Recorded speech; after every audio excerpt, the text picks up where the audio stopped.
All right. Thanks so much for joining us for the Wayward Ones session 67. 67. One more than 66. It's true. You away from 69. Actually. Oh, okay.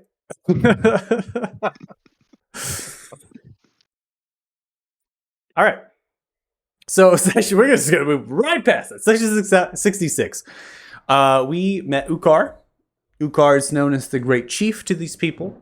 They are someone who has united the tribes of the orcs through ritualistic combat, and now has underneath them a number of war chiefs that are associated with those tribes, and they command those war chiefs to enact their vision. They have told of their story. Their vision is something to do with the City of Stone, something to do with taking over it. That we don't really know that piece because we're actually going to a meeting, right? We're actually going to be going to the Great Chief's hut right now when we begin the session. That is going to be the unveiling, right, of that. And Boss Cobb, a goblin, is included in that meeting. So Ukar showed and also told that they have history that spans thousands of years. Long aged character. And how did they achieve that age? And it seems that they have made some sort of deal with Jeffrey. And this is long before, if you think about like Felgim and how old Felgim is and stuff, and like some of the histories with that, this is actually before that point that this character maybe had made that deal. They didn't even talk about like how, in terms of when they made it. And they made it alongside their brother, as they called him. And brother, more like brother in arms. And that was Sotaris Morgan. They together traveled. They adventured. They were no different than all of you. And together they earned coin. They hunted monsters. They did a little pirating. Maybe a little bit of stealing. And they had fun. But all that fun had a moment of collapse. And that was because the gift that was given to Sotaris Morgan drove them mad. And they were driven mad because they constantly felt a threat in the decision to plant their seed. They felt that planting their seed would do them harm. And that would trigger their gift. And they would have these sort of spidey sense thing, right? Where they're just like, all of a sudden something bad's going to happen, right? I got to dodge out of the way. And they don't really, when that happens, they don't even have control of themselves. They just do it. And so they're almost like going crazy, right? They're like, I don't know what's happening, right? So Ukar did what any good brother would do. And I love you, man. But you are going absolutely crazy with this. And there's no way that we can remove this gift. So they took their memories from them. Because even though you don't age, that doesn't mean you can't be harmed. That doesn't mean you can't have your memories gone. And so they took the memories of Sotaris Morgan. They left them on that beach. They gave them a number of their personal affections. Nothing to remind them of who they were, or particularly what Ukar is. Because they did not want to be reminded or have any sort of connection to the planting of the seed, which Ukar did for them. But they did not talk about what those two items were. They didn't talk about where this happened. They just simply said, this is what happened. Done. And they gave this information pretty much free of charge. This character did not even really ask anything of you all. They just started telling you who they were and their story. And this is who Ukar is. It's how they earn themselves. Maybe his ally, trust, right? They speak the truth. They're not afraid. And they really shouldn't be afraid. After all, their gift is literally duplicating themselves, which is crazy. They created another one of themselves from them dying.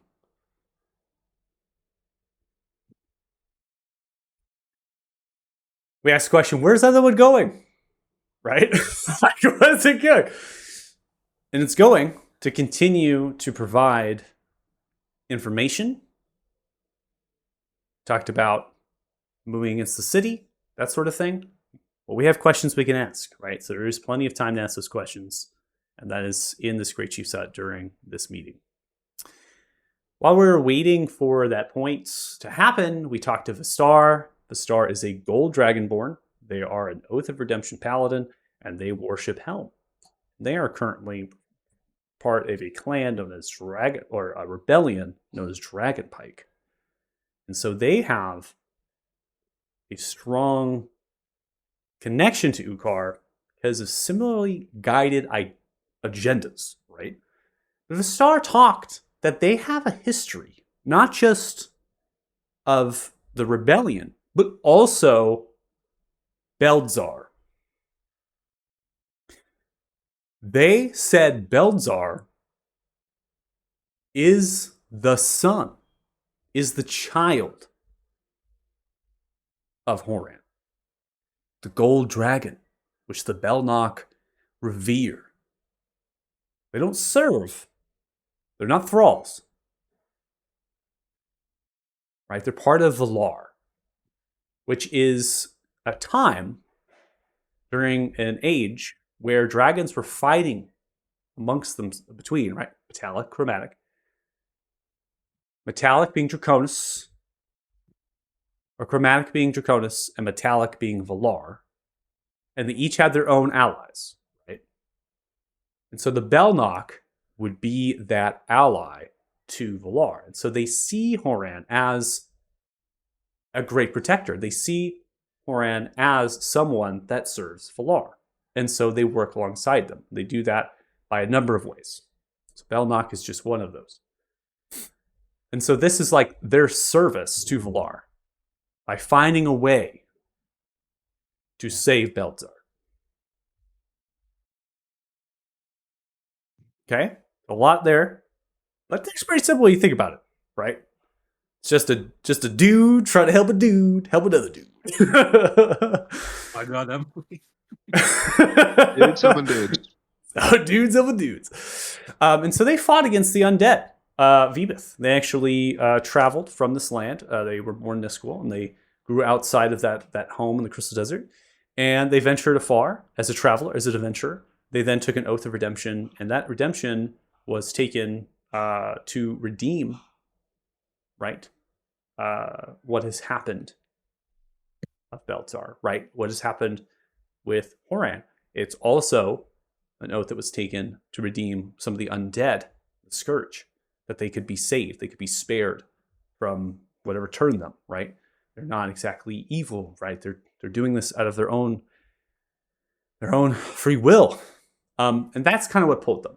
And they're part of what's called the Vigilant Eye, which is a group of clerics and paladins that simply watch the roads. They certain things on Soloris, Kingdom Deadmorn, right? And this is stuff we don't really need to know. It's just giving background to the character. It's Costas, you spent some time with Tulak, which is the Warsmith. They are a character. They are most likely a master blacksmith, but they are not in the capacity of that right now. They are a capacity of trying to churn out as much weapons and armor as they can, because they are gearing these orcs and the goblinoids and the humanoids that are here in the camp for war. They're trying to make sure all of them are armed, stuff works, right? It's all prepared, good to go. And you, cheeky you, did a couple crafts in the middle of that. Tulak didn't see it. Because if Tulak saw it, you're going to get 2 hammers in the head. Bought some supplies, crafted items, like I said, right? So we're heading to the Great Chief's Hut. Giving an opportunity for out of character if any of you have any questions on any information that was presented from Vistar or Ukar. Lucas, what's up? Actually, I have a question. Yeah. Did I get how many crafts did I get for that whole section with Tulak? Oh, in terms of like producing things? Well, You've for done like my crafting feature. Yeah, for your crafting as artisan rank is what you're referring to. So Yeah. Yeah. Total of 9. Is that including the ones that I Yep. gave for them? Okay. Yep. Cool. Just because it popped into my head, and it has been a while now, is it still canon that Joe has not heard back about the that vampire lord that was coming to Othema? Not Othema, the other place. God damn it. You mean Wayward? the undead ship? Yes. Did we hear about that and I just forgot? A vampire lord. Is everyone? I think it was just the undead ship. Yeah. It was a ship of Forsaken. Vampire ship. Yeah. Forsaken, yeah. What Yeah. was there not a vampire on there? Yeah, there were vampires. Yeah. Not. I don't know if it was vampire lord, but there were vampires. So the story was of the gambling house, right? There is a lord of the manor who apparently was a Forsaken, and they themselves said, "Look, there is going to be Forsaken upon the ship. They're here to enter into the city, and they wanted you, Costas, to deal with that, but you didn't." Okay, I would have dealt with it if my party let me. If I'm not mistaken, I believe they said 3 weeks, and that was a month ago that they told us. So I think Yep. we're off by a week. I think the ship has landed. It's alright, I'm sure it'll be fine. Yep. Yeah, a ship full of vampires couldn't possibly do anything in a port city. I don't know what you're talking about. Yep. Sure. That was BK before Kit, so Yeah. Yeah, like those missing vagrants. I don't know who you're referring to. You did give word to the Rudikar Oh, that ship would be. You did leave crumbs in your wake that ship would be arriving, and I believe my notes say Rudikar, but I could be wrong. Yes. you tell Yeah, them it Joe was like paid them to check it out, and then they said that they would get him information back when they had some. And I Yep. don't believe that ever happened. No, you never got information back. No. Well, that's not ominous. that's very not ominous. Sometimes it's the So, price you pay. should we teleport over to Lathan at some point soon? I'm sure it's fine. So you're saying I didn't pay enough, and that the Rudikar weren't actually as trustworthy as Thea implied? Well, I'm thinking more like just we have some business there. Like I have a smith I need to get a dagger to, and like maybe some vampires that we could probably take out. You know, it's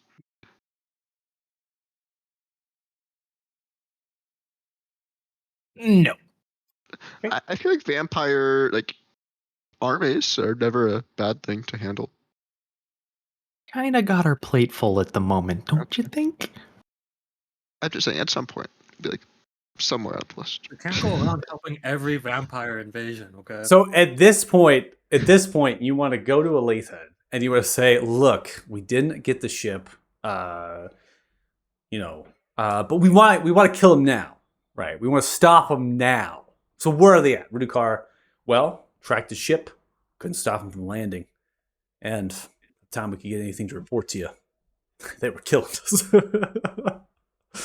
I don't know. I can't tell you why the information obviously didn't get to you. Could even be you're out with the booties. I mean, it's as simple as that. Teleporting around everywhere. I mean, you think about it for a second. You is fair. We hike are, like- through the mountains instead of using the pass. Okay, if they can't follow a group of You also adventurers that leave dead dragons in their wake, you have resistance immunity to divination, so they can't track you by magical means. Yeah, Rudikar backpacker. You're like, oh look at y'all there. Look, I have a important notice for you. Can say your notice. well, haven't you guys ever played Skyrim? Couriers to get anywhere. Just what I was thinking. Just Yeah. random courier popping up in the middle of nowhere. Just fucking bush, just like my name's On Kit. top of a mountain, surrounded by dragons. Kit was like, Yeah, shit, that you're- was right. The Rudikar sent me for a reason. I always No, love the no. idea then like that like the Skyrim couriers are all just like retired fucking like level like 40 adventurers that are just like, yeah, I've had enough of life. I need to go. I'm just gonna go see the world. Gonna go see the world, baby. Okay. Any other questions on anything? Obviously, got to the Forsaken there. Nothing else?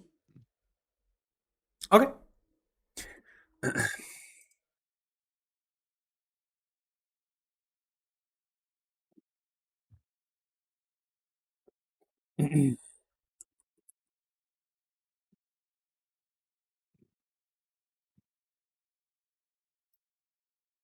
Oh boy, this is gonna bite me in the absolute ass. Can I delete all of these? Oh my god. The music was having a hard time because things were like pre-downloaded and it was trying to figure it out. And I was like, if I can't delete all of these in mass, I swear, if I could delete each one of these little things, that would be crazy. Oh, I'm just wondering that this is the second time I've had this glitch, so I'm just running it by other people. Sometimes I get like a gray map with just like the people on it, like, and I need to like reload. Is that just me or? Just Never had you. that. You're using Okay. Chrome? Yeah. Do you have anything opened? Are you working on anything? Any sort of like other browsers on other windows, or like is there applications on your computer running? I don't really have anything else. I have like, again, this only ever happened like one other session, like 6 sessions ago. It just has happened regularly enough that like it just happened. It's happened twice now, so I was like, maybe I should bring it up. Sure. So that's pretty common with a failure to map load due to a memory problem. So either you don't have enough room on your hard drive, wherever your Chrome is kind of allocated, or you don't have enough memory being dedicated to the browser. Because it's basically saying like I can load all of this, but I can't load the map, so I fail. Here, kick you out. There is rare occasion that there's a module problem. So like where the modules might be stalling on load of the map, and that kind of has a problem. But that's pretty rare because they went through a Pixie update, which is like all the graphical stuff, and Foundry version 11 is completely different on the node. So yeah, I mean, I would say if it happens again, maybe we can open your console up, see if there's an error or anything like that. But so if it happens again, don't refresh. You'll hit F12, pull up the console, and then we'll see what it is. But now that you've refreshed, right, we won't get anything from it. So does the map load after a refresh? Yeah, Okay. reloaded last time too. Okay. I have a kind of clogged up PC. I have like a million things I need to delete, so I think the storage might be it as well. Oh, okay. So we might come, yeah, because the Foundry I think requires like a number of gigs actually to be available at all times, or it won't work. Like that will like get stuck and stuff like that. So, Like I literally just deleted like 12 gigabytes of stuff. Just that I was like, oh yeah, don't need that Oh. anymore. Boop. Okay. Well, maybe we figure it out. I don't know. We'll see. But anyways, we'll come to the when we get there. So you all are making way across from your various places. You're kind of coming together. Great Chief's Hut presented is a red rock stone where it has like these bone leather fabrics that have been kind of woven together to serve as doors and to serve as windows. There is a protrusion of the tunnel as it extends outwards, and then behind that is kind of squared off and then sits kind of teetered and tall a little bit with these mammoth bones coming outwards and things. And there is like these spikes that are engraved underneath the red rock wall as it's kind of cemented down into the light, not light, but shallow grass with the red rock undertone underneath. There are trails from the stomping of various activities, and a large of these trees are extending upwards, some of them cut down to make the structures, but it's fairly like kind of void of life up here in the high Auric sometimes. And this is on a plateau even.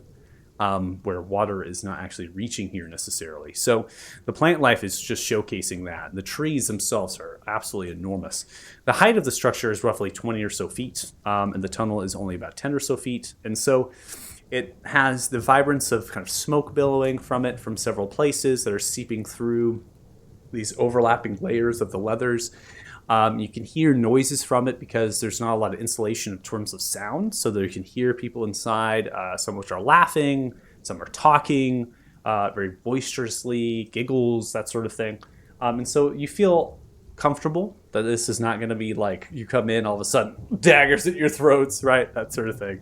And there's a couple of orcs out here just kind of shooting the shit, talking to themselves in Orcish.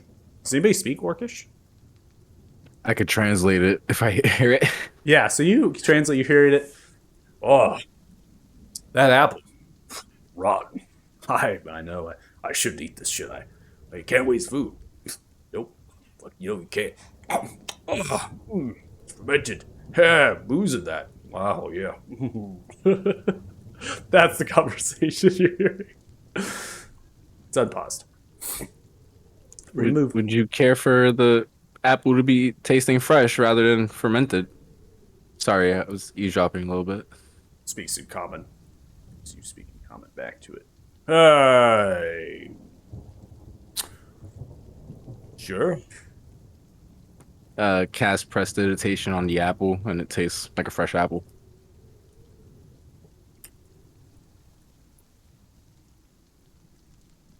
Thanks. That's awfully nice of you. What's your name?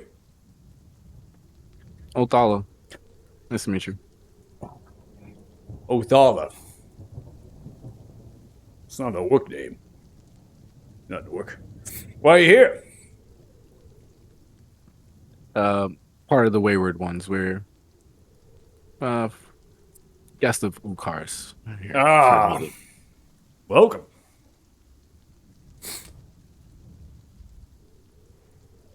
Well, thank you. Carry on. Oh, all right. There's more of these down there. Points to the large hut where you got your supplies and things. Yeah, we should go get some. Yeah, okay, wait.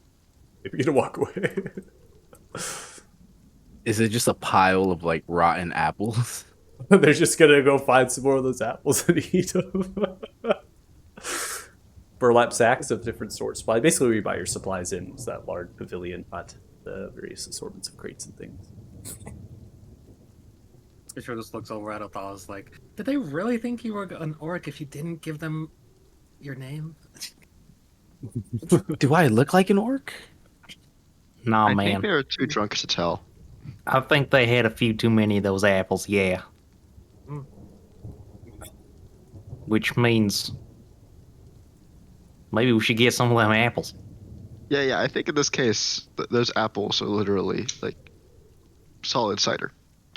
Aren't you sober? I'm not saying we should drink it. I'm just saying they are solid cider. I drank cider More recently. for me. I'm just about out of thick whiskey. Yeah. Trying to stay sober. Oh, good efforts. We're still proud of you. You know, thought that was just a celebratory thing. Well, to commemorate. You Honestly, see surprised these you didn't get too figures. Go ahead. Sorry. aggressive. You're good. You're good. Okay, I was just going to describe the two orcs that are flanking you. So, they are right now wearing black studded leather armor. They have daggers and short swords and a bandolier that kind of tucks into the armament itself, and the short swords at the side. They have very sort of like wiry frames to them. They're tall as well, so they're like 7'2", 7'6". They're still orcs, and their hair is like slick black, different tinges of different colors of the skin for them orcs, so they're to defer right.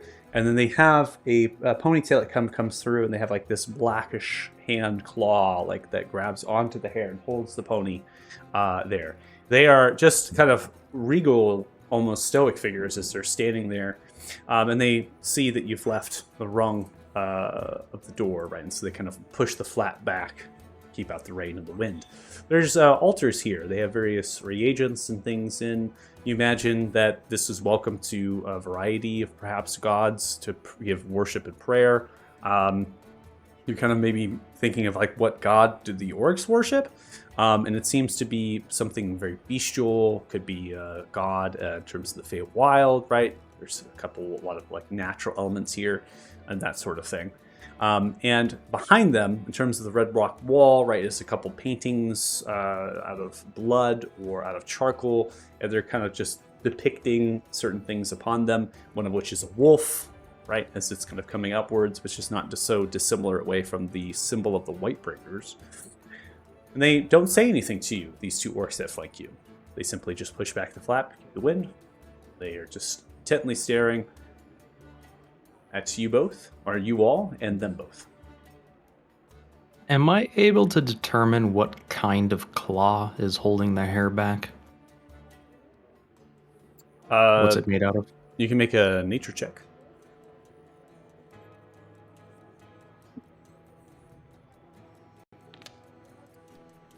It does appear to be the bone of a kobold. It's painted black. Okay. It's like a little kobold's hand.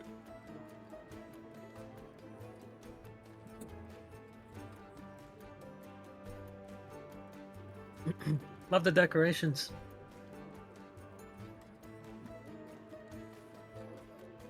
Ossus takes a quick look around to make sure Paylor doesn't have an altar here. Come into a room full of goblins, orcs, and humanoids sitting around hefty pieces of red rock that has been kind of aligned together to form rings with fires underneath, sitting on leather rungs with pillows, fabrics of leathers, currently eating things, a variety of different sorts of skewered meats, fishes, bowls filled with stewed vegetables and herbs. They're just having conversation. There are some of these wooden core pillars that are kind of extending upwards, supporting the bone frame of the leather ceiling. And they have a mixture of different ale horns or tankards. There are cooks that are coming in and out of here, seeing a kitchen inside of there. They're kind of running and providing food for everybody in here that would like it for free. There's a few different sorts of bone work in terms of decorations and decor. There's also racks full of weapons. And then in the corner that sits on the back left of the building here, there is a throne of bones and leather over top of gold piles, chests behind it and nearby. And then there's also a table that has a chessboard on it, dragon chess. Kit, next to you, you see the orc sidestep to the rung, pull it open, and begin to motion with their hand towards you to enter. I think it's over here, guys. Oh, but dragon chess looks so interesting. You're gonna look over to that and be like, "Oh wow, look at that! You're in your element over here, Othello." Just thinking back to the last time they played. Any rules against partying with the orcs for a bit? What in the hell is chess? Oh, we can teach you.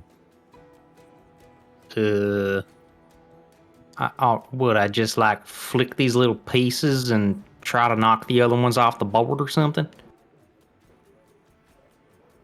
I think of it more as war in the battlefield, strategic. You can't just think of them as pieces sometimes. Do I shoot them? I mean, these guys don't seem to be using them as target practice, but Think of it a little as the target that pieces to small shoot would be. Wait, each what? other. I'm confused.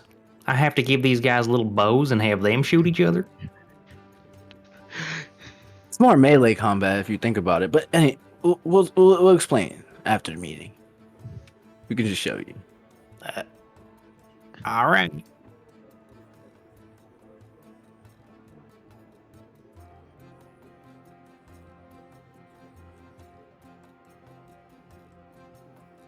Lap closes behind you as you enter in.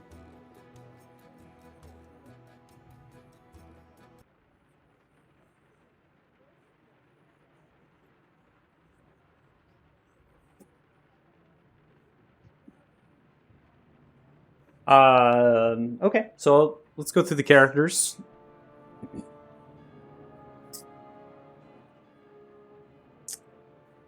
got Boss Cobb. This is Vistar.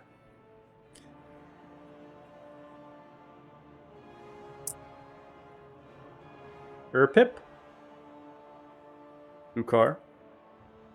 Or Chief Grovak. Two other characters not been named. Description-wise, I believe I've described all of the characters besides two that have not been named. This particular character is in kind of grayish hair. They have stubble to the face. They kind of look like a hobgoblin, is a good way to describe them, but they're lighter in terms of the skin. They have kind of a scarf that goes around like a cowl that could come up towards the ears, hide their ears perhaps, but not cover the entirety of the head. They have a pony, the same black claw. They might have some relation towards the other orcs that were in the tunnel. They have also the same armaments as those orcs. Daggers, short sword, black studded. They have boots that are kind of strapped in terms of their leather pants to deal with a variety of elements, mainly the oxide of the rock that is in here so they don't get stained.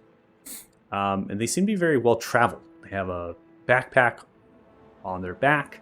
They have a few purses, a satchel that sits on the left side. The other character that is here is an albino orc. It seems very, very old. They have no hair on top of their head, right? So they have a hair loss. It just kind of clings to the white flowing hair as it comes down. They're wearing attire of a bear that has this whitish tinge and gray towards the hood of a singular piece of robe that can come through and then comes across the chest, similar to a tunic, and then has these certain buttons that come down of teeth of a bear. They are holding a quarterstaff and like leaning on the quarterstaff as they're like looking downwards, and their eyes are red. So as I said, they're an albino, right? So they have eyes that are red, skin is like white. They're kind of just like holding the quarterstaff and like leaning forward. And in the center point of them is the City of Stone. It is a Luda, and also has a few of the Inzatvars, which are the encampments of dwarfs that are used, and that is kind of around the city, around that northeast side of the Ismar region. They have a number of pieces upon them. They have pieces of each of the tribes, either Red Stalker, Jade Bone Crusher, Whitebreaker, and the Shadow Hand. And they have those pieces in wood-carved, almost like dragon chest pieces, wood-carved little things, and those are at various places. They also have the dragon kind of things coming out with two claws that would resemble a dragon pike, like the Rebellion, and those are in places in the city. They also have other marks, which are the dwarfs, right? So they have like little dwarf-like pieces, and they also have symbols that represent blood knights, and those are on here as well. So they're currently looking at the map. RCs, you all can enter in. Good. We are all here. Welcome, friends, allies. The time has come upon us. An opportunity has presented itself. Boss Cobb, we have been waiting for you to gather various tribes of goblins to bring them here. More forces join us each and every day. But plan to strike is now. Narcissus, take it away. The Shadow Hand has made diligent work. Figure out a way to enter into the city without arousing suspicion. As you know, the ramparts that lead into the city, the plateaued city, are shut, locked down. There is no entrance that's permitted through them, unless you have the allegiance to Clan Gilgal and you can show that. And even then, you are monitored every hour of every day while you're in the city. We're now going to transfer the map.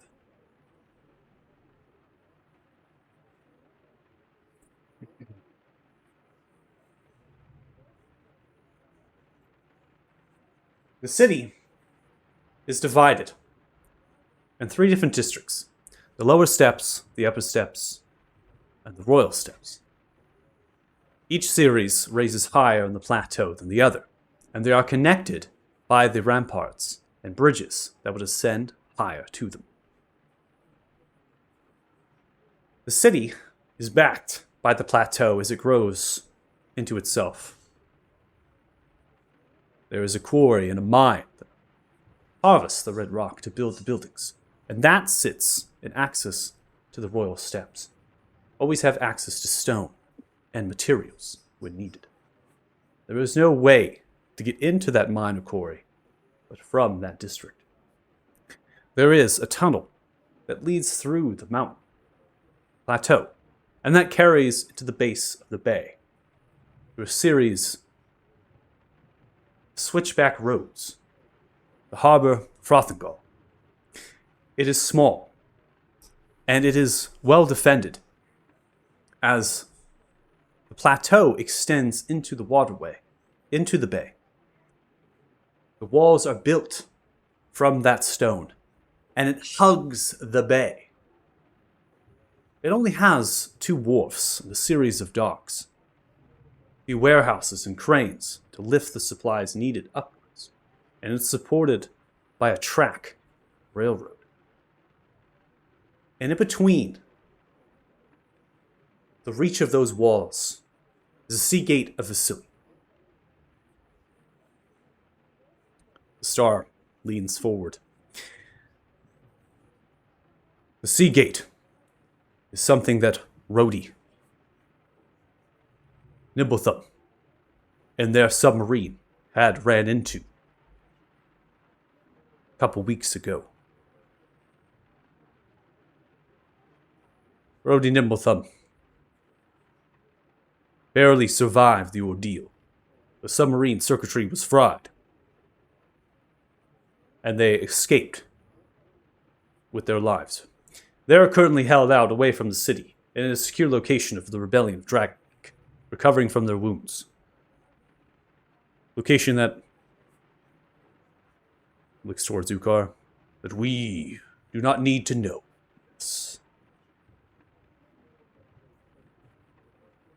Things that we do not need to know here, we will not tell.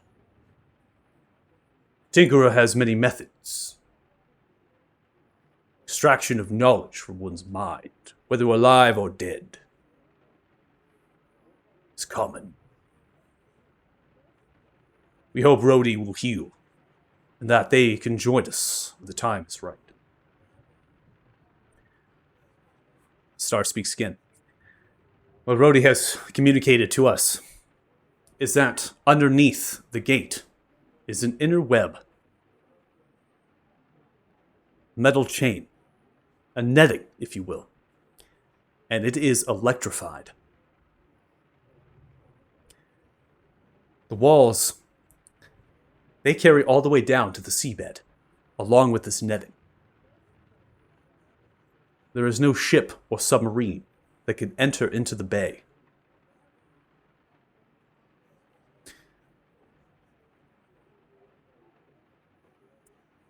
We have a safe haven, known as the Rabbit Ice, the lower steps. It is in the north quarter of those steps, in the slums. Place the clan Gilgal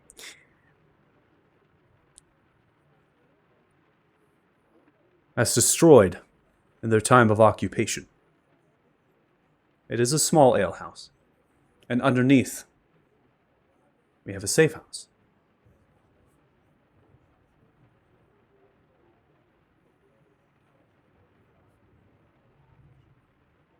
I'm gonna pull up something just to make sure I get the name right. Their name is a little bit hard to spell. Drelgash.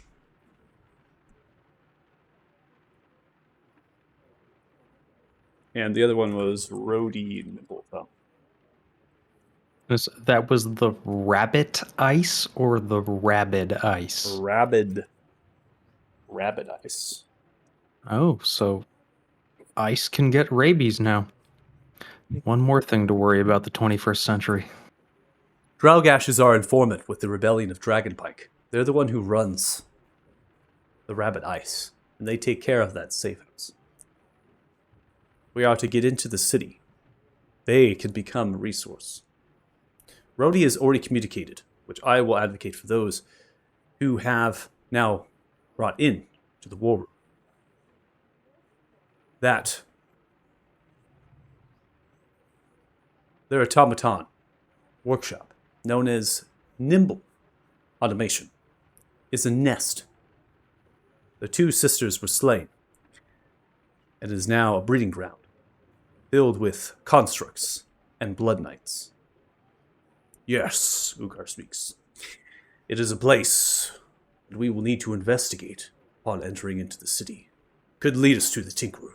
Perhaps there is a way to them from the workshop or evidence of the location. Narcissus speaks. Great Chief and Vistar, my intelligence, not just into the interworkings of the city, but also what is entering in to the city. We have uncovered that the Denkosh are responsible for the deliveries of metal and machinery into the city of Stone. And they do so by ship. The Uthin Bay is not a bay that's used for transport of goods. There are many spires of rock. It is cold and frigid. It is difficult to move a large ship through. The shipping lane is one, not two-way, at the best of times. The Denkosh have made a number of charters using the shipping lane. And they make deliveries into the bay, into the harbor. They have passage through the sea gate. And there is a ship coming about that we can take. Yes, my good friends, Ugar speaks. Our plan is simple. We need to remove the Blood Knights from the Granite Keep. They are the true threat to any invasion. It is my understanding that with the removal of the Blood Knights, Clan Gilgal will reinforce the royal step, which will leave their defenses on the lower step of the outer wall vulnerable, where we may attempt an assault. But it will only come after we remove the Blood Knights and the Tinkerer. The Tinkerer's allies are not just the Blood Knights. See, there are others. They lurk in the shadow. They provide the Tinkerer information.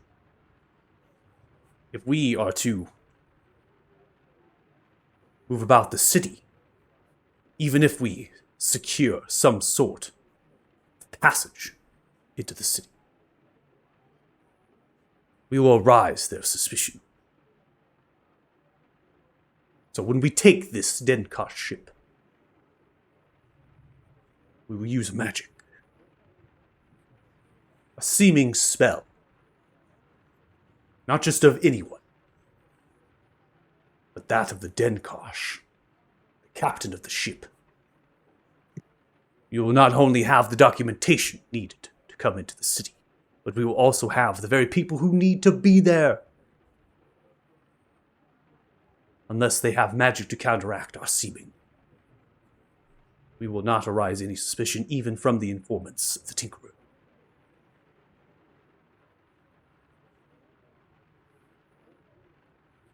There are other methods to use Uma and Umi to fly into the city, to perhaps assume the identity of Clan Gilgal, find documentation to pass through the ramparts.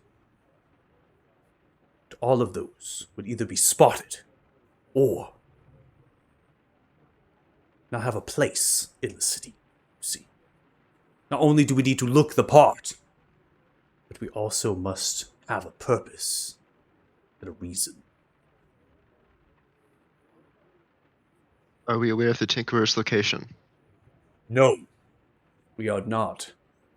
We only know the Blood Knights are in the Granite Keep, and a nest of them within nimble automations. Of course, patrols of them are seen, all the way even into the lower steps. They are a rare breed, but they are very powerful.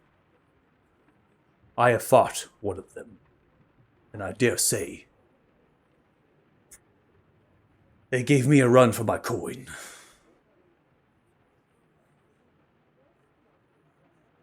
Over the mental link, I'm gonna ask everyone: did Blood Knights have True Sight? Yep. Yep. So if we run into a Blood Knight, they'll see through any seeming spells. Yep. Okay.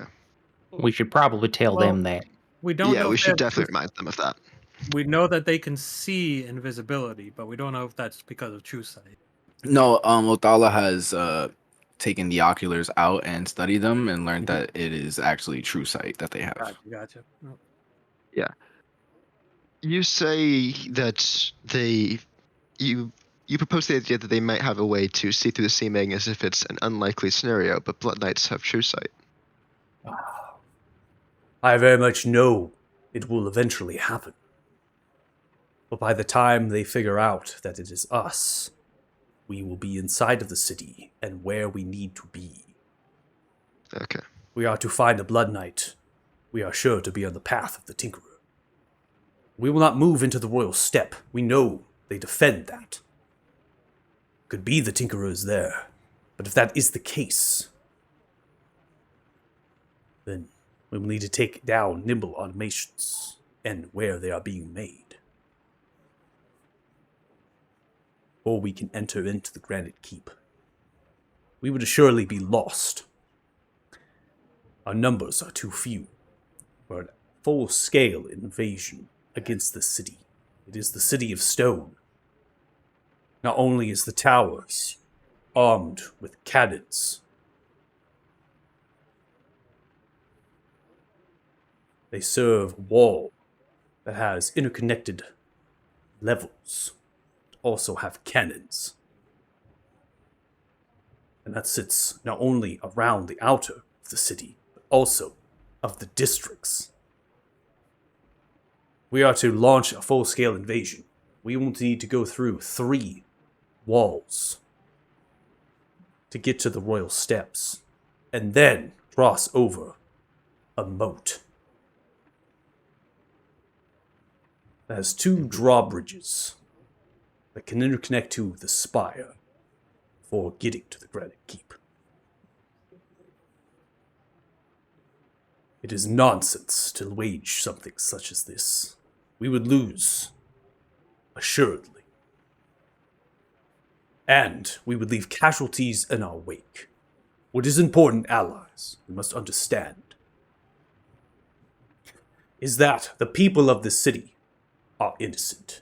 Even the soldiers are simply following orders. The Blood Knights are not. They are abominations of the Tinkerer.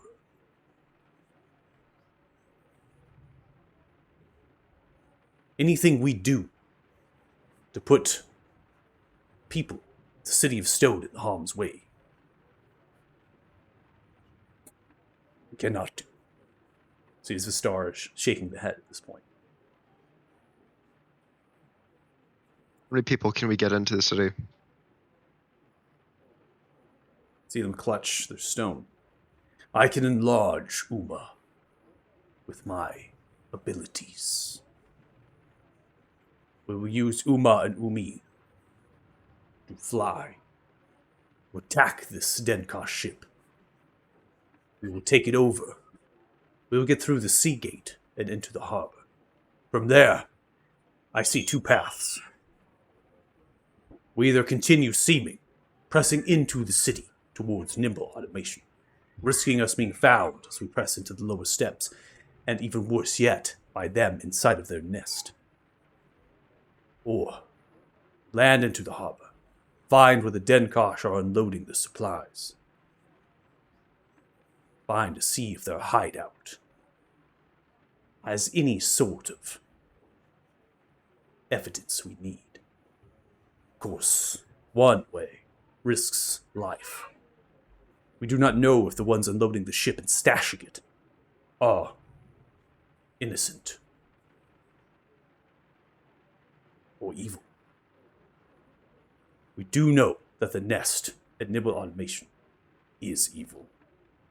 Those that work in there, they must have some knowledge of what is happening.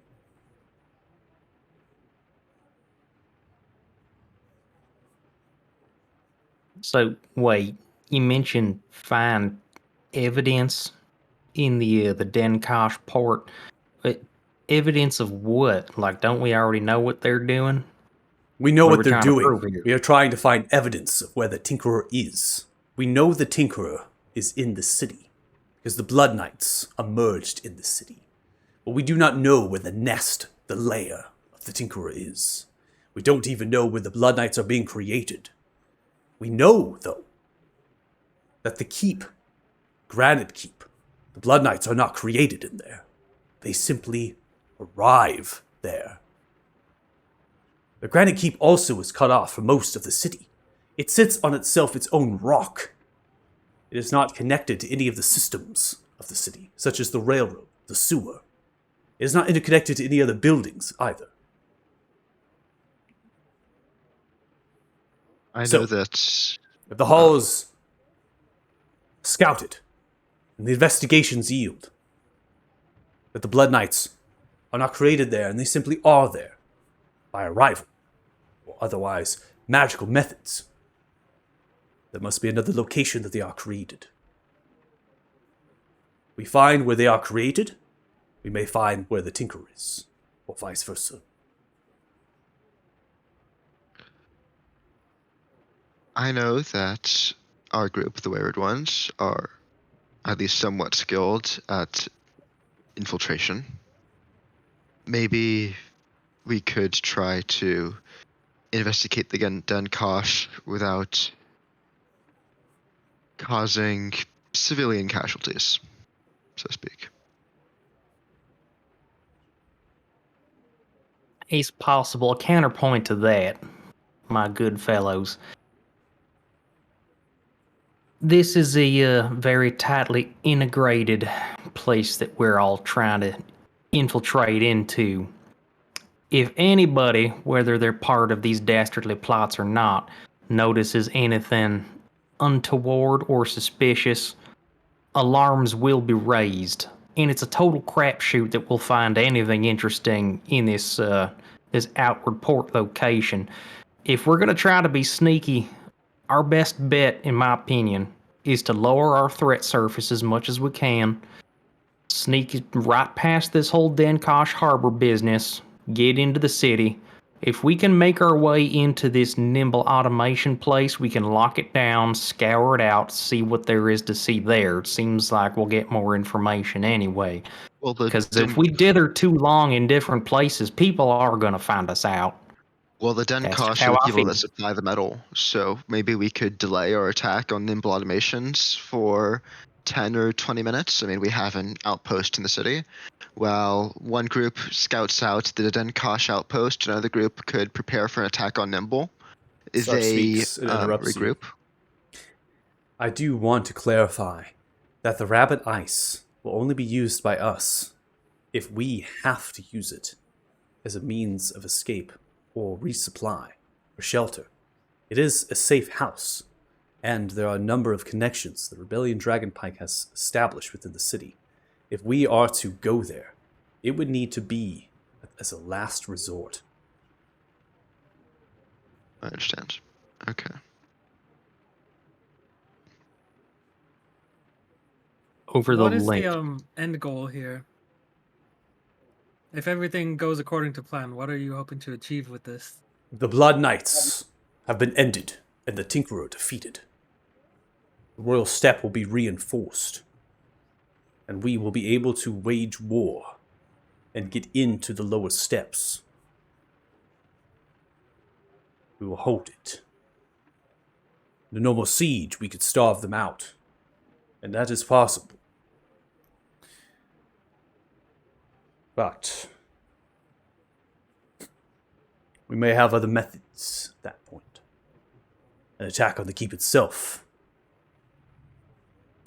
Perhaps we can land on the other side of the spire, on the Granite Keep bridge, attack it.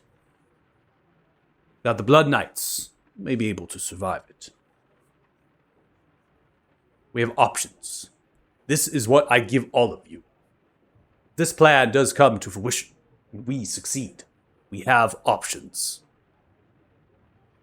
More so than we would have if the Blood Knights of the Tinkerer were still on the chessboard. Over the link to the group, the Blood Knights we fought before, would they have been able to pass information back to the Tinkerer that you know of? Well, from what I gathered, the Tinkerer was able to communicate through the Blood Knight. I wouldn't be too surprised if he was seeing through them. He did state that he was watching us, seeing us. So maybe, most likely. I am pretty much an unknown commodity to the Tinkerer, minus the fight with the Blood Knights earlier. So I could always try to scout ahead to Nimble Automations, see what would be there, and then report back so that the group doesn't have to expose themselves in the city going to Nimble Automations. But that's a moot point if the Tinkerer can see through Blood Knights and has seen me already. Yeah, I wouldn't want to risk it. I mean, seeing how nutty strong they were the last time you going it alone, man, that's a death sentence right there. They're not Once nice to outsiders. we make our move, we do so together. If we choose to find where the supplies are being delivered from the Denkar ship, come into their hideout, their home, warehouse, wherever it be, you'll find that on the ship itself. We will need to sharpen our steel to kill if we have to.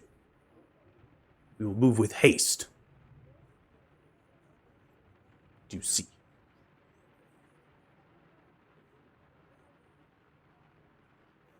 Over the link, did we get any means of contacting the Ultharim? Hi, my name is Othala. I cast sending. But that's not all you're known for. Felix made me feel this way. I was trying to spare you the indignity. But if you would be so kind. Yeah, so out of character, maybe something to talk about is that, we talk about like the Ulfarium Tribunal, that sort of thing. We also know, though, that the Blood Knights and the Tinkerer are very much a direct threat to them, right? So you even can think about this as an opportunity to present towards Ukar to being like, well, if we do remove the Blood Knights and Tinkerer, we now have a new ally we can bring onto the battlefield here that is now uncontested in a way, right? So, but if you bring them on now, that could also pose a very challenging problem because they have a threat right now in the city, which is what Alden was communicating before. So it's reminding, that sort of thing.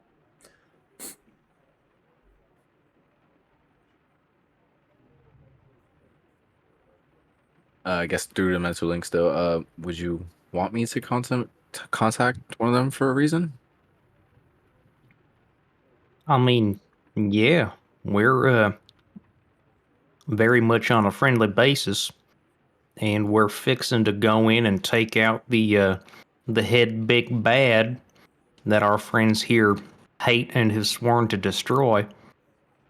Seems to me if they could get up here in a couple days, they might even help infiltrate this ship with us. Or mount a frontal assault to the front gates. I don't know, whatever they want, but it would just help to have them in the mix, as far as I'm concerned. Plus, even if they don't help us physically, they might be willing to give us some connections in the city or something. Like maybe Whatever. another hideout or just information. I don't know. If we do contact them and ask them for their help, it could be useful like we did with the Evri. Let's just hope it doesn't end out like it did with the Evri and a bunch of them end up becoming casualties. I mean, these guys knows what they're getting into at this point. They've been fighting the Tinker a lot longer than we have. I mean, and have you seen the Ultharium fight? Like, We may also be able I- to recruit Krevel. I mean, I hate to be the bearer of bad news, but any assault like this on a city is going to produce intended and unintended casualties no matter how much we try to stop it. And if we don't go in there and get the job done because we're trying to avoid casualties, that could end up just as bad for us.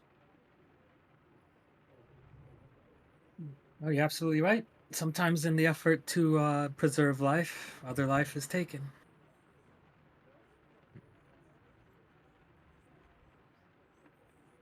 So let me know what is in character, what you're not doing over the mental link or in person. So just let me know. do we let Ukar know we're contacting the Ultharium, even if we're not going to provide, like, even if, or at least like what they say? I mean, we should first fill them in on the Ufarim if they don't know anything about them, you know.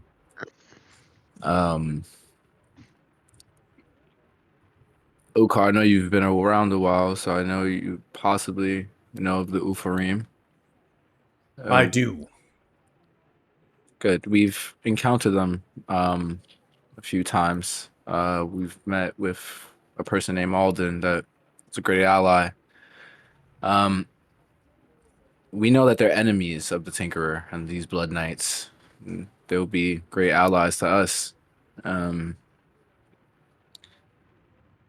Are you against involving them in any way? I'm not against involving them, but I have a feeling that allying themselves with us would be difficult.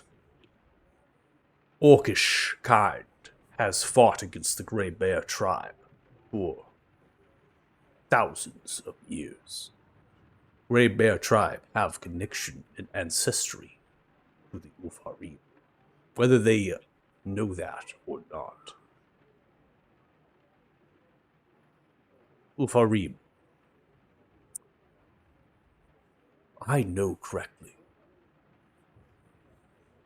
They do hate what we will fight. It might prove useful to defeat them. Then we offer that to the tribunal. It could quench the tension between Orcish and the Grey Bear as well, knowing that we have sided, proven ourselves to the Ufarim.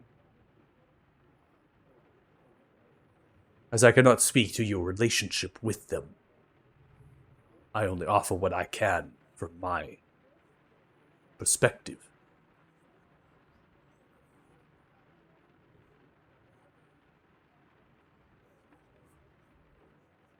Well, everything you just said makes a lot of sense to me. And we are on definitely good terms with them. We've helped them out of a few jams over the last couple months. Yeah, well, none opposed. I think we'll see if we can get a message out to them and see what they think about all this.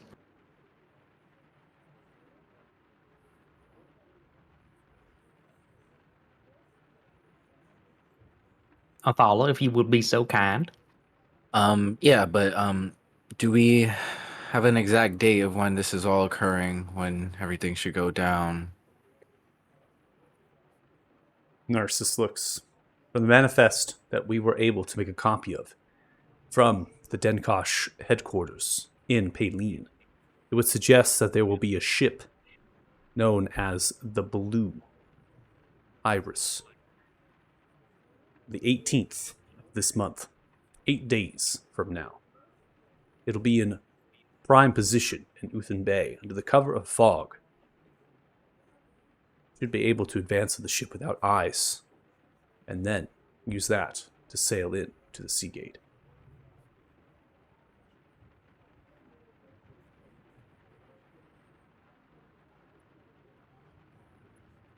All right. Yeah, cool.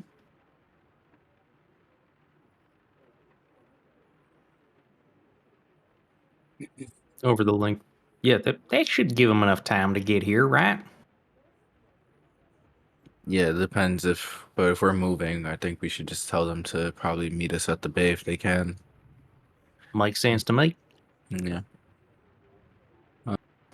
Yeah, so I'll just reach out to Alden, casting sending. Out Ooh, this is of good. character, really fast. How are you going to transport them?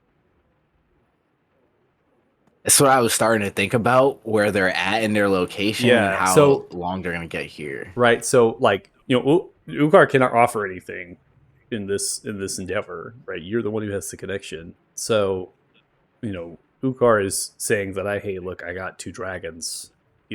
I can enlarge one of them, which basically allows them to carry more people. But look, there's a lot of people already in this room right now, including yourselves, on the back of 2 dragons, one huge, one large. So occupancy rules, you're not going to be able to get, any more of the Ufar raid. Maybe one of them could come along with. And then you got to think about the value that you get from one of them as well. So they might be able to like swing by and pick them up on the way, but then they're going to have to lower themselves down to pick them up, and they could be spotted after they leave the High Warwick. So you're going to want to have them come here, right, first, so you could all take off together. So just I'm adding logistics, right, in terms of rules, right? Because the plan of Ukar is going to be taking off from the High Warwick with as many people as they possibly can on the back and the talons of these 2 dragons, flying into the cloud layer and moving and hauling absolute ass to the ship in the bay. So they don't want to have any chance that the ship is going to get messaged, and they're going to get messaged that they're coming. They don't want any chance that the gate is going to get messaged and stop the ship from entering in. They want to make sure that they get to that ship, get on it, and get as quickly as possible. Because you talked about you hit the head on you hit it on the head, right? The Tinkerer is watching us, right? Right. There could be opportunity for the seeming spell to not work because they can see through it with True Sight. So Ukar is saying basically, once we do this, we are full commit. We are and moving quick and doing it in a way, hopefully, that won't have casualties of war, right? So, and so maybe think about that before you throw the sending, right? But I think if you were going to do the sending and you did have value of one of them, it would be, right, someone in transition. So Alden is opportunity there because Alden's in transition. Quavel's opportunity because they're in transition. They could be somewhere. They might be able to get here in time of the 7 days, right? Because you need a day to travel. They might be able to get here in time to be able to offer aid. And as far as Okay. like getting them here quicker, we could also help with that. Like we could meet them halfway, perhaps, like through use of like polymorph to go into like a giant eagle and then carry them back here quicker. Yeah, but that goes into the realm of exactly what Ukar was talking about, is that if you are spotted, right, and you are seen by the Tinkerer or associated forces, that the plan itself could crumble. So that it's a risk. I'm not saying it will happen. I'm just saying it is a risk, and that is what Ukar is trying to avoid. And that's what they're kind of coming across, is that they're, this is an opportunity, right? And if this opportunity is passed, then they have to think about another ship in position. It could be a number of weeks before that happens, right? Maybe they'll have to think about a different opportunity to get into the city. But they've been working on this for a while. I mean, to get the manifest of the ship and to figure that out, it's taken a long time. And Vastar has even said they even try to get through the Sea Gate themselves with the rebellion, right? This Tinkerer made a literal submarine to try to get through. And they're the ones who owns the automation shop, the workshop. They lost 2 sisters, right? And so they're hell-bent for revenge, trying to get through the gate. Listen, I don't think a flying bird is any more obvious than a massive swelling of goblins and orcs converging in one spot. Sure. I mean, again, I'm just giving you food for thought to think about. So, let's math out the logistics here. So they're able to enlarge one of these dragons, just one, correct? Ukar So that's grabbed the brass gemstone that they have and hinted that they would use the stone to enlarge the dragon. We could probably get in a large spell and we can enlarge another. That's what I'm saying. Are we able to do that? Does that That- not work on dragons? But that will only last so long. So you are literally going to have to recast that over and over and over again. Is that feasible? It's a lot of spell slots, especially for going I'm into not a hot. wizard, so- Especially for going in hot. I mean, you're gonna want to have spells. I mean, yeah, I'll let you talk. But I'll stop talking. I'm gonna zip it up. I'm gonna let you. I just want to make sure everyone has all the pieces on the board they need to think about things. One thing I was I still- asking is like, why didn't we just polymorph into a sperm whale again and use that to transport soldiers?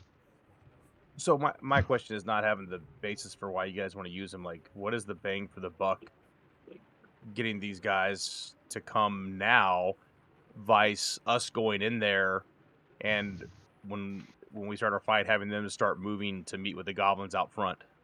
Just Like, because I don't. is Because there a the reason to Blood get 'em Knights are now? going to be. The Blood Knights are going to be a really tough enemy, especially if we're going in with a nest of them. Super effective against Yeah, them. Alden was a badass.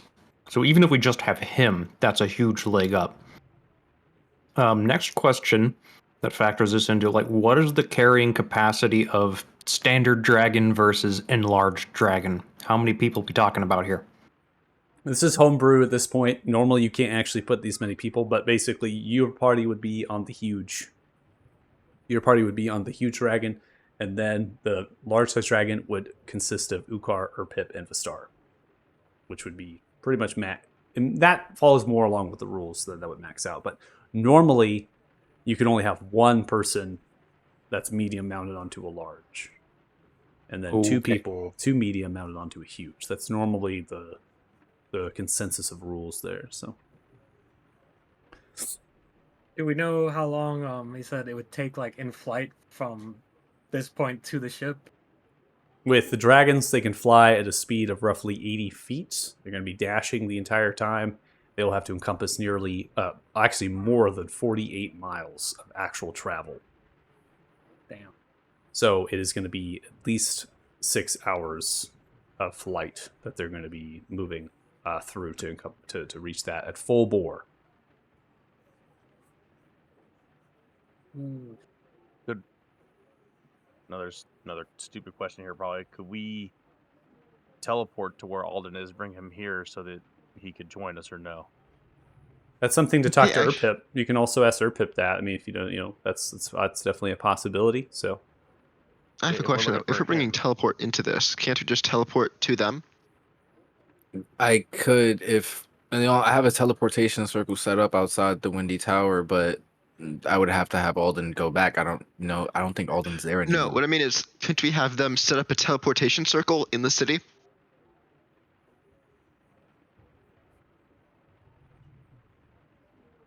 Have who set up a No, teleport? like we could get on the dragon. We could go to the city. We could do everything they said.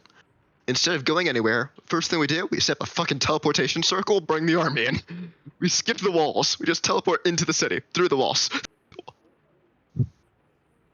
Is there no limitation on how many people can teleport at a time? I mean, maybe at a time, but you can't. It doesn't say you can't use it continuously. Think of it like a tunnel. Like, yeah, sure, it's 8 people wide, but it's not like you can't just have 8 people going through like every half second.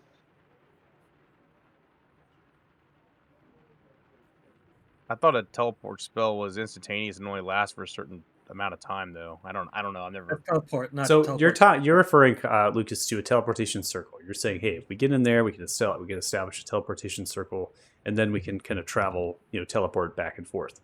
That's not maybe something dissimilar than the Rebellion of Dragonpike has done. It could be their method of getting in. The difficulty with it is that people start springing up, then that area will be immediately investigated because there's all of a sudden just random people going to be here. You're like, whoa, what's going on there? If you are if you're teleporting an army over time, it'll take a number of hours to be able to get them through that circle, and by that point, there will be people already there, and the people who are teleporting will have no idea unless you're sending messages back, and you will be surrounded in a place that you cannot fall back from easily.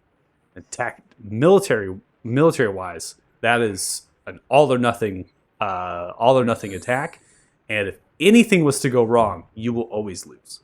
And that is something that Ukar has literally just said they don't want to do. They do not want to risk anything that would harm their people, their forces in this attack. Put them at disadvantage, right? Basically, fight a no-win sort of scenario. There's a possibility that you could win that, right? But the opportunity, or like the chance, right? The chance that it could go wrong is relatively high. Something maybe to ask Ukar. I mean, you can always ask him if you wish, and gives you a response. Maybe they even tried that. You don't know, right?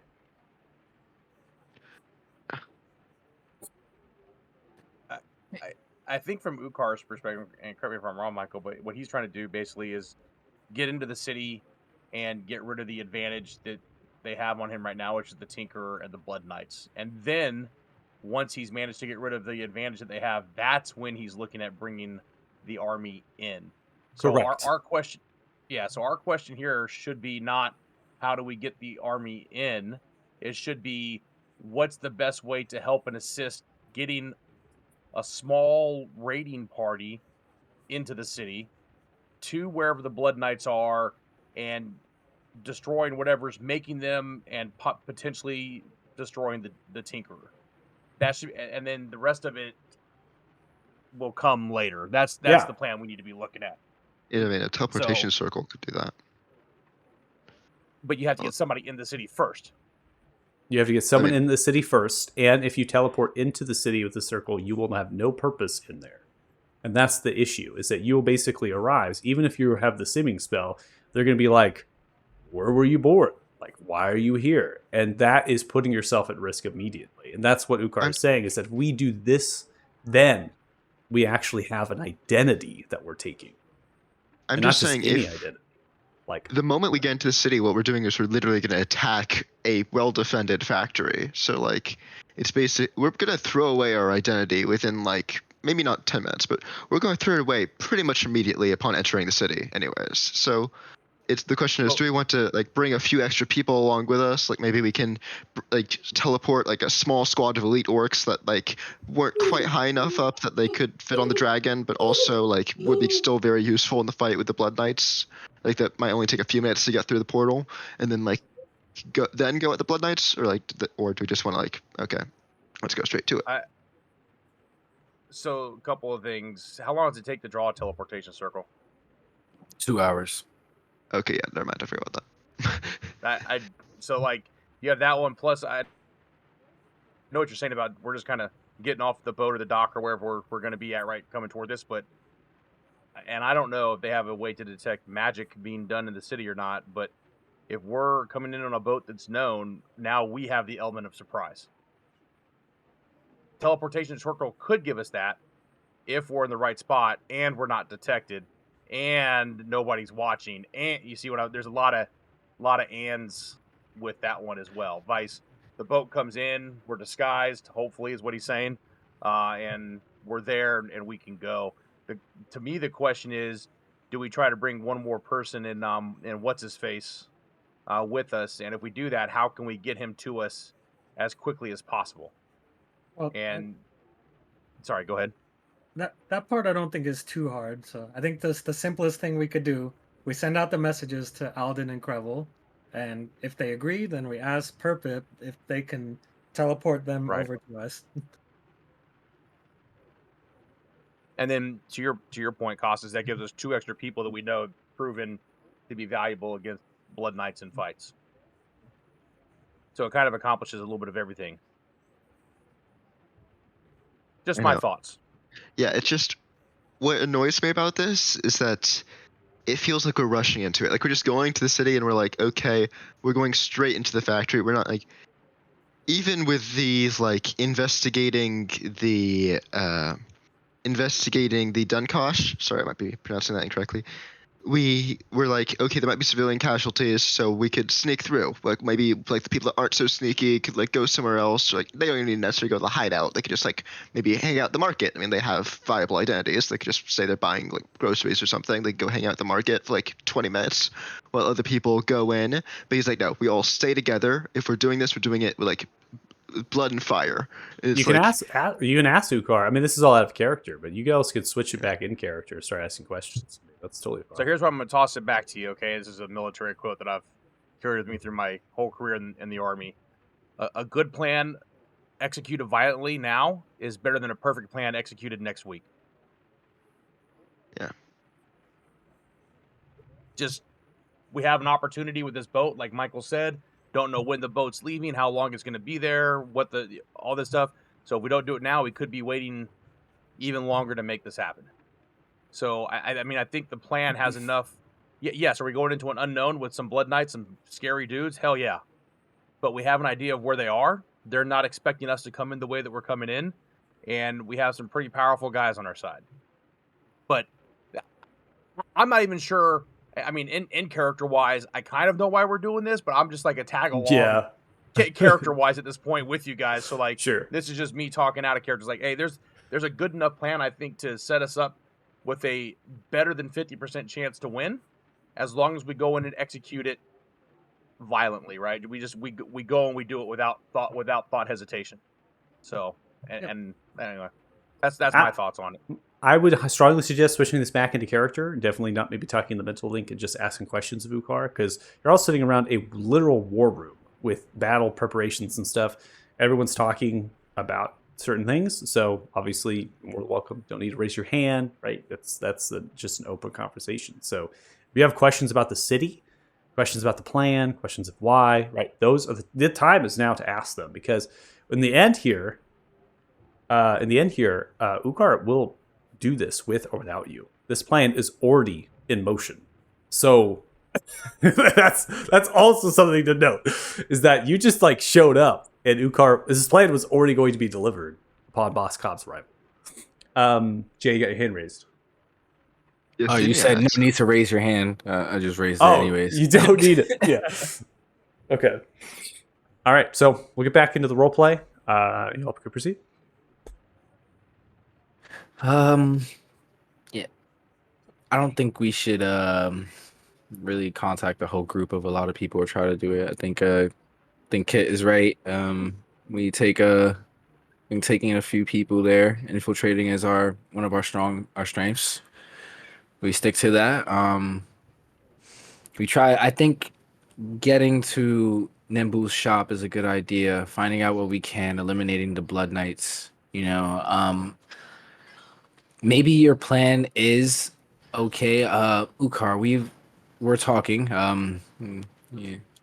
And we had an idea of maybe placing a teleportation circle to bolster our units at a certain time when the time is right. But place and location is where we're having trouble. Yes. Erpip. This is Erpip moves forward.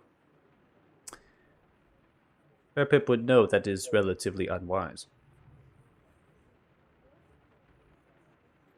Can you elaborate? Teleportation circles. They normally need to be connected with, attuned. They need to be used. And it is a gateway between one point and another point. Wherever we set this teleportation circle, it will actually run the risk of them coming to us.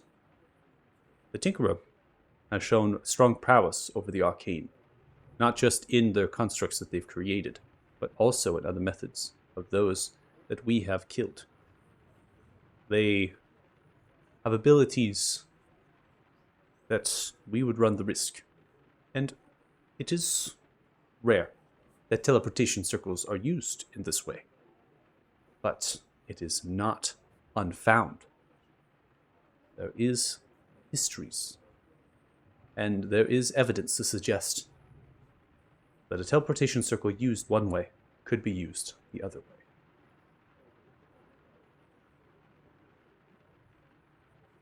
If we are to fail with our plan, if we are to be defeated, and the teleportation circle to be found,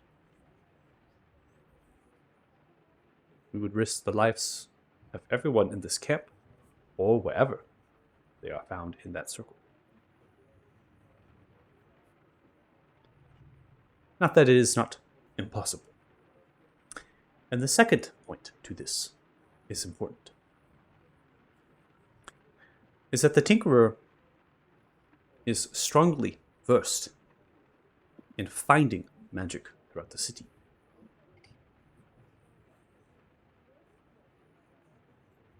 We have lost. Looks towards Vistar. We have lost a number of Rebellion Dragonpike that were in the city that had magical items.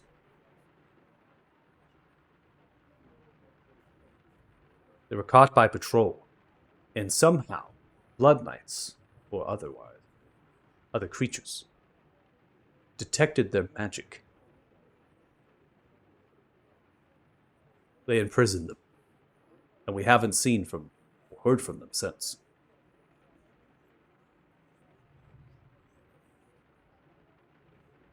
Will that be an issue for us? It could be an issue for you. But if we move fast enough, it won't. We'll be on a clock. All the more reason it seems to go and hit this hive at that workshop as fast as we can. Agreed. Yeah, the more we're learning, it seems like that's our best course of action. Yeah, now that you mentioned the timeline, it does seem like that is getting more and more like the most viable, right? I have a question about the geography. There's this mountain or some sort behind the to the backside of the. Sure. It just like is basically at the same level as the keep, right, and funnels in the back. It's essentially the back of the plateau. Imagine the city is carved into the plateau in 3 steps, and then the backside is the place that is uncarved, and that runs into the bay. So what I was wondering is there anything physically stopping us from doing a bit of mountaineering? Why? See Ukar look towards you and squint. You would risk losing all of that strength and then to be spotted. No, Yeah, I'm man. saying it in a way if we wanted to sneak soldiers into the city, could we sneak them in through the not plateau? Remember that Belzar is at play as well. You I would can be- detect Belzar. Would not. Well, I'm sure you could, but that would not stop the dragon from attacking you on the slope of a mountain, where you would have no cover and no resources. I'm sorry, I had to laugh. This empty class is climbing, rubbing like, oh shit! It's like fly by. I'm just saying. It's for all There those can times be you bothered solution. me at night. I'm gonna get back. You son of a bitch! Yeah, secret tunnel, man. Stick to the secret tunnel. I'm We do just not saying, want to risk being Small. spotted and then think attacked small. by the silver dragon. We will want to cling to the clouds when we fly to the Denkar ship. We will move as quickly as possible, so that if we have a run-in with the dragon, or otherwise, we will not be intervened. It is imperative that we reach the ship, take it, assume the identities, pass through the sea gate, and move on what opportunity that will yield us success. Belzar has proven to be an enemy, not only to these people around you, but also to the Grey Bear.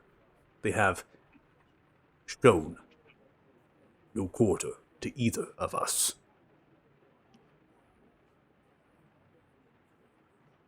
Well, let's not overcomplicate things. Perp, if assuming Othala here is able to contact the 2 Ulfrim Alphas that we know of, they can prove very useful against the Blood Knights and the Tinkerer. Would you be able to reach out to them or teleport them back here?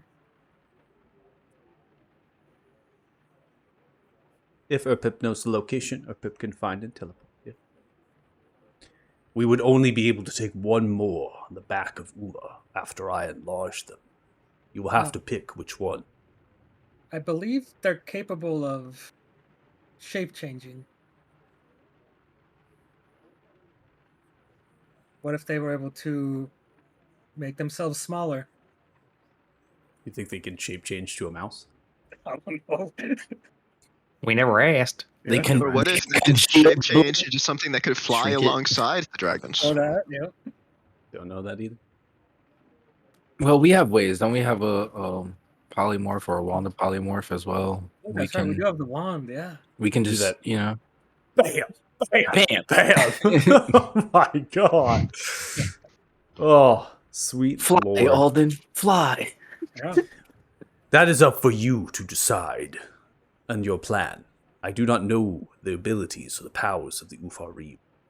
I only know that they give themselves to some sort of tribunal.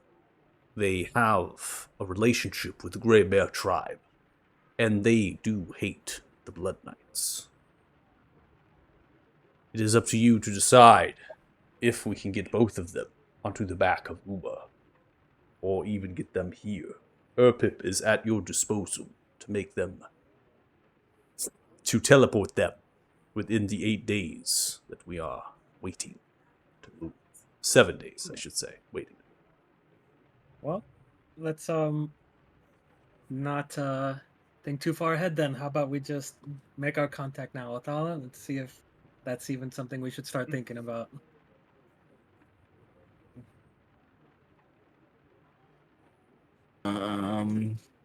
How short do I want it to be? I'm probably gonna cast it twice, so it can be at least like 50 words or more than 25.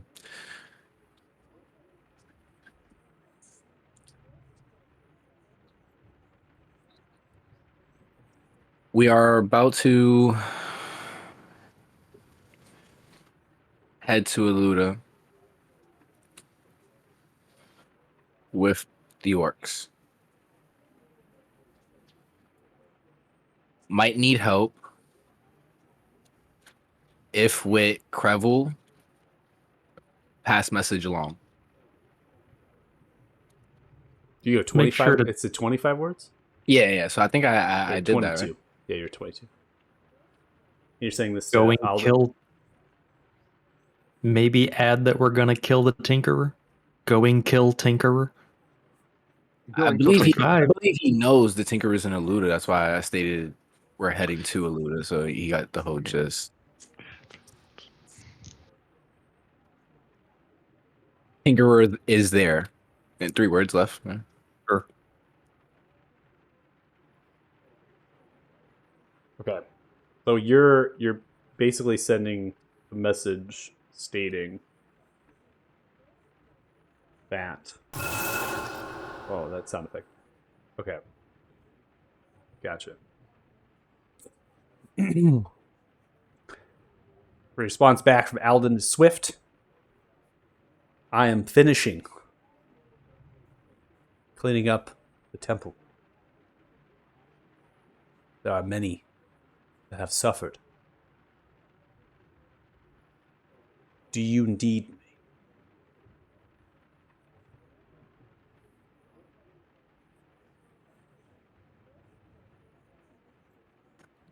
What was that last? Do you need me? Do you need me? Ah. So they're saying they're cleaning up the temple, which is what we know, right? They're handling all of the what happened over there in terms of the people affected. So they're just simply saying, "Do you need me?" Like, is this is a request that is not necessarily a want, but a need.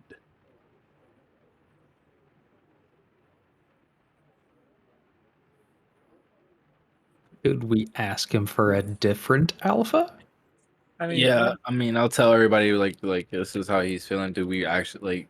He's probably dealing with other things as well. So well, tell him that this is his chance to make sure that he never has to deal with this kind of temple situation again with the Blood Knights. true. Yeah. Okay. Cast sending again. I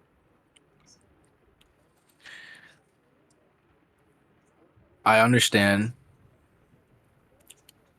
but this is the time to strike. We know the Tinkerer is there.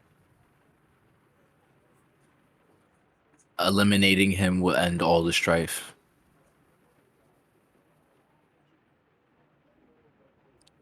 I think I got 21 again. You add so many filler words. It's so funny. Yeah. You literally could get. I think maybe that was like 10 words tops, but you added so much in between. You're at 21. It's how Dollar talks. He will waste sending spells. You waste sending spells. Is that complete? Other alpha okay? Can you send another alpha? Send another alpha. 5 words.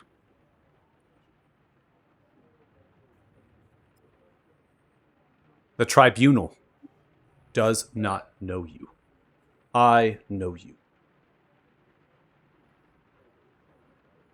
Revel should not be trusted.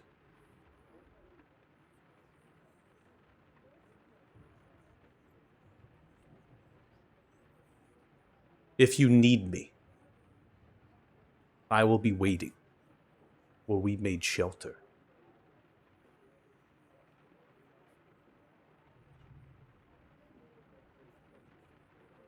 I'll relay that to the group. All right. One down, one to go. I mean, if he's willing, knowing what we know about the Blood Knights and how vicious they are, I personally think we do need him. This is going to be a tough fight, and if he's there by our side, that'll advance our odds a lot. I say we ask him, but that's just Yeah. my feeling. I'd say the line where need becomes want is where death comes into play, and I think at least one of the people in this group, maybe not one of us, but at least one of the people in this waiting party is probably going to die. Man, I don't know Ukar. Thanks, Mr. Optimistic. I mean, okay, so real quick, just so I can. These are the same things we fought in the temple when I first came to the group, right? That Yes. tripped on me Well, and saw me. So, I'm not saying that Alden's not a powerful guy, but we cleared that out with what 2 or 3 of those Blood Knights in there that time. Was it 1? no, wait. No, we didn't even fight a Blood Knight Those there. were constructs. We only those are- fought those the are Blood just Knight. constructs? Yeah, the Blood Knight was at the end when Oh. we saw Krevel. Where Thea died.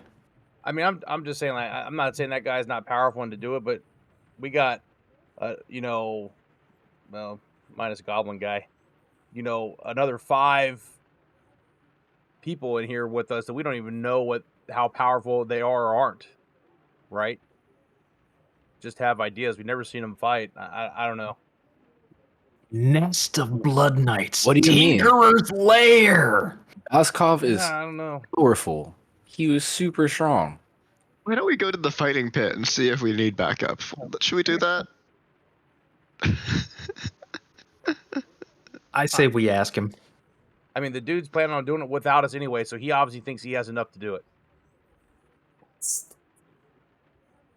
Shake my head, spot. and- That's all I can do at this point. We are additional power to what he thinks is already enough, and he knows because he said he knows what the Blood Knights are and what they're capable of.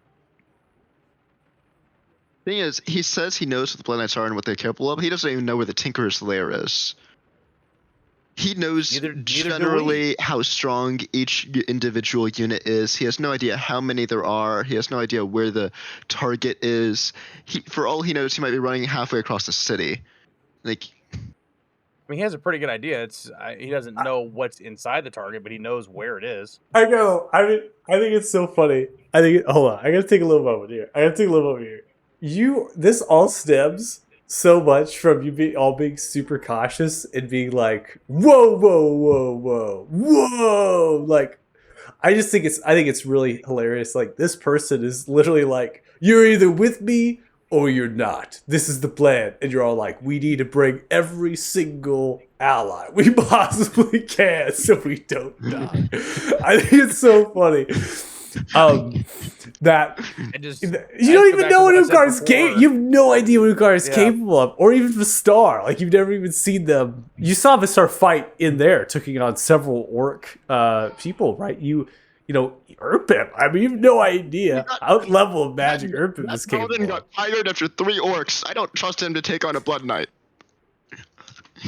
Okay, I'm just saying, you don't. There's a lot of what ifs, like you don't know, and you also don't know. We have Like albino Ukar's dude. just telling you what the plan is, and you're also assuming that they don't know the numbers at Nimble Automation. But I'm saying is that you have to ask that question. You can't make that assumption. Like now's the Fine. time to ask the question, right? Okay. Now's the time. Ukar, do you know how many Blood Knights are at Nimble Automations? It has been observed that there are at least 3 to 4 Blood Knights. Oh, easy. Oh, that's actually much less than I thought. I don't know, man. That's not exactly easy. By chance, well, do you have do a they sketch patrol of the together, building as well? or- Blood Knights are patrolling as individuals, and they are accompanied by 2 iron golems. Ooh.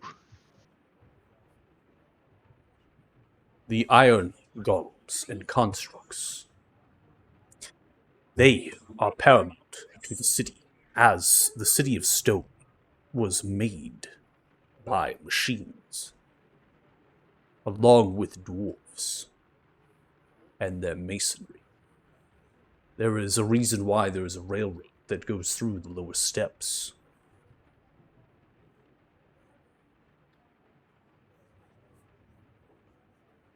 Do you know the layout or a general layout of the building? Is it 1 story, 2 stories, a warehouse type building, factory line? Like, what are we looking at? The star.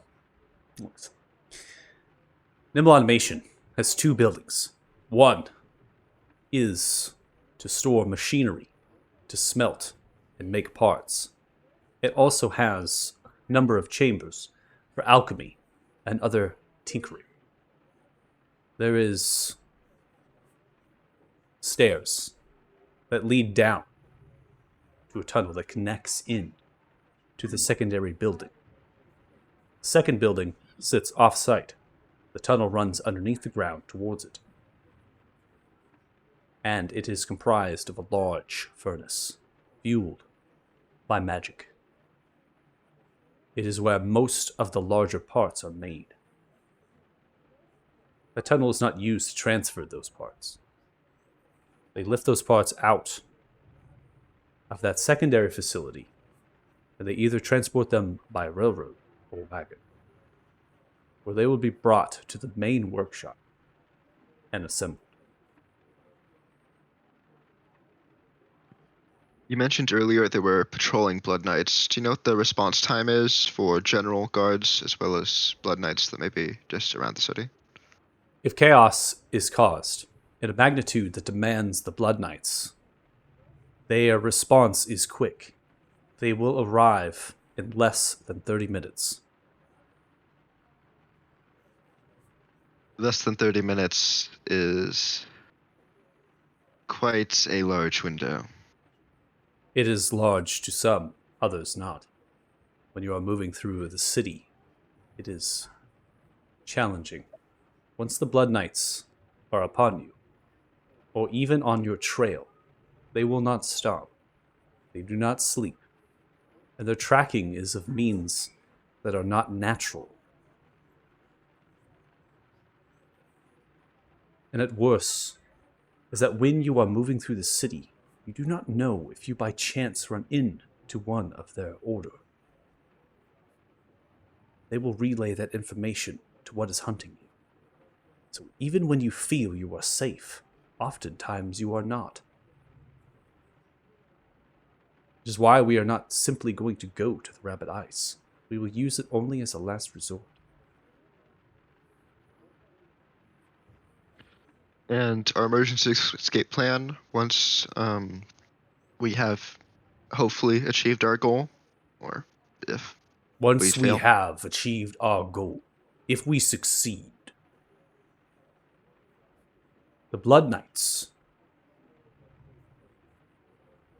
whatever remains of them, come to the aid of the Tinkerer, which does not exist. They have no master, nothing to serve. So what will they do? That is a question. One that I do not know the answer to. But Erpip is quite confident that the Blood Knights are connected like a hive mind. Herpip speaks.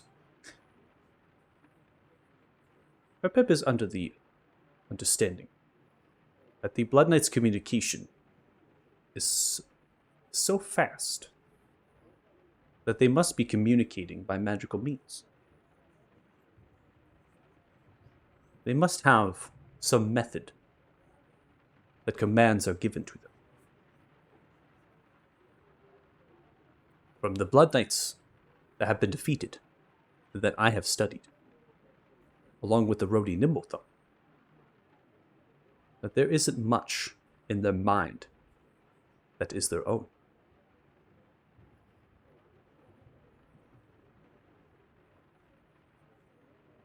Without a master to give them commands and orders, they very well might just stop, fall dead into the street. Or, worse yet, to some, maybe, it will self-destruct. This has been observed from a number of the Tinkerer's constructs.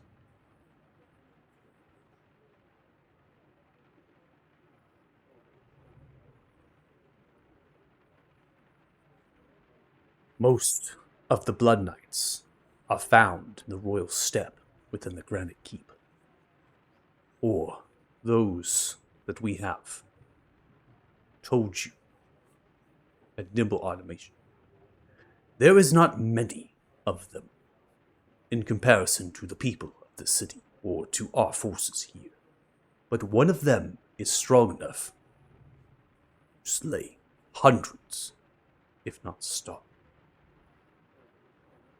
They require delicate tools to be able to put them down.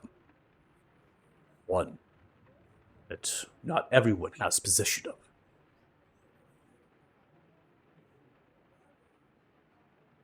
The hope is that they will self-destruct upon the defeat of the Tinkerer, or we will find a method to do so.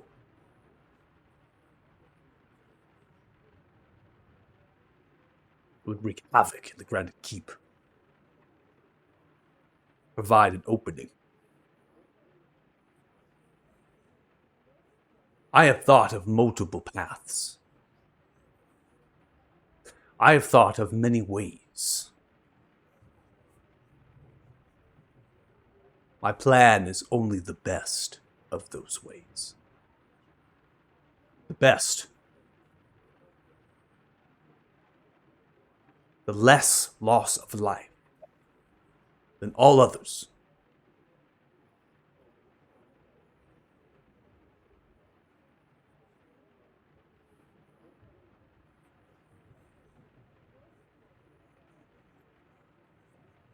Right. Well, hey, Athala, I know Alden mentioned not to trust Crevel, but I think there's someone who lost their purpose, and maybe this can set them back on the right path. So, Are you sure you want to involve them? I mean, if we have Alden come maybe as like an emissary of his people, like he is coming to view everything that's happening, and we already have pretty good repertoire with him. Yeah, maybe we should trust him. sometimes you need to go out on a limb and trust others.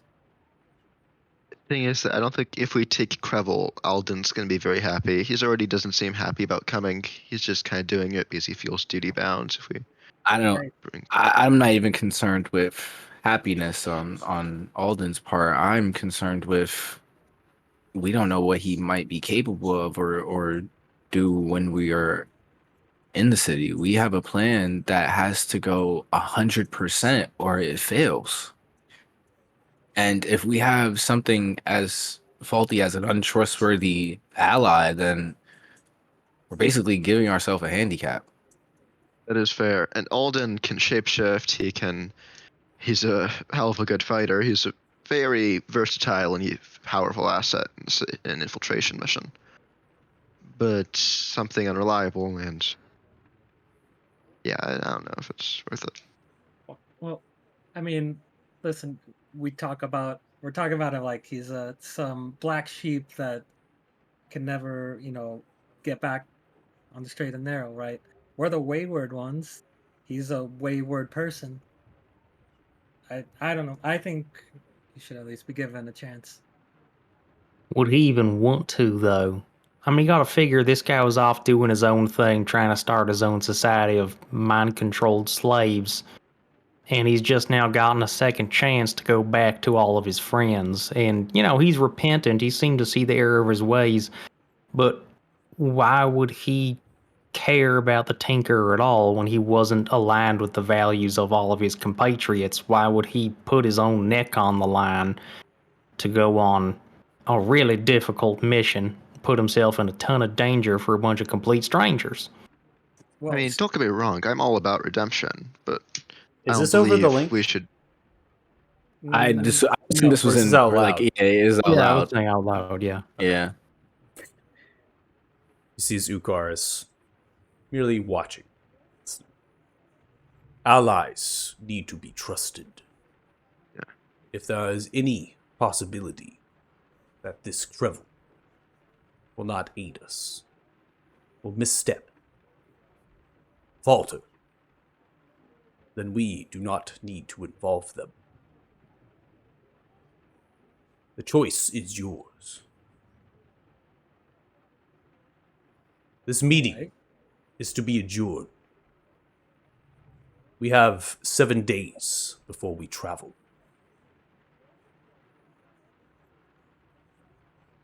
Okay. We will meet again to discuss more details, ask more questions. In 4 days' time,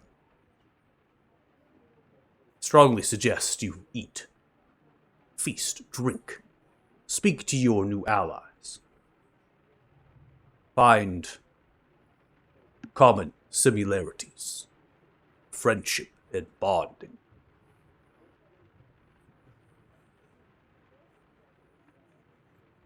You see as Ukar takes a piece on the board, stamps it very slightly,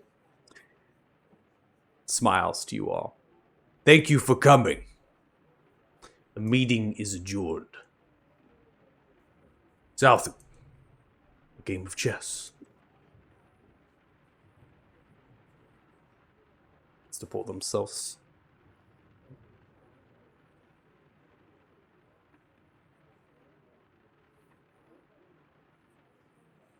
The star turns towards you, Estriel.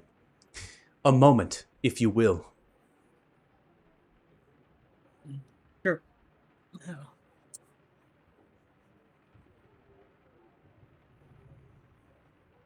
It could be the path that this Krevel needs to walk to redeem themselves. But they may not be ready for that path. In time, redemption will come to them. It is your choice if that time is now, not. And sometimes if you're constantly waiting for your chance, always unsure, then that chance is just going to pass you by. Of course. I would strongly suggest the opportunity be presented to them.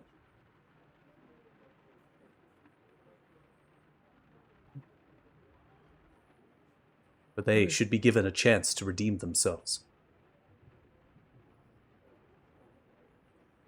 Well, then it seems like we're of common mind. Yes. Thank you for your time. And yours? Laskov pushes through.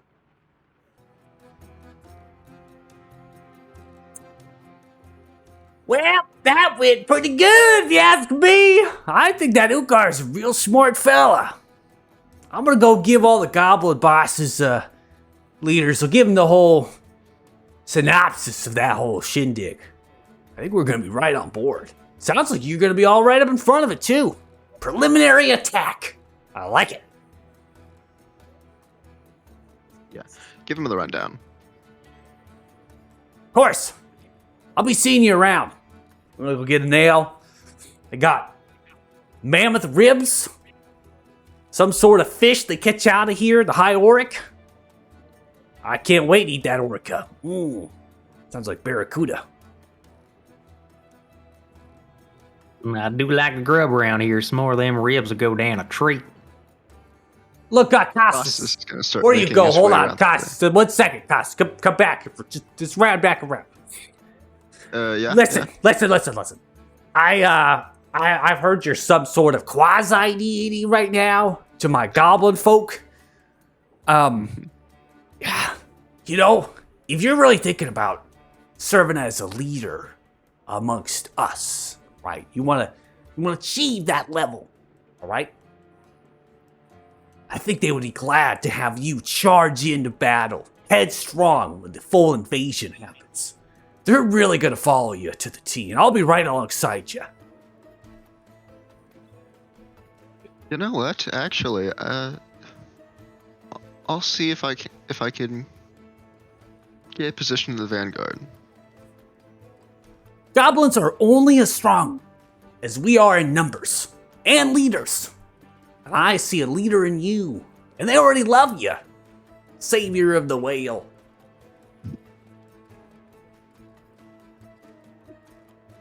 I don't think it went down quite like that, but I'm willing to believe it.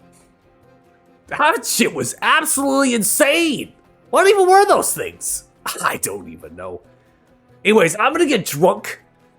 Absolutely shit-faced. Strongly suggested from all of you too. This is a nice place. Live a little, huh? Come on. Yeah. I'm gonna go make the rounds as well. So, hey, how you doing? Just approaching this orc. Yeah, I'm literally just gonna go to basically every fire pit. I'm gonna go play chess. I'm gonna get a little bit of every vibe at this party. You're just like approaching. Hey, how's it going? Here, take this. Hands you a skewer of meat. You look awfully pretty. I mean, I don't know how I feel about being told that by a guy, but thank you.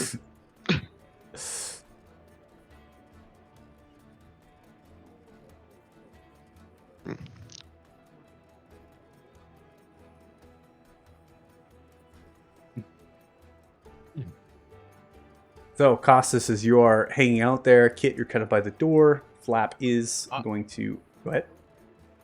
I was gonna look for some ale or something, but that's fine. Go ahead. No, there are servers. So there's like orcs coming out of the kitchen. The kitchen's over here. So there's people in here that are coming out, and they're kind of making way, handing people food. Generally, the food is on platters, and they're kind of just handing it to you, usually in like skewers or like just the bones themselves of the meat. And then there's bowls of like herbs and other things they've stewed down. The horns or tankards are filled with ale, and they might have sort of kind of these buckets with ladles that they're holding, and they're like refilling it from those, or like they have pitchers inside, so they're dunking them into the buckets and then putting that into your horn or to your tankard that you're handed to. And they're giving it to anybody, regardless if they want it really. They're kind of just like handing the food to them. So they're gonna see you kind of sitting there without food or drink, and they're kind of having a platter, right, of meats and being like, want this one? Yeah, It's I'll delicious. take it and take some ale, take everything. And then they offer. Yeah. You begin to fill it for you and kind of push it towards you and kind of take it very much to eat with your hands, even like the stewed stuff, right, to come in. They have a couple breads with like almost like a hearty grain, like a rye or buckwheat, right? So that's kind of the level of bread that you're dealing with here. So you're hanging by the entrance here. The entrance is going to, flap is going to open up, and there is a familiar character who begins to stride in. And right in the middle of your conversation, Costas is one that's looking at you, talking about how beautiful you are, staring into your immaculate eyes. You hear a kind of a knock on the back of your head. Yeah, what? Boy, what are you doing? Costas swivels around and he's like, "What are you doing?" Why are you not working? I expected you back after the meeting with the great chief. Did not return. I was told to, You're told to Mingle. what? You work for me now. The only mingling you'll do is with your hammer, steel, and an anvil. The only lovemaking you'll be doing is inside of my forge. Yeah, I lost myself that one. That was too much.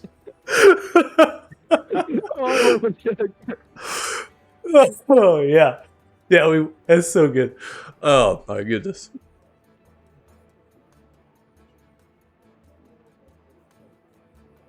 I don't think I'll be making any love in your forge. Thank you very much. Fine. Eat. Get fat. Meanwhile, the Oh, scars of your skin. I'll be back later. Don't worry. It's Good. Good. The best smith that's ever come through this camp. We need you. I need you. was that a compliment for once? It's as best as you're gonna get. I need a drink. Someone give me a drink. Here. He reaches for a goblin's ale horn. The goblin's like still hanging onto it. Get out! Nice. War chief. Roll that. He gets pushed to the crowd.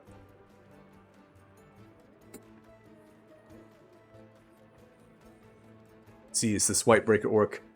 Sorry, we were so rudely interrupted. You were saying you were from... Yeah. Try to see if this orc is into me. Oh, insight.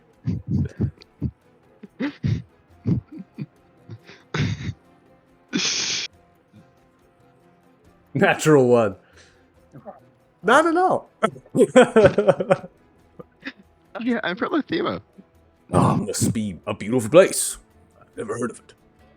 Oh yeah, it's called the Holy City for a reason. There's like a really it's beautiful. Because it has a lot of holes in it. I've seen a The cheese holy- like that once. It was called Swiss. I mean, I suppose there are a lot of potholes. So we really do need to work on that. But no, it's more called Holy City in more of a spiritual sense, you know, like a religion. I see. So you worship pots that have holes in them. No, there's a tree in the city. It's like a really big white tree. Big white tree. Yeah, like it's absolutely huge. Does it can that talk one to have you. holes in it? That one does not have holes in it. Not that I'm aware of. You talk to the tree. Yes, I have. Does the tree say anything? How beautiful you are. I don't think you mentioned that. It should. You know what? I'm gonna go over to the other fire pit, and I'm just getting a feel for the whole party. Plus, I get a feeling that if I don't start smithing in like an hour, I'm probably gonna be murdered by someone. One moment before you depart. You see as they stand up. Claim this one! If it comes to it! You see as they sit down. You may leave. Mingle as you wish. They smile at you as you get up. Over Did the Costas link, roll you to hear figure out the Kit- fuck just happened? Over the link, you hear Kit to the rest of the party except for Costas. Does this always happen with him when you guys go new places? Unfortunately, yes. You just take the free entertainment as it comes. Who claimed him Great. now? I need popcorn. It's got you Well, ask the 16 kitchen. charisma. Ask the kitchen. Crack me up some popcorn. Yeah. So you see as the Zalthu is actually being referred by Ukar as a mystic. They're playing a game of dragon chess. They're just kind of going back and forth. Eventually, Ukar is going to lose to the mystic Zalthu. Got me again, mystic. Your wise wisdom. I can learn thousands of years from you. You see the mystic motions the head down. More to challenge. Well, after you. Oh, thank you. I'm just here to show Joe how to play. I've dabbled. Yeah, I have no idea what's going on, but watching you guys, I think I know where you went wrong. You see, if you would have picked up one of yours that he knocked off and then you threw it really hard, you could have knocked off like 5 of his off the board. And I think he could have won that way. Am I getting this right? Mystic looks towards you.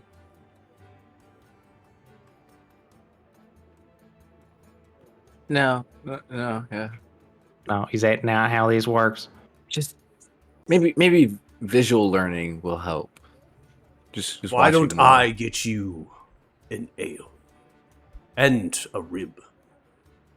I would love one. Yes, Like- I will be right back.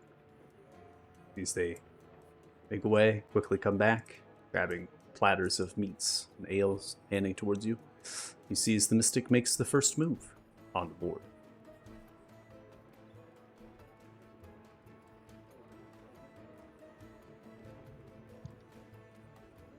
Stares at you. What is it? It's just intelligence, right? I'm not proficient. It would be just a flat intelligence check. All right.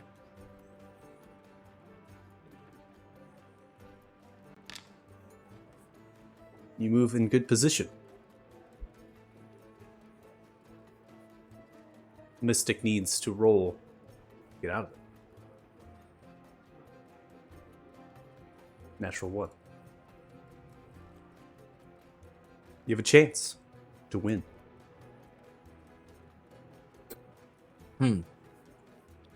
Othalo is like mate in one. Nice.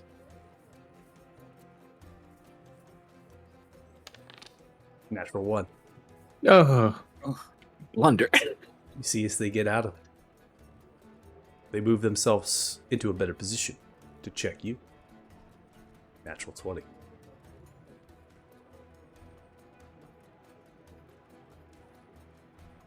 I'm gonna be fair, unlike I was with Istriel's game. Wow.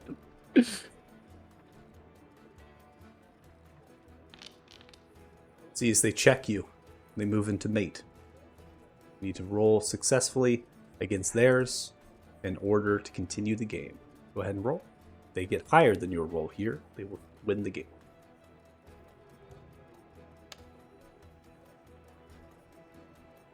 oof.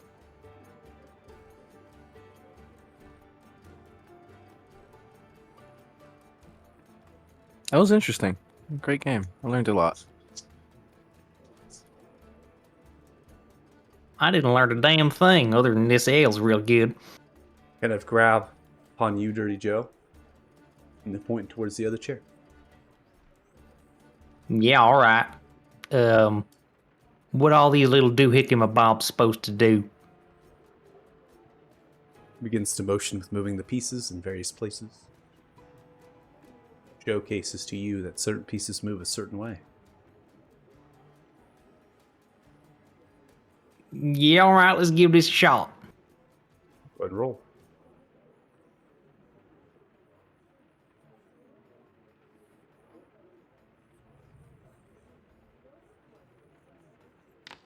Yeah. Yep, that figures. They move themselves into pretty good position here. You're going to have to get out of it. Roll again. I think you said this doohickey-mabob goes over here and a little loop-de-loop over that way, and let's try that.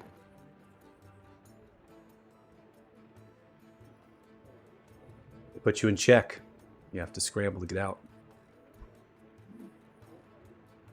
Oh, so that's gonna kill my little important guy. Take all his money, leave him on the side of the road. Don't want that to happen. Maybe move this guy over. I think this moves this way. How's that guy? Oh, that wasn't right, was it? They checkmate you. Yeah, that figures. Now, well, I'll learn how to play this some other time. A pleasure, though. Can I get you an ale? Sure. Well, have a nice day now. Mystic grabs a Dukar. Ah, yes. You must. Points towards the mystic, who offers both their hands towards you as if to grab your hand, to hold it. Wait, who's mine? Both of you. Oh. All I entered, Joe. I'll extend the hand. Yeah, all right. They grab each your hands. Cold and old the hand is as it reaches for you like an elder. They grab it and they simply hold your hand for a brief moment. Grab onto yours. Athala, they hold it.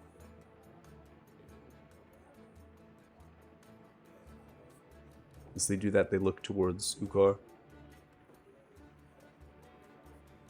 Point towards the chest of Ukar.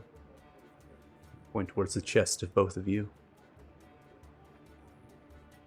Grabbing their hands, they come together.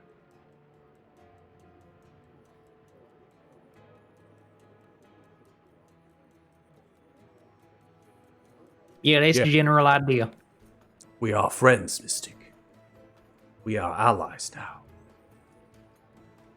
Mystic shakes the head.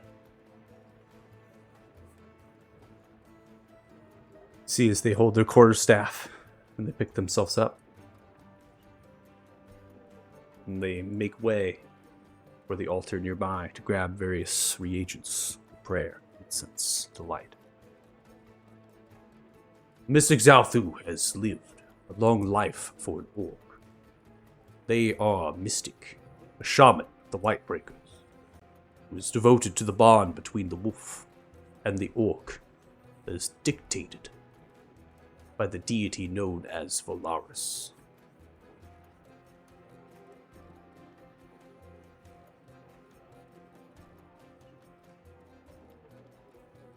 You have been given the great honor to shake the mystic's hand. It is a sign and offering amongst the people. The Whitebreakers are peaceful. It took no real aggression when I invoked the Iruta. They went willingly. The Whitebreakers have lived in harmony and peace with humans for some generations. When I spoke to their people and said what I had intended, they were grateful that I would stop the attacks from the Red Stalkers at the Jade Forge.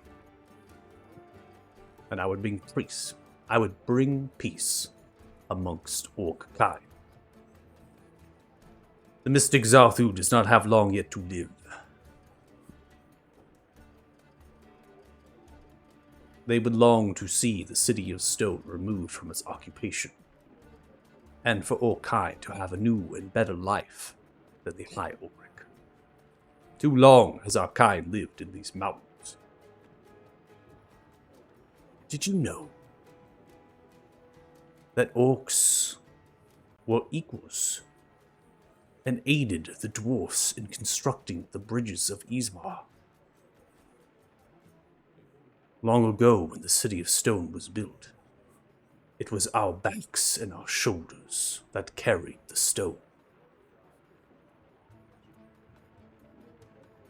How Ain't say our that I kind did. has been vilified.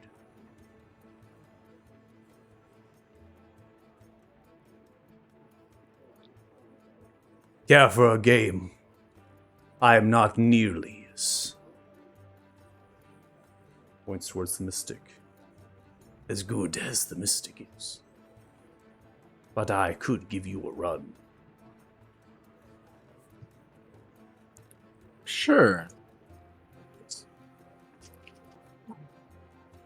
Good. Seems they left a lot out of the history books, huh, Ukar? Alas, they did. It is not uncommon for history to be wrote in the betterment of those who wish to change it. Disgusting. You have the first move, Othala. Proceed. He who is the victor is the one who is deemed right, right?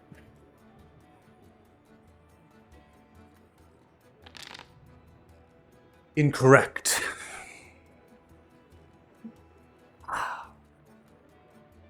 You are skilled. I had practice with librarians.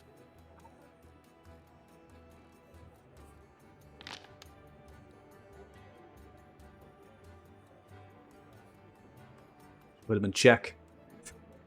So quickly. Librarians.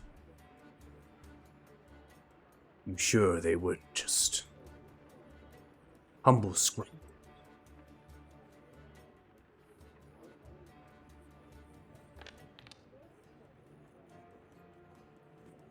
Yeah, Yes, they it move was a themselves hobby. out of the check. 8 that you were putting towards them. A hobby. Where did you grow? Where were you born?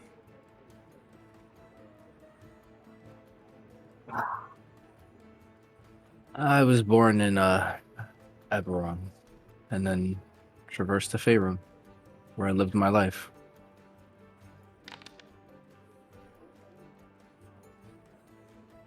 Here to checkmate again. They try to recover themselves, pulling themselves away. Beat them right here.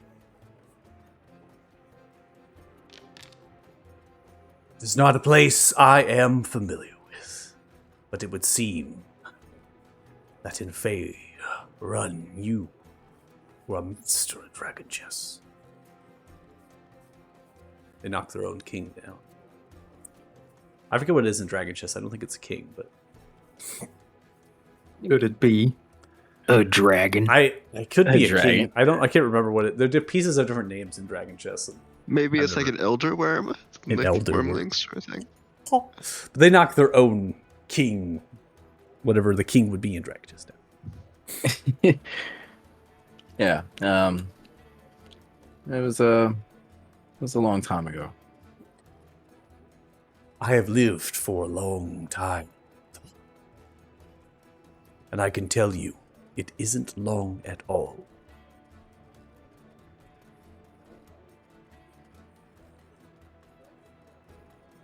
Yeah, I'm starting to get that feeling as well, where things feel far away, but also in arm's reach at the same time. Will you ever return home when your ambitions are quenched? Well, that's the question, isn't it? I don't really know where my ambitions lie and what's the end game here. What I can do here to help out before going home. Let me offer you a piece of wisdom from someone so long lived.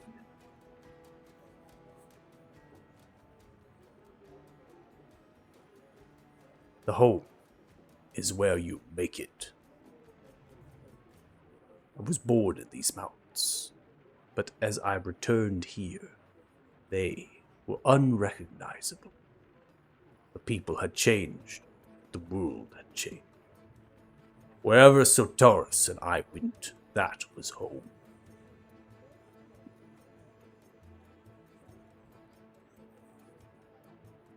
Perhaps this could be your home as well. Come the time.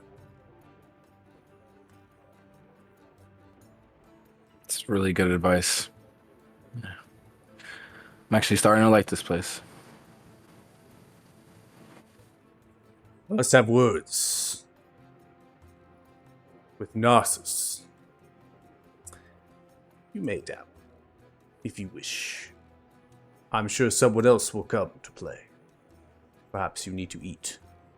You look starved. No, this is just my normal figure. Bump up with you. You could use it. Hits you on the back. A large smack. $1 recoils. Just weak bones. Yeah, he'll get up and probably go get some food. So at this point, we're gonna go and take a break. So definitely, see about if there's any questions that you have, anything you wish to ask any of the characters, because there again is there's a lot of characters, right? There's a lot of information in terms of them, but they are not going to just present that lore, right, unless you're kind of asked about it. And so this kind of gives you a platform, if you will. There's also going to be a number of dates, so if you think of anything as we go through that downtime, if you will, you can always ask questions to these people. So we're going to take a 10-minute break here. We'll come back at about the top of the hour, so 7 p.m. PST. And if you're watching the stream, thanks so much. Really appreciate it. And we'll see you when we get back. So, bye. Bye.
All right, welcome back. Thanks so much for rejoining us as we get going for the second half of our session.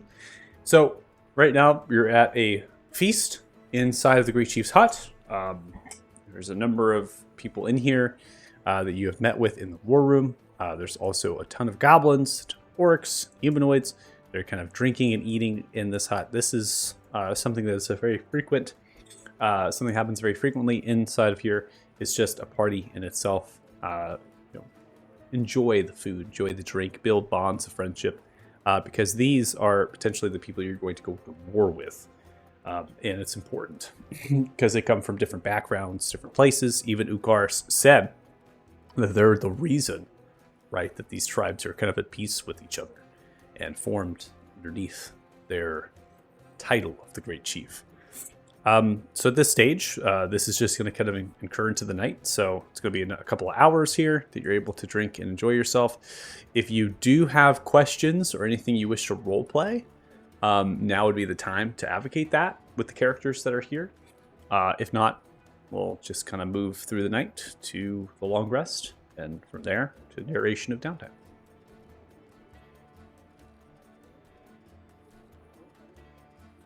Anybody? Any takers? Oh, I do have I have a something. thing with Smith. It'll be before the long rest, though. Okay. So Israel's got something for the long rest that doesn't involve talking with anybody? Right. Yeah. Okay, so we'll come to that. I see two people move their tokens. I see Costas to Tulok, the war chief, and then Othala with Airpit. Which wants to go first? I just want I real quick role play with Urpip. Excuse me. I'll offer Urpip a drink. Airpit thanks you. Anytime. I see you're versing arcane. Are you well versed? Are you like Bruga? The same or lesser? I am exactly like Bruga. Wow, that's interesting. So it's lucky Ukar has you on his side. I follow Bruga is really Ukar. powerful. Bruga is very powerful. They are greedy with power. Urpip is not.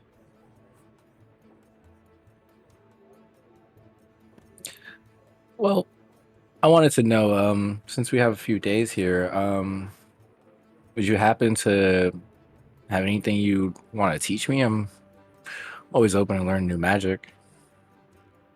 Urpip does not mean to insult you. I do not know where or how you have studied. But Urpip can teach you some things. What school of magic are you interested in learning? Oh, is it like a draw of a raffle? I'm more interested in dunamantic spells. It's my forte, divination as well, but anything that might help in the battle. Probably not the best damage dealer. Urpip focuses on illusion spells. I am an illusionist. Ruga is not. Most of the time. Urpip can teach you some things, I suppose. How many years have you studied? What level are you able to reach? Well, today I'm probably around 200 years old.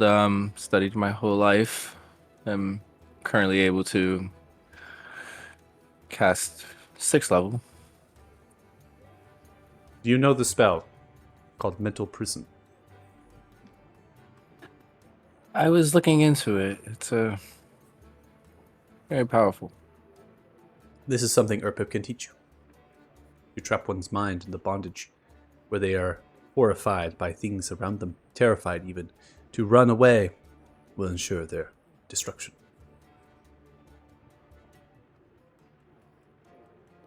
I'd be gladly to take a class. If there's anything I can return, A class? Oh. You flatter Erpip. No class. Erpip will find you where you are camped, staying. Yeah, we'll be around camp. Be centered here, most likely. Erpip will find you, and Erpip will teach you. All right, and I'll be a glad student.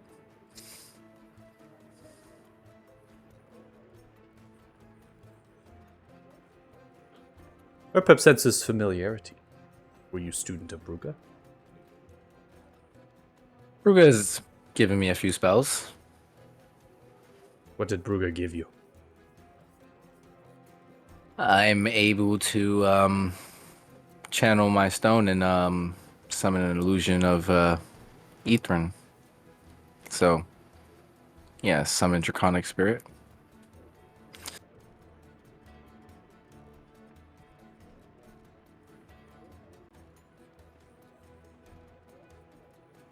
Bruga could have gave you something better.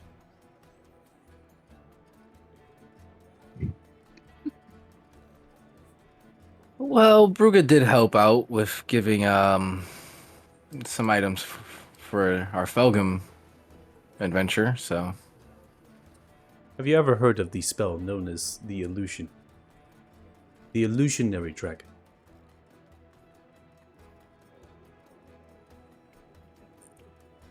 I've heard of it, where you bring out more of the essence of the dragon, correct?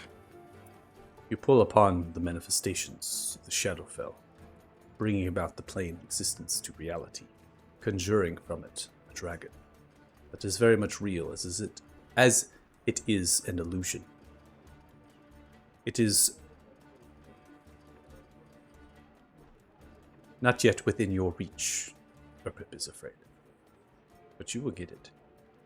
This is what Erpip would offer you, not Draconic Spirit. Draconic Spirit tends to have baggage.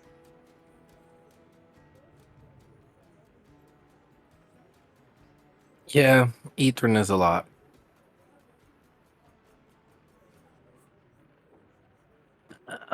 Yeah. How interesting.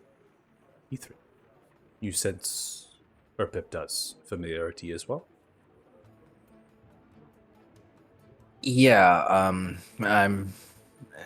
well, Ukar being a bearer, I'm also one of the White Stone, which allowed me to commune with Ethrin. And spells seem to flow that way as well. I see. It is interesting to Erpip that spirit would be summoned by you. Interesting how? Spirit is bonded to you. Summon a spirit, it must be pulled from something. And yet,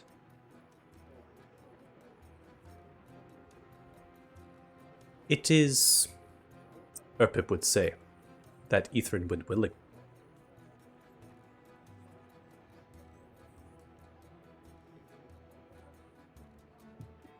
Ethrin is willingly allowing himself here? Erpip thinks so. To summon a spirit, you must use great power. Oftentimes the spirit resents, but in the end they will go willingly. For better purpose.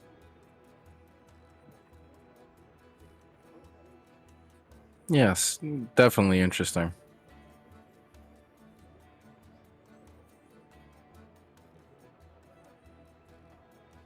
Well, pulling a dragon from the essence of the Shadowfell sounds very much helpful. When I get the capacity to learn that, you'll be the first I come to.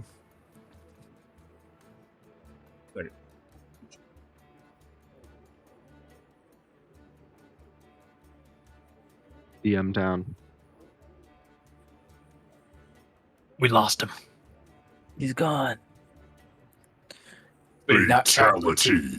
Now everybody, kill all the characters.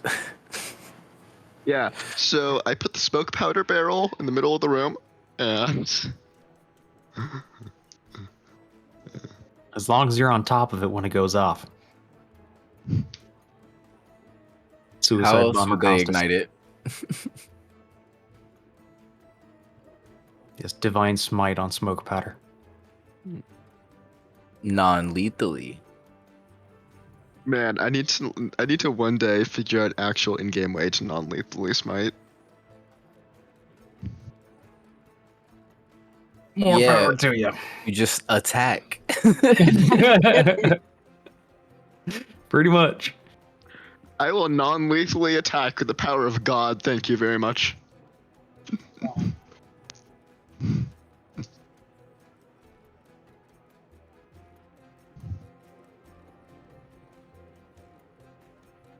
At this point, Joe is trying to start a conga line with any orc or goblin that will join in. Lavinia keeps running in, and Laurel was not coming in, so I had to get her out. Okay. Better that than her banging on the door and screaming, I suppose. But it's she started to scream when she's running it now, so it's even worse. She can't actually this morning, she was running naked, like twice. She ran in naked.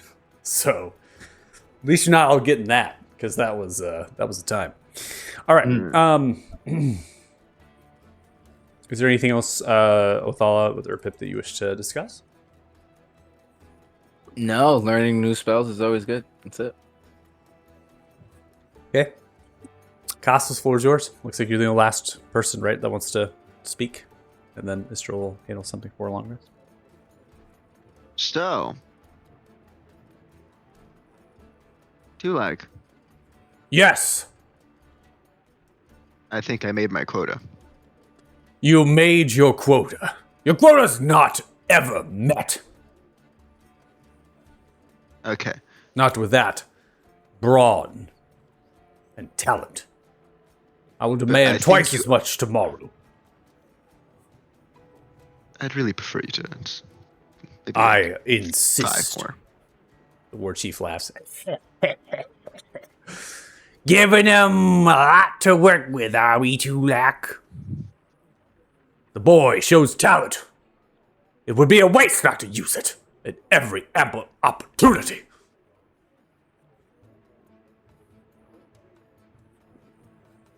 War chief continues to laugh. Anyway, I'm just here for my bet. What bet, boy? I think you owe me a drink. A drink for what? I'm pretty sure I distinctly remember you saying if I made my quota, you'd drink ale with me for an hour. I mean, I probably won't be drinking, but you'll be drinking, and you'll For be... an hour? Boy. You see them hand you an ale. Another! You see him grab a goblin. Ah, ah, ah! Ships them off. Cheers! Cheers. Oh, also, while I have you, do you know what being claimed means? Who's claimed you? Oh, that one that yelled. Yes. Have you ever heard the story of the birds, the bees? Oh, okay. Romance is lost amongst our people. Consider your kind. There was a fine maiden, refuge of the city of stone, that made way, caught my attention. Did not like the advances of Tulak. The war chief continues to laugh. No! I was seen to them as obtuse. Tulak could not win this fair maiden. They were ate by a bear. 2 weeks later. Foolish. A waste. You have been claimed. It is a declaration amongst our people, not to romance you. But they want first dibs.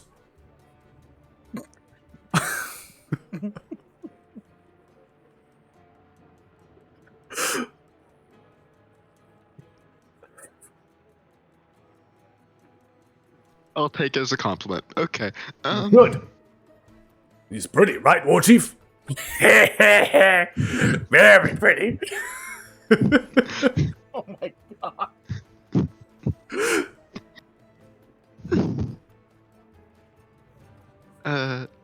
Yeah. So, you got any secret fortune techniques to tell me? Secret forging techniques. What do you mean? I put hammer to steel. Yes, but when you Secret put as it hammer to gets. steel, do you create any like really cool magical swords? No.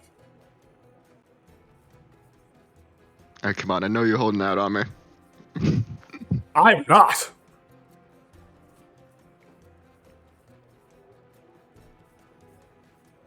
Should I try to tell if he's lying? Roll insight.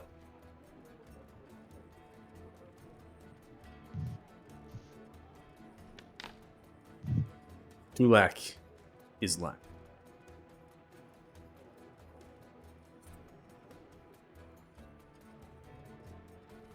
Okay, fine. What would it take for you to teach me? Facial structure tightens. They're not as kind of stern in a way. Maybe they're wobbling a little bit side to side. Sweat of the brow. What would it take? What would it take? You see them look into your eyes. Do you understand the last magical weapon I made for someone? Do you know who they were? What they did with that weapon? Based on your tone, something very bad. Yes. It would take trust, loyalty. It would take.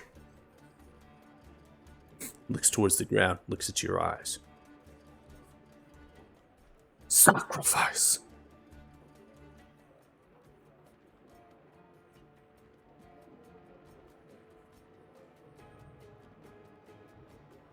War Chief is no longer laughing.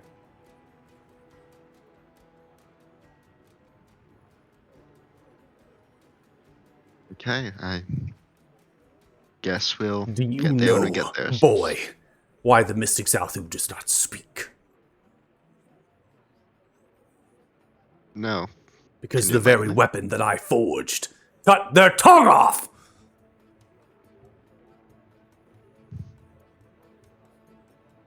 I will never make a blade like that again. Ever. You're not at fault for your blades. I woes. am anyone that wields It my just- steel, my sweat, my stamina, and uses it for evil intent against orcish kind. It is me that does it. If I did not forge that blade, it could have been avoided completely. This is why I do not forge these days. I merely instruct. Have you at least shattered the blades who did the deed? No. The betrayer has left. Never to be seen. The blade with them.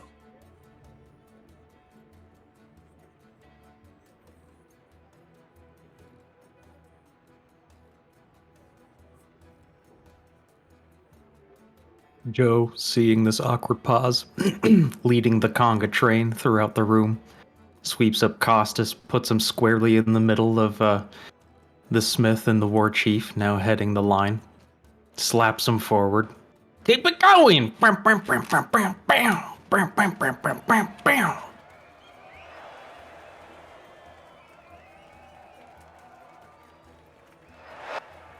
We will talk about this again.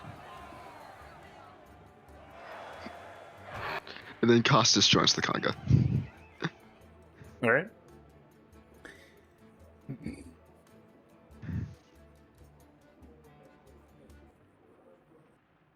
All right. So, Istro, what are you wanting to do for the long rest?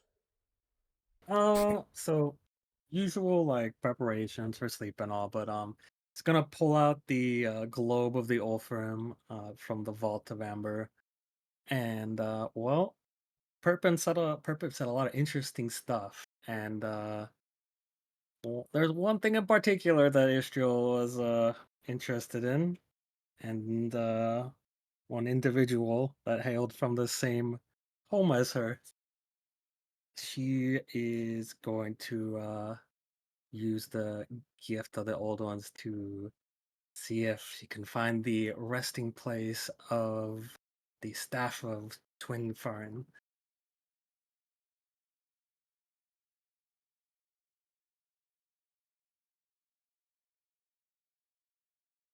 So you broke up for me. What'd you say? This, I heard staff of something. The staff of Twin Oh, Fern. Quinn Farron. Got Oh, you. Quinn. Yeah. Yeah, you can pronounce it right. Gotcha. Okay. So you're gonna okay. So you want to try to locate that Yep. staff. Okay.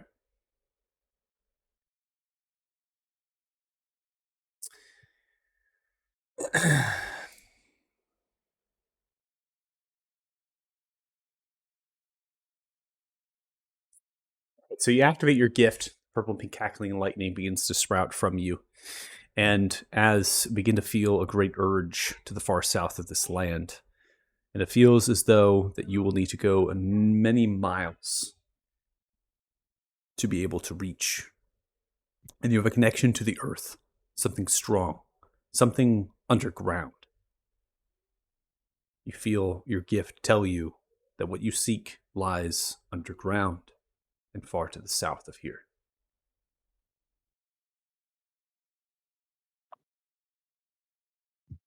Is there any indication on the globe?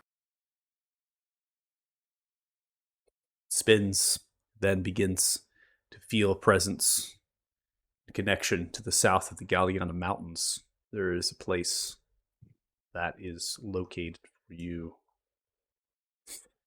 It is in the western hills of Galan, the south of the Galiana Mountains.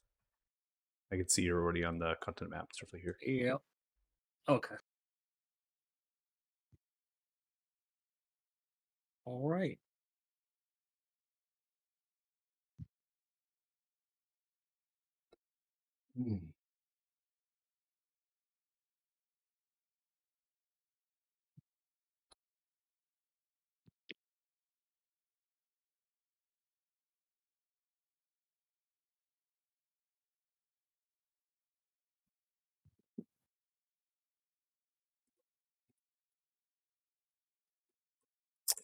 The staff is also not called the Staff of Quinn Farron, but it's called the Staff of Behold. Staff of what? Behold. Staff of the Behold Staff is what it's referred to. Sorry.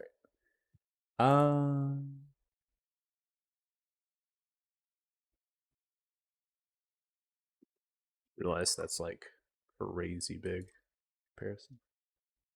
Chop it down. Super, super tiny.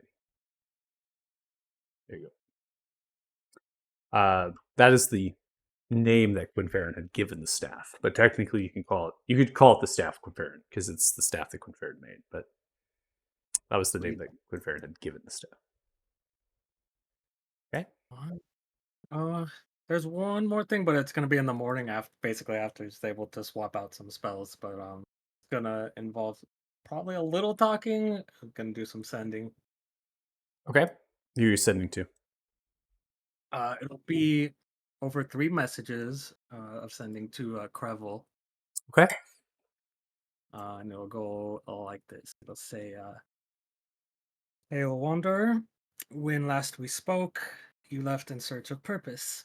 Sometimes purpose finds you. The Tinker is known to be in Voluda. A plan is in motion to invade the city and defeat him. The blood of your kin compels you to act, to forge a new path on untrodden land. Will you join us in this endeavor?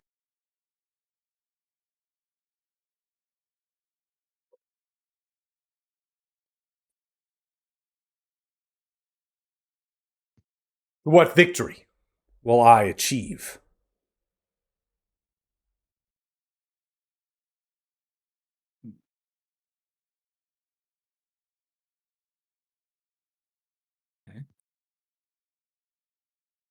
victory takes many forms. You set your eyes on whatever prize you'd like, but there's one goal, one common enemy for us all.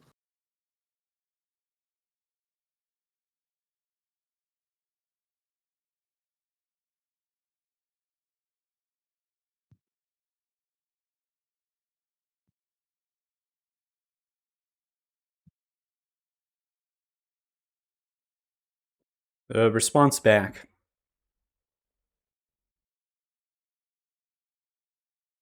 I will seek the death of the Tinkerer.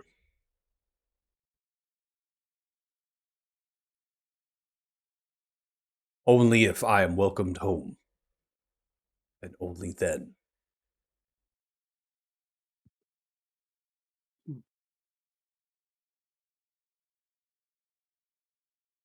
Perhaps in your partaking of defeating the Tinkerer, you can be welcomed home.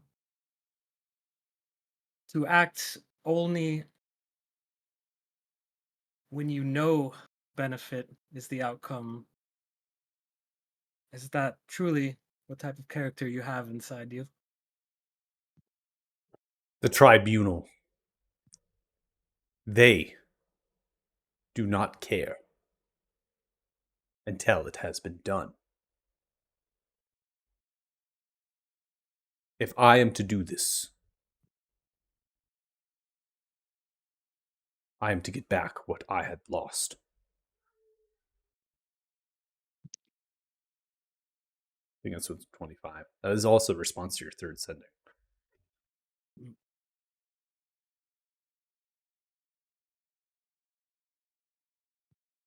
There will be no guarantees, but I will vouch for you.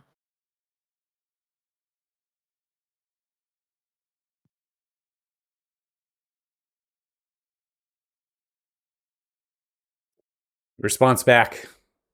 Swift. And it is precise. I will only deal in absolutes. Only a Sith deals in those. All right, no, that's it. She won't reply back to that then. All right, it's Okay. made its choice. Gravel holding firm the line that they will only join if they are guaranteed that they are welcome. Nope.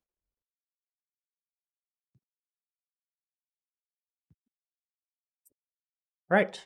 So with that done, we're going to kind of go through some downtime. Given how much time we have left in our session here, I want to definitely get to the next step of this plan. So that way, because we definitely had, I think, a couple sessions worth of actual role play. Well, not really combat or anything like that. I think really getting really crazy. And so we're going to come to a period here of downtime. So we're going to have 7 days worth of time that we could accomplish either crafts or maybe some downtime activities if that's something you wish to take. But we're not going to spend too much time in processing of that because we're going to be playing later than our end time to make up for time, is also because we started later. And so what we're going to kind of do is set a kind of a little bit of a limit and say maybe to the top of the hour, right, in terms of time. So like 8 o'clock, that's going to be the maximum that we're going to kind of go through downtime stuff. And so if you have anything that you wish to do in the 7 days, we're just going to kind of go down the line and say, this is what I want to do, this is what I want to do. And we're going to kind of make those things happen. In 4 days' time, you will have a meeting. That is going to be more of an out-of-character meeting. I'm not going to role play that. And that's really just going to discuss maybe some questions you might have or some of the finer details of things that haven't already been discussed. If you do wish to role play with any of the characters within the 7 days, you can. So we can kind of have a role play moment. But again, I do want to kind of cap out at about 30 minutes here. So floor's all yours, I suppose. Start whoever wants to start in terms of 7 days with stuff. Who needs tattoos?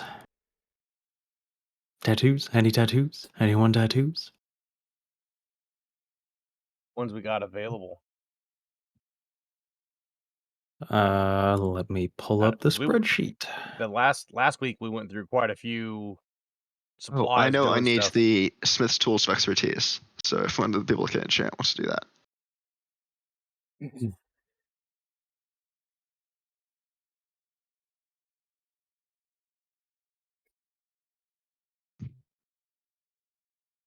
I'm just pulling up the sheet again. Okay. So Costas wants Smith Tools of Expertise. Okay.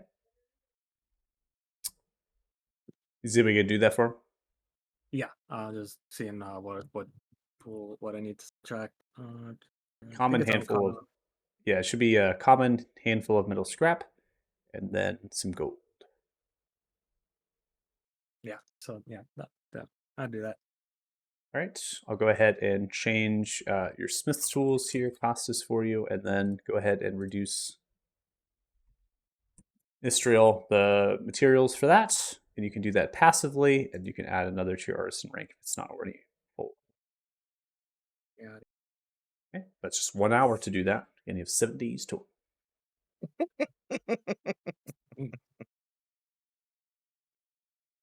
Not saying you have to do anything. I'm just giving the opportunity, right? I was wondering. I sent you a little thing about a discovery, like a magical discovery. I think is what it's called. Did you look at that? Yeah. So with the magical discoveries right now, unless I have them pre-approved, we're not going to get into that particularly. I want to say I already looked at yours, so let me see. Yeah, because I know you told us to send them in if we want them pre-approved. So that's like I was asking if you. So I don't know. Let's see if I read it. So I can do the Absorbing Tattoo, the Eldritch Claw Tattoo, and the Shadowfell Brand Tattoo. I don't know if anybody has common pelt of fur and hide. Well, I mean, I imagine as the ranger, I probably would have some of that laying around. If we want to do the So coil and that was grasp in the store. tattoo.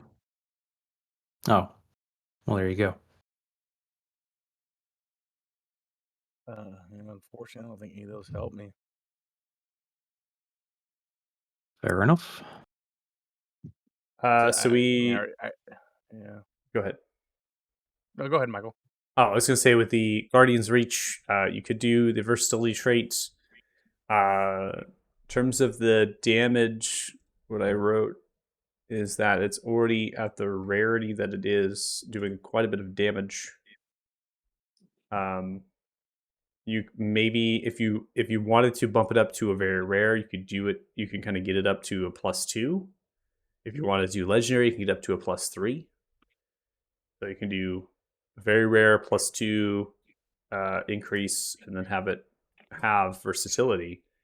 The issue comes into play primarily the fact that you already have a feature associated with the weapon. And so you're saying, I want to add spikes that can swing around like a circular radius. You already have a feature that basically free grapples them on hit. And that's already the feature that's been assigned to it. And so if you had a feature, that would probably replace it. And as far as the double proficiency component is concerned with the contested roll, your DC is already pretty high with the contested when you're doing it already because your strength. So, and you get that immediately just by swinging the weapon. So I can give you an enchantment, like if you want to do like a +1, and then you might want to have like a 2d6 fire damage or like 2d6 cold damage or something like that. We can do that. We can go that way, or you want a flat +2, or if you do want to raise it up to a legendary, we could go up to a +3, and have it be versatility. And I could think about doubling the proficiency component, but we definitely could not do the circular swirl around feature Yeah, because you I knew already that have was that. a stretch. You already have the feature of basically restraining people whenever you hit them twice. So, yeah. So I'm willing to work with it. I think that's why I wrote my notes. I didn't send it. I'm pretty busy, so I just didn't send it over to you. Yeah, sorry. Yeah, the biggest thing with that is I was hoping to get the ability to enchant it like with something else. So that would be more options for it. I think if it's going to be an enchantment, it has to be something more or less just like a +2d6 or a +1d8 form of damage. and that would bring it up to a very rare. If you wanted to do a legendary, right, you could do a +2 and then do a 2d6 or a d8 damage. Because if that's the difference. If you're just after damage, I can do damage and get it up to a very rare legendary, but I cannot add another feature. With most of the enchantments, they have features associated with them, like either they extinguish flames or maybe they cause light from the weapon, right? That sort of thing. And I could probably get away with doing some light, but I can't get away with a blood curse enchantment. Yeah, no, it's Yeah, I know. and it's that's what I was- outright very rare.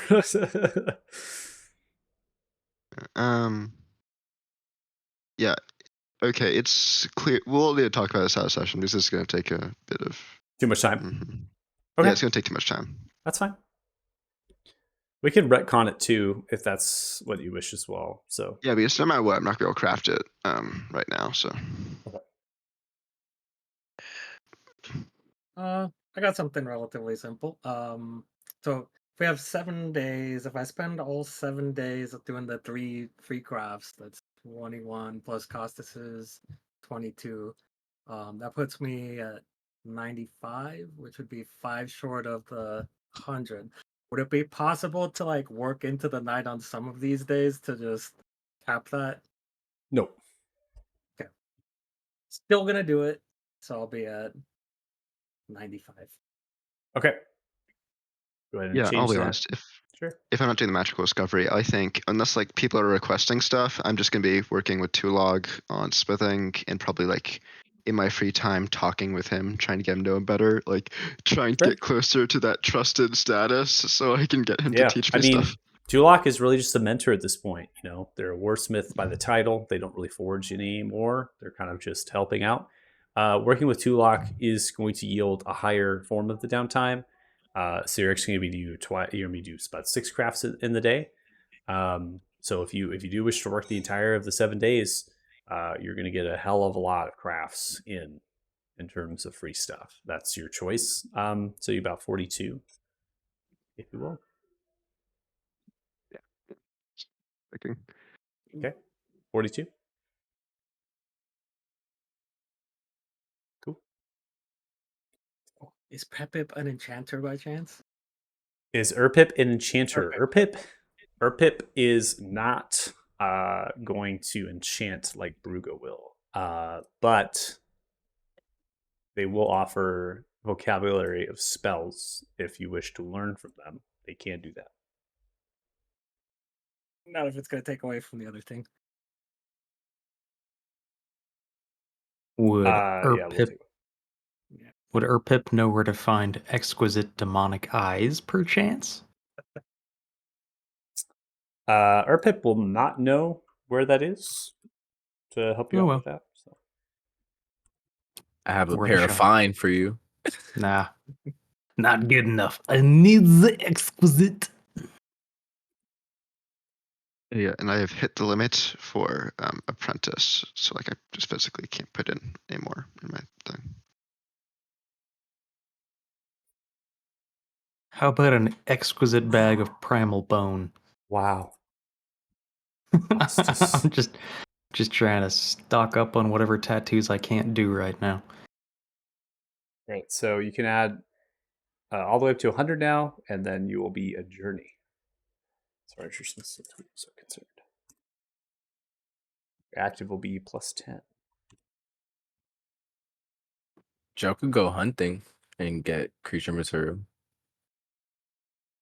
Well, it's creature material's not really the problem here.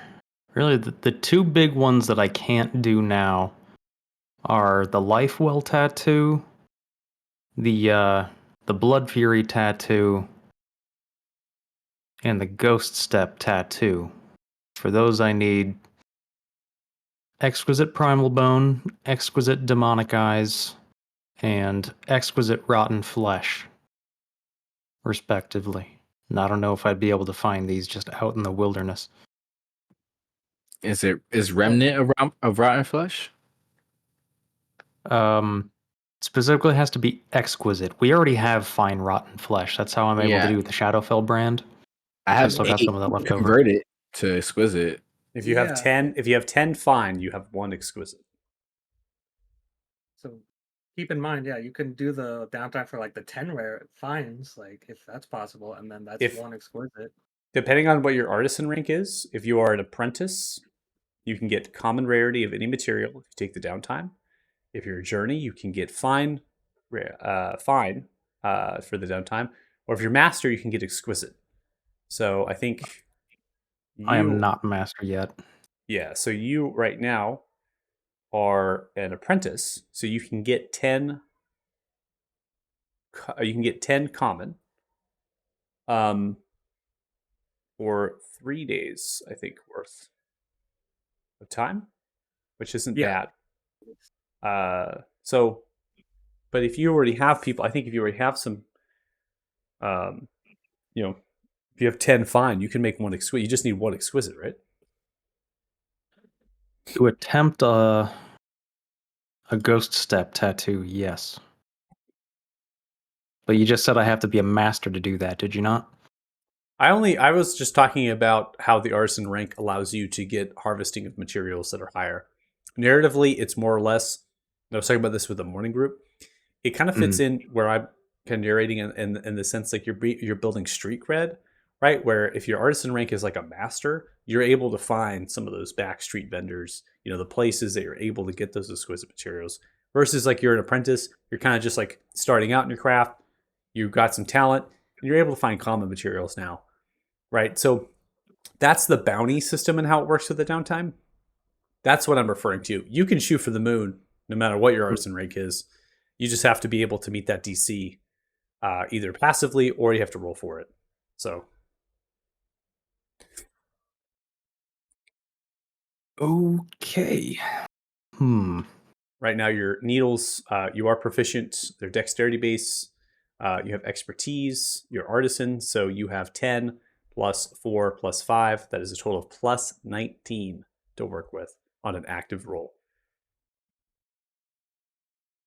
So as long as you have the fine materials, you have 10 of them, you can turn that into one exquisite. I think that we have that. Yeah. Yeah, you said you have 8, Jay? I've got 3. Okay, I could give you. Well, if anybody's willing to put up the mats and have me possibly lose them, does anybody want a ghost step tattoo? Let me pop the link in the chat for you because I already found it. See if that looks interesting to any of you guys.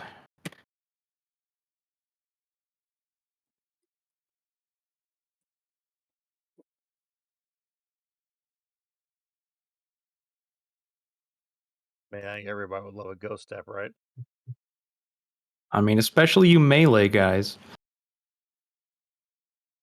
It is pretty cool.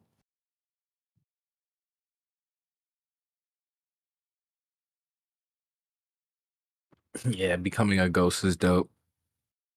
I mean, if you're ever in a tight spot and if you got a construct or a blood knight that's wailing on you, Well, we just talked about going to Nimble's automation. You literally could just come up to the wall and just be like, through the wall. No doors needed. yeah, Locked door, no problem. I'm on the other side. What do I do now? Open the door. I can't. It's stuck. Get out of there. I can't. I'm stuck. It ended. It's only good till the end of my next turn. and he was never seen again. I mean, it's just super funny if you're like in like a cave. This is like, I think through this tunnel, this tunnel wall. I know that there's something on the other side of this. Are you sure? Because if you end the end of your turn, you won't make it out. I got this. You like go through it. You're like, okay, there's something here. There's something. You look down. There's like nothing. It's like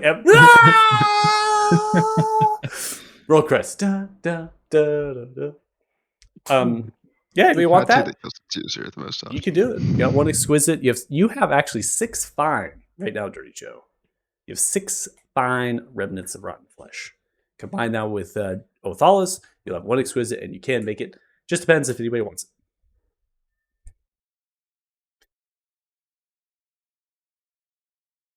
Any takers? I mean, nobody else is gonna take it. I'll take it. You're the scout. You could use it. I mean, it would be very handy for some situations. All right. I don't want to jump in and take such a. What is that? That's a freaking very rare. Yep. No. Yeah. I mean, I've already got my absorbing and the other one, so I'm pretty good on perks at the moment. I mean, not being Michael, grappled if you or would be restrained's pretty so good, kind moving as solid to objects. convert those over. Yeah, I'll I delete don't it know. from my inventory. Hold on, don't delete it quite yet. Let me see. You have 8. Okay. So reduce yours by 4. And then I'll delete the remnant rotten flesh from your Sturdy Joe. That's 1 exquisite. Go ahead and give me a roll with the tools, please. So you're going to go to inventory and click your needles of expertise. Big. Boom, boom, boom, boom, boom, boom, boom. Now, I know lucky can't be used for this. Does guidance help? You might have already answered that. Nothing Ah. helps unless you are getting essentially hand-by-hand help. 35. You could have made a legendary. Hell yeah. Ghost Right. step tattoo to And Mr. then Kit. Kit's getting the tattoo. Okay. This is your second tattoo. This is your last tattoo here.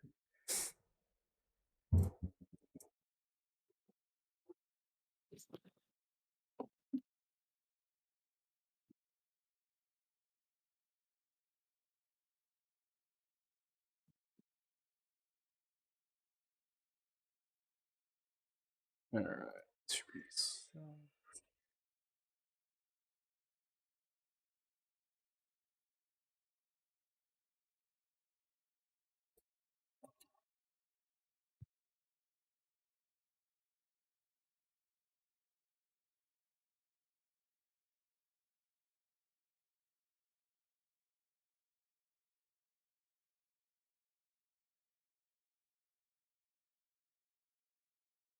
It's until the end of your next turn, right? Yep.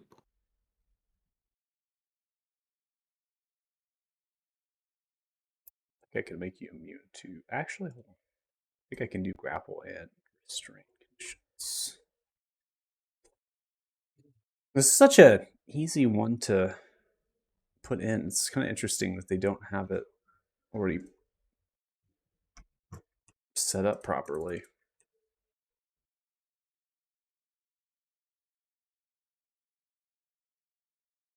Then traits, damage resistance, non-magical physical save.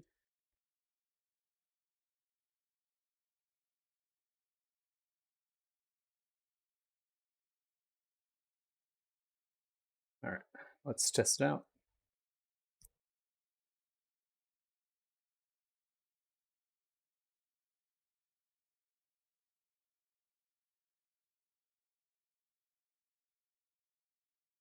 Ta-da! Looks good. You already have resistance to non-magic physical, so it's not really doing a whole lot for you there. But No, it's the grappling or the grapple, that stuff, and the moving through walls. yeah, looks like it works just fine. Cool. All right, to get the needles out, you get to create that ghost step tattoo from the remnants of rotten flesh, pulling apart the Shadowfell energy into the tattoo. What does it look like? It's your tattoo, man. What do you want? Oh, see, I do it differently from my other group. Sorry. Let's see. For the ghost step tattoo for Kit, it's it's probably an image of him with a cloak on, slightly covering his head, and as you move away from the head and the cloak, the image slowly starts to disappear into like a fog. Nice. Very spooky. Yeah, It's super think spooky. it'll work. It'll suffice. Indubitably. Is anybody else accomplishing anything for the next 7 days?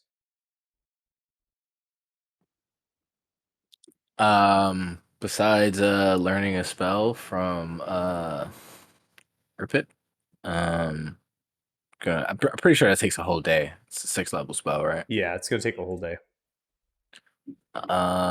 So I guess with the 6 days, getting the free crafts, is that just you don't take materials and you still get crafts, or is just you're making stuff to earn that rank? You're just completing like crafts that don't have any sort of value, and that gives you the rank. So exactly, you just phrased it. You don't have any cost.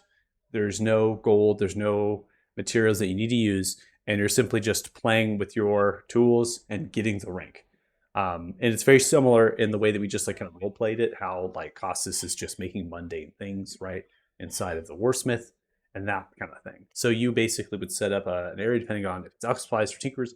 You'd set up an area. You'd then beginning to go through a variety of different sorts of elements that you were able to find, and you're simply playing with them. You're toying with them and figuring how they might add together. Okay, so I'd like to spend 5 days on my alchemy, so I could get to the max. I'll have 25, so I think I'll be an apprentice now. So the workshop, right, is 1 day for 3, so you can do 5, so it's total 315. Okay. So yeah, I'll have 27. Okay. And then with the last day, I'll try to mess with the Felgum controller to try to see if I can fix it. You're gonna do it again? Yeah, how many can I do in 1 day to fix that one? Is that just regular crafts, like 2? Just regular crafts. So you have a total. If you're gonna have a whole day ahead of you, you can do it like 8 times. Oh, 60 an hour. yeah. I'll just try to fix it. Go ahead. Give me your roll. You fix it. Woo! First try. How does it feel? The Felgim Transmogrifier, a tinkerer device constructed by Porg. You fix the controller. You can see that it begins to power up and whirl with circuitry. You have that eureka moment. A slight tear falls down from your eye. I did it. I did it. All of those metal components gone. I did it. Oh man. Now this perhaps can help even with constructs inside of the City of Stone. That's also what Othala would start doing with the Transmogrifier to try to see if it just resonates with other machinery, sort of say. Like, It's not a lot of machinery in the camp right now, so not a lot to test on. yeah. Well, food for thought. Nice. All right. In terms of spells, mental prison. I'm gonna go ahead and drag it into your inventory, or your spellbook. Cool beans. Also, I can't put up the rank on alchemy. It's capped at 25.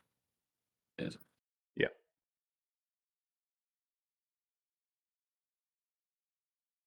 Let's change it to 200. There you go.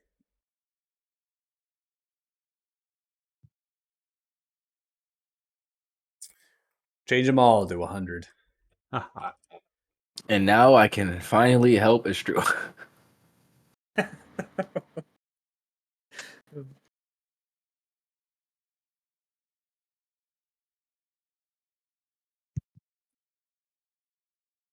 Quick question since I forget. Is there a difference between, in terms of leveling up to the next artisan rank, is there a difference between the rarity of what you're crafting, or is it just No. one counts for one counts for one? Just one craft counts for one craft. All right, still got a ways to go then. You can make 100 iron daggers. Good. No. I mean, if you find value in that, right? I suppose. All right, so we're kind of coming down to the 4 days, the meeting. So again, out of character at this stage, since it seems like everyone's accomplished their downtime. Any final questions or anything in terms of the plan? Okay? Ugar will tell you that the plan is to board. You all will board Uma. Bastar, them, and Erpip will board Umi. You will fly into the cloud layer and haste. Eventually, you will reach the bay. And upon the destination, upon the spot that the ship should be, according to the manifest and the charter, you will then lower yourselves down to roughly 100 feet below the cloud layer to begin to descend to attack the ship. The ship will be defended. Not only will there be enforcers stuff, but the Denkosh protection of the ship, but the ship will also have cannons upon it. Something that you all maybe a little bit off guard, but Ugar seems confident. The clan Gilgal most likely supplied them with these cannons to protect the ships. You also know that the ships themselves, according to Ugar, have to navigate around the far north of here, and there are frost giant longships that launch from the Frosthorn. So they most likely use the cannons in defense against those the frost giant longships. So that is the plan. 100 feet through the cloud layer, you will emerge, you'll spot the ship, and you will advance and attack. It'll look to you, Erpip will, I should say, and we'll talk about Alden, because you all have an ally. You simply need to teleport them here. Erpip is not familiar with the shelter, right? So out of character, is Alden still going to be a call to teleport? Yeah, that's what I was gonna ask as well. Yeah. We could bring him, like I said, he could see everything that's happening, and that could vouch for Ukar in the future for the druids, and that could maybe ensue some peace. See? That's my argument. That's my argument. If we're not gonna have Krevel or anything, and that fails, at least have Alden, somebody from the Ufarim that can bear witness and also be a part of this. It's Okay. something that they're after. I say call him. Okay. Call upon him and have them come with us. Yeah. Okay. Yeah. Just want to clarify. Make sure. Is anybody opposed? All right. So Alden is going to teleport here, and upon that, there's going to be greetings from Ukar to Alden, and of course, Ukar is going to give them very similar in terms of conversation and welcoming to the ranks of this camp and also the fight ahead. From there, the meeting adjourns. Alden will speak to you a little bit more afterwards about the intentions of the meeting and moving on what it is. Alden looks forward to having vengeance against the Blood Knights and the Tinkerer. They will oppose, as well as Vistar, any sort of harm dealt to those that do not need to die. And after the Tinkerer and Blood Knights are slain, they also will advocate they have no real purpose to remove the occupation of the City of Stone, unless there is evil that lingers. The Ulfarim do not deal in business with the dealings of the dwarfs and the city. So, if there is evil at play, that the dwarfs are occupying the city and they're committing atrocities against the people and that sort of thing, Alden will try to help you all in removing that occupation and restoring the people. But they are not going to do that if this is politics. Right. Let's make that clear. All right. Yeah, I would just tell Alden about, that this tribe wants peace, that they already spoke about it, that they would not want the conflict with the druids to continue, and that, the ancestry that the Ufarim have, maybe it'll seem like they're in a better light. I'll try to if Alden advocates for them after seeing this.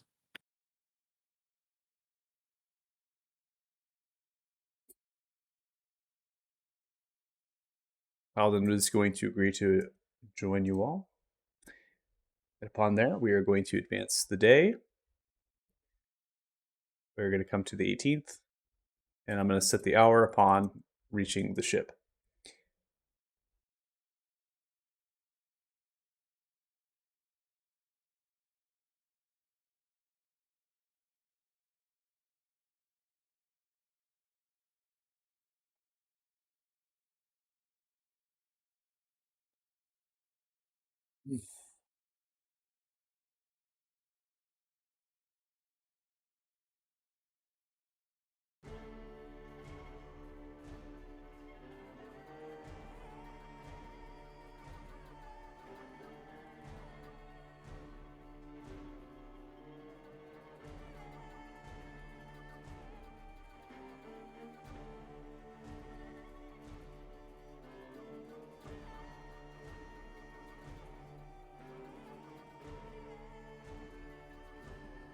So, you are leaving the High Orc. You are leaving the camp. As you gather yourselves within the center top of the plateau, nearby the fighting pit, you can see Ukar at the ready, the same attire that they have presented at all times. They have numerous amounts of magical items about them, and as they do, they grab the helmet, placing it upon their head as the mohawk comes through the helmet, and the eye slits are there. They open their arms wide to the gathering of orcs around them, and they look to every eye that is upon them. I am Ukar, your great chief. I have won the right by Urutak, and I will remove the threat that claims the city of Stone. After the threat has been removed, we will take the city. We will remove its occupation, and we will make a grandeur life for our people. With the help of these adventurers, the Wayward Ones, the likes of the Rebellion Dragonpipe, a member of the Ufarim, and the cohort of Brugus, Simulacrum, we are here to bring about this to fruition. Uma, as the brass dragon pulls themselves, they grab the stone, it begins to glow with a fiery hue. They invoke their hand, looking left towards the dragon, and the dragon is enlarged as they reach the size of huge. And they grow. Primordial power of the stone reaches towards them, calling into their ancient mutation ancestry. Something that this party has not seen before, because no bearer of a stone has ever had a dragon that is aligned with them to be able to be used. Perhaps a foreshadowing, if you will, to the Silver Dragon. Who knows? Don't. They reach towards Uma. Uma, you will carry the Wayward Ones and Alden. It will be my pleasure, Ukar. Dear brother, looks like you have less, and you are so small. See as Umi looks. It is only because you've been empowered with ancient magic. Besides, I have Ukar, and you don't.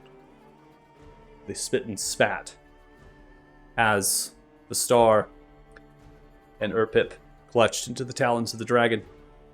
They will be hanging there, along with some of you. You can't just simply ride the back. And Ukar just simply stands atop of the back of Umi and rides it like a surfboard as it takes flight. And as they're taking flight, Umi is spiraling around, and Ukar raises their hand upwards. To victory! We fly! Points towards the clouds and continues to ride them, standing on the back of the dragon as the dragon flies for the clouds. You see as Uma looks towards all of you. Are we ready, the Wayward Ones? Yeah. Yeah. Just Can't- about 1 second. You can just see Joe run off to the nearest repository of victuals and goods and just scoop up an armful of mammoth ribs and then clamber on board with them. Got some snacks for the trip. You not get motion sick?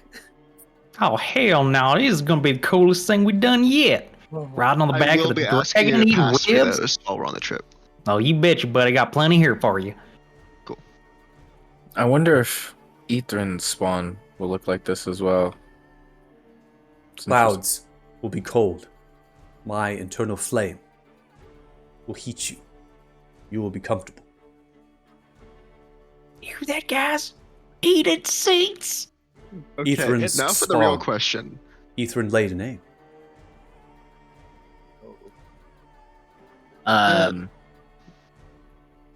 Yeah. Yeah. That the ranks of the Draconis rise, whether we like it or not. It's done no harm. I don't see why it should be deemed evil. You do not know the Dragon War like we do. Anyway, we won't go we can go into detail about it later. There's no need to worry. But the egg should not be too much of a concern. Just, this is not the spawn we were talking about. Anyway, yeah, to figure out the real question, who takes what seat? Oh, you don't have to worry about Kit. Kit has never been this close to a dragon anyway, other than when they were destroying things. So he is very apprehensive, and he is up there right now, huddled onto and bent over, and legs wrapped around whatever piece of the dragon appendage that he you can find. scared shitless. Yeah, totally scared shitless. Well, Othala usually rides Ether, if you want me to helm, or Joe can drive a dragon. Yeah, I can go wherever there's there's an empty spot. I can't fly, so I have to say I am somewhat apprehensive about the talons, but I can tie a rope. Okay. Whatever position that you are accompanying this dragon, warmth of the dragon in its eternal flame billows from it. This is a brass dragon.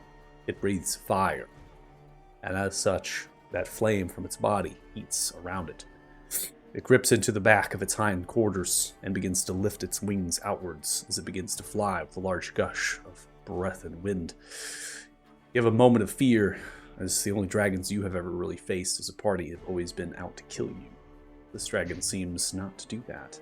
And they also do not speak at all on the subject of the egg. They take flight in pursuance of their brother. They move a total of 80 feet in 6 seconds. On a dash, they'll move 160 feet in 6 seconds. So, as they continue to accelerate upwards into the clouds, you all are left in the wind. The heat bashing away the chill. And you are void of sight. The clouds are thick. Occasionally, the rolling thunder crackles through. The rain billows bashing away at you, soaked at times, the numerous hours of the journey. The dragon does not stop. It continues. Tires, fatiguing itself to reach this endeavor. Not much banter between the twins in flight. Ukar, while riding on the back of Umi, will voice outwards.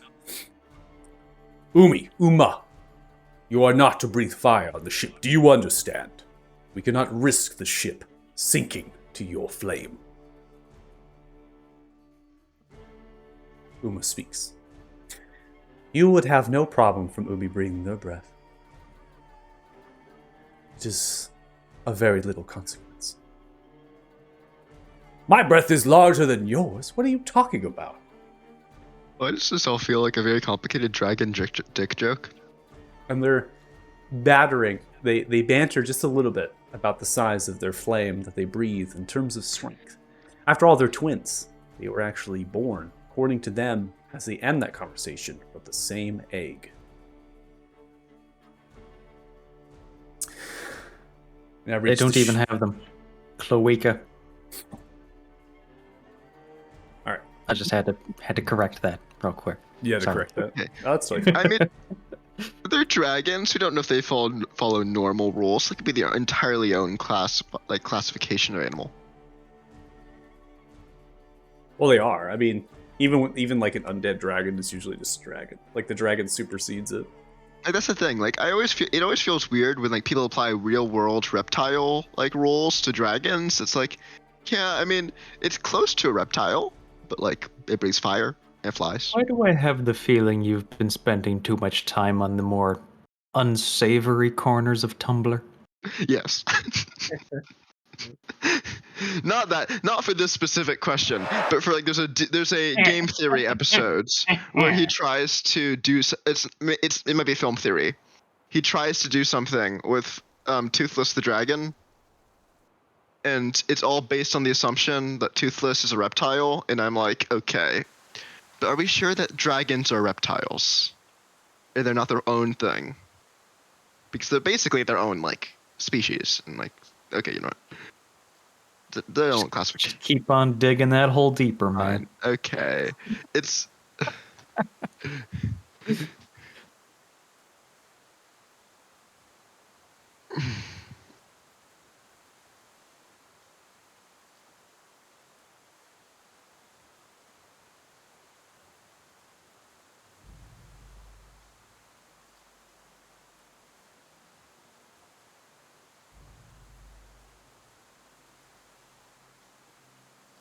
Not even like species, whatever you call it, like family, whatever.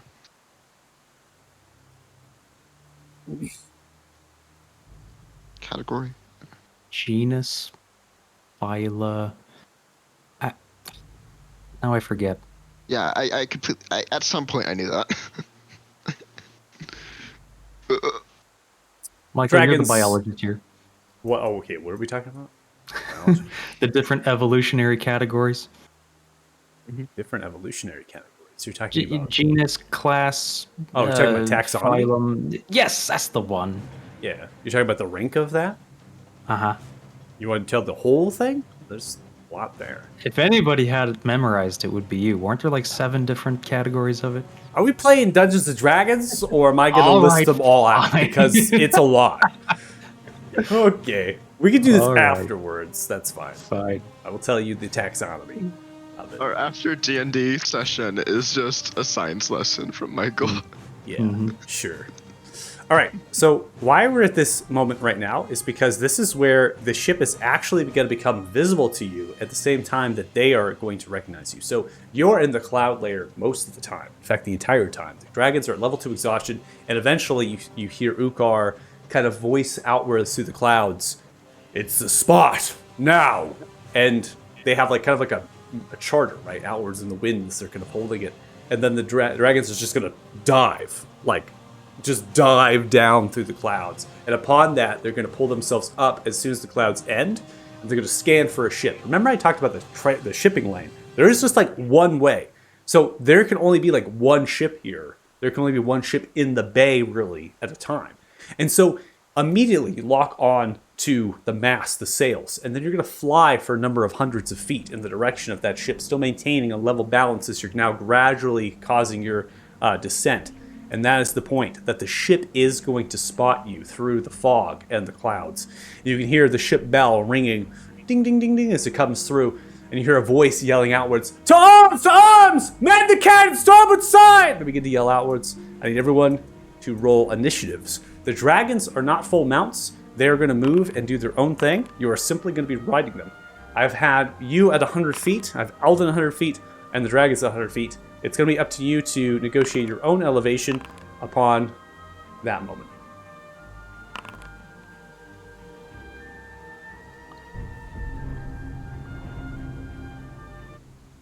It's also something way more epic than that.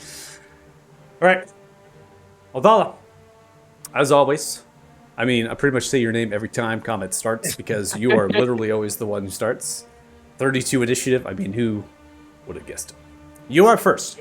So think about Super preparations. fast. You can't necessarily do anything at this distance, right? Because you're 100 feet up. You also have the distance towards the ship. The ship at the top, that's 0 feet. So the top deck is 0 feet. This is a brigantine class ship. It has sails just like any trader vessel, white or yellow with a little bit of red in terms of a cross. It's going to have its stern flag flying the Denkosh colors. It has 2 cannons on the starboard side, 1 on the port side. Those are roped and tied into the railing. They can't necessarily rotate. They have a minimum distance, right? And so they're going to have a field of view, right, that they can fire off. There is a number of masts, 2 main, 2 smaller, and those have their own crow nest. They have their own netting and stuff. I don't design ships so I make them to have the masts and the netting because I think it's a lot of artwork. It just gets in the way of what's like underneath in terms of the ship.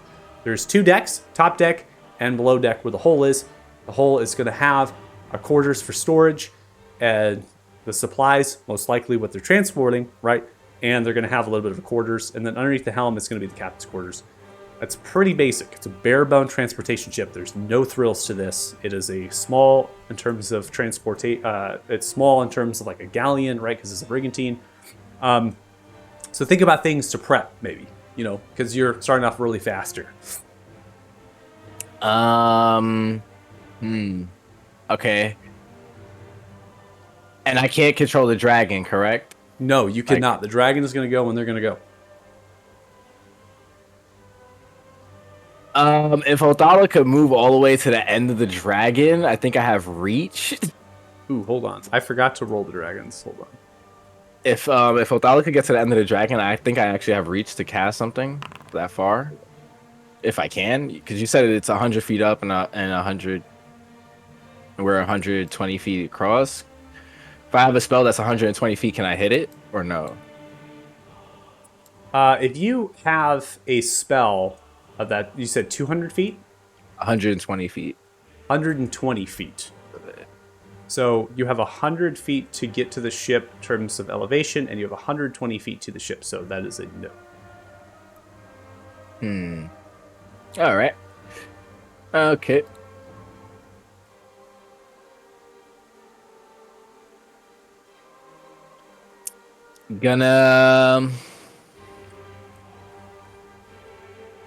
Just gonna cast. I'm gonna summon Ethrin. That's what I'm gonna do. I'm gonna summon Ethrin alongside Uni.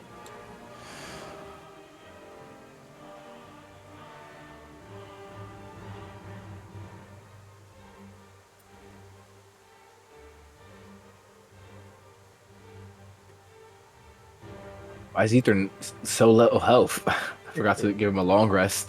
There you go. And Ethrin is going to.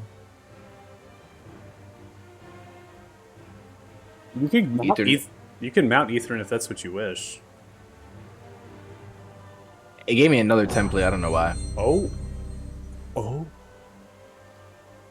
that's pretty cool. It says 50 health for you. That's interesting.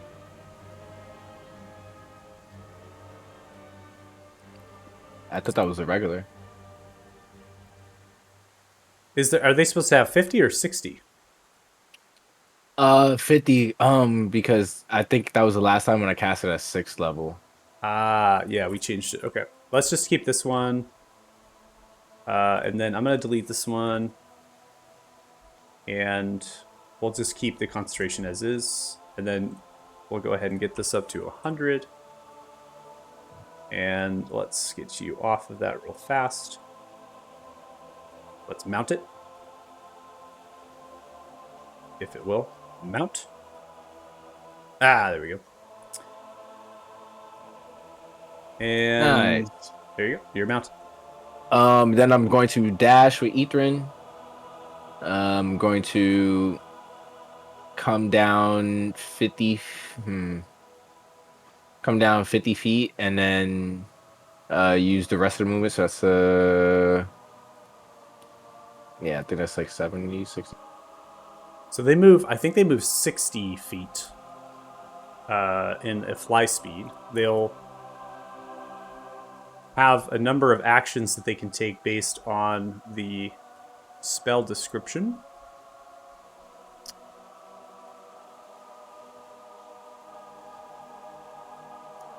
Let me look real fast.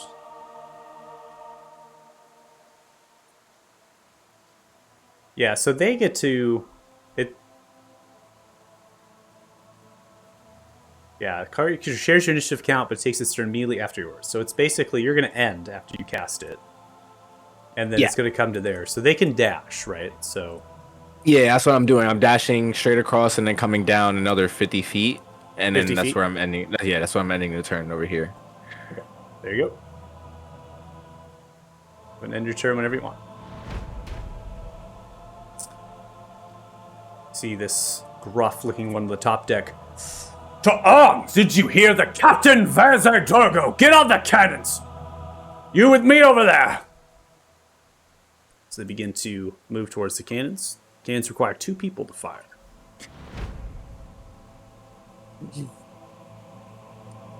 Verzar Dorgo comes to the edge.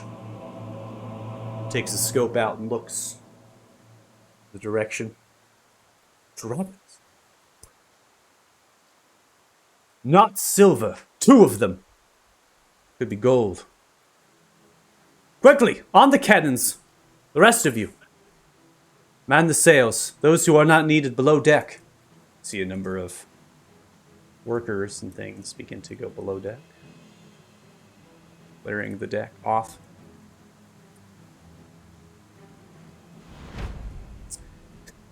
Come to Urpip. Urpip is clutched in the talons. They pull out a nail file. They begin to do their nails.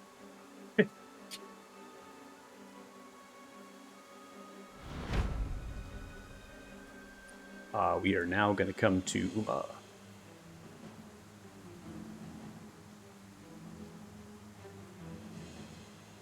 Uma is going to fly 80 feet and then is going to take a dash.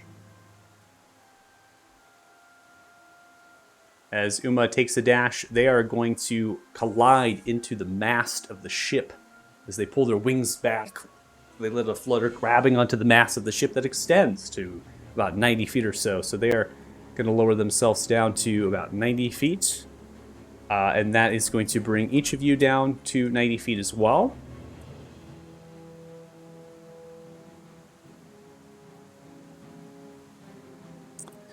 And now you are in the ropes. You are in all of the mast and the rigging up there. It is difficult terrain to lower yourselves down, but you can do that from here. You also have a potent advantage point down upon the targets of the ship. You notice a bunch of crew looking upwards as the dragon comes through. And as the dragon lands downwards upon, using its action to dash, it lets out a roar upwards into the air, striking fear into the hearts of these people. This creature is not as of an age for frightful presence, but you can see that they are very much afraid and scared what might happen. The dragon then is going to use a little bit of its movement speed just to kind of shimmy itself, grabbing onto some of the rope, clearing out of the path of all of you that would otherwise use it to come down. So they're kind of grabbing onto the rope as they're curling, their tails coming through. It's shaking the boat. The boat is kind of rocking back and forth. And Uma looks towards all of you. And they vocalize, "Give no quarter to those that do not surrender." We now come to Umi. Flying. It's 115. And that is additional 30. They're going to do the same thing. They're going to curl themselves around. They're going to get to the opposite side here. And they are going to disembark the three onto the other mast. And I'm going to have them in relevant position of that mast artwork. And they kind of curl into the roping. And you can hear Umi from the other side. "Stop shaking the boat, will you, sister?" So they're kind of trying to grab onto the rope, thrashing the boat back and forth. You see, "They're already on the boat! What cans are you use?" He grabs, looks up towards Ukar with the crossbow, fires in the direction. See he is disadvantaged from the distance, fires up into the rope, kind of gets thrown into all of the rigging. You see Ukar across the way smiling. They look towards them. "You will die first."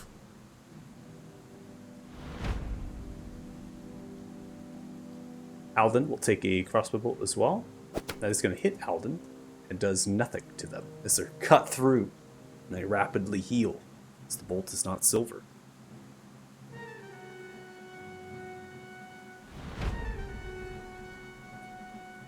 Begin to pull themselves back, kind of grouping together a little bit, or alas, to get away from all of you. This one is going to take a crossbow. They're going to fire 2 bolts, 8 and a 10 towards Ukasis, both missing as they hit into the rigging. We now come to Ukar. Ukar is going to jump all the way down and is going to take all of the fall damage. Jeez. They're going to take 26 points of fall damage as they land down onto the deck.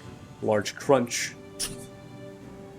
Blades already drawn. They look towards the one in front of them. And they come in for 3 attacks. 19 hits, cutting through the central point of the chest.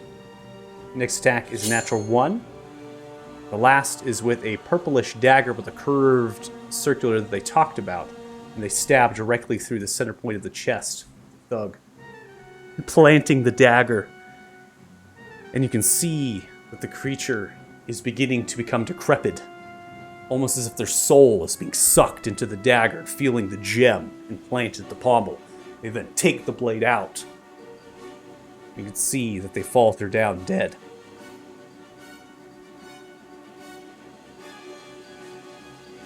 They then look to the next, to the left of them. Surrender, and your fate will not be theirs. And they turn in the direction of the captain. Vaze Durgam, your crew does not need to die. Do what is right. Kit, you're up. All right. So first thing I'm gonna I gotta target myself. I'm gonna cast that's an action though, that one. All right, well, you know what? Screw it. Is there a rope or anything that's hanging down from where we're at?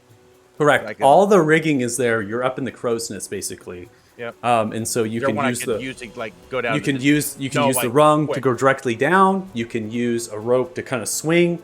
You know, if you're going to do that, I think what's important is if you're doing that, that's going to be an action, right? So if you're going to be using the rope to swing down, that's going to be an acrobatics action. It's going to get you down a hell of a lot quicker.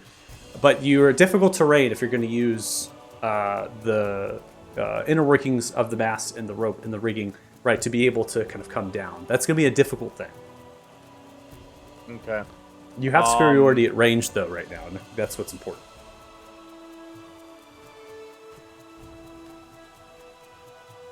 Yeah, I'm gonna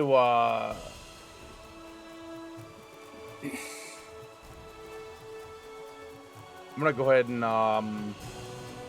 man, it's tough. I don't really want to jump. I'm gonna use my movement to move down 30 feet. Okay. 40 feet. I'm sorry, because I have first turn for Dread Ambusher. I should say. It is difficult terrain, but do you have anything that allows you to not be encumbered by difficult terrain? I don't think so. I mean, Yeah, boots so of all you're kind. They don't. So you'll go 20 feet unless you want to use your bonus action to dash. Then you'll go 40. Yeah, I'll use my bonus action to dash for 40 feet. Okay, so we're gonna put That's you just get me down to 50, right? 50. Yep. And then if I follow Ugar's lead here and jump off, I'm going to attack the I don't know, wizard-ish looking. Okay, so we're gonna move you person. here. Yep. We'll have you jump off to 0. You will incur 5d6 worth of fall damage. So you're gonna take 22, but you are You rolled resistant. so good with that one. But you are resistant to non-magical, which this is non-magical. Yep. It is bludgeoning damage, so you're going to take 11 as you land. Yep. I did roll Hoping it'd be absolutely less, but- crazy with that, yeah. I rolled, Ukar's was not great at all. For 96? No, it wasn't. Yeah, for 96, that was bad, man. I think he took less than I did. Well, not counting the stuff. Anyway, I'm going to use the Silver Darksteel Tomahawk Akeen 3 on this wizard right here. You see the wizard look towards themselves as... Oh, this one has the shield. Oh, no. Yeah. Yeah, It's got the token magic effect shield. I thought I removed it completely. It's come back to haunt me.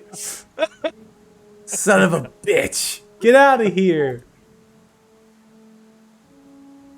Oh, well, it's too late now. I can't change it. So you come through with the tomahawk. 22 is going to come through their shield, I believe. So you are going to deal 15 total points of damage to them. They're robed, kind of bluish attire. They look human as they're kind of taken aback from the shield as they raise with kind of gloves. Could just be a freelance mage at this point. Not a lot of colors to dictate who they are. This was your Dread Ambusher. It rolled the d8 into the Dread Ambusher. You don't have sneak attack here, but you do have something else, I believe, as a bugbear. Surprise attack. Yeah. So go ahead and roll your surprise attack. By my math, I should have 3 attacks this round. Yes, you'll have 3 attacks. 27 is going to hit for 13. But remember, you have surprise attack, and that's not adding in here. It basically says if you hit a creature that has not taken a turn yet in the current combat with an attack roll, it takes an extra 2d6. So you are going to get an extra 2d6 on each of these attacks because this mage is not gone. So you need to roll Okay, you just 46 roll those- right now. Okay, I think it's Yeah. right now. All right. I need 46 right now. Is it \R 4 D6? Yes, /R space 46. Yeah, exactly. there we go. 18. Yeah, that's why I needed it, because you're going to kill him with these 2 strikes. Oh, okay. As okay. you come through, you're going to immediately come with the tomahawk. Just, oh my gosh. Just like Mel Gibson in The Patriot. You see as you come through the mage, cut through, they turn around and run. You just come at the back of them. Oh! No. Anyways, that's a great scene. If you've never seen The Patriot, I highly recommend. That's one of the best scenes I've ever seen in my life. So good. But you just come through with the 2 attacks, you club them, and then you come through in the back. You just rip them to shreds. They die bleeding profusely onto the deck. And I will just... I have 1 attack left. I know it's not an action, but if I could just yell at the captain, just surrender now before anybody else dies. And then I'll end my turn. Yeah.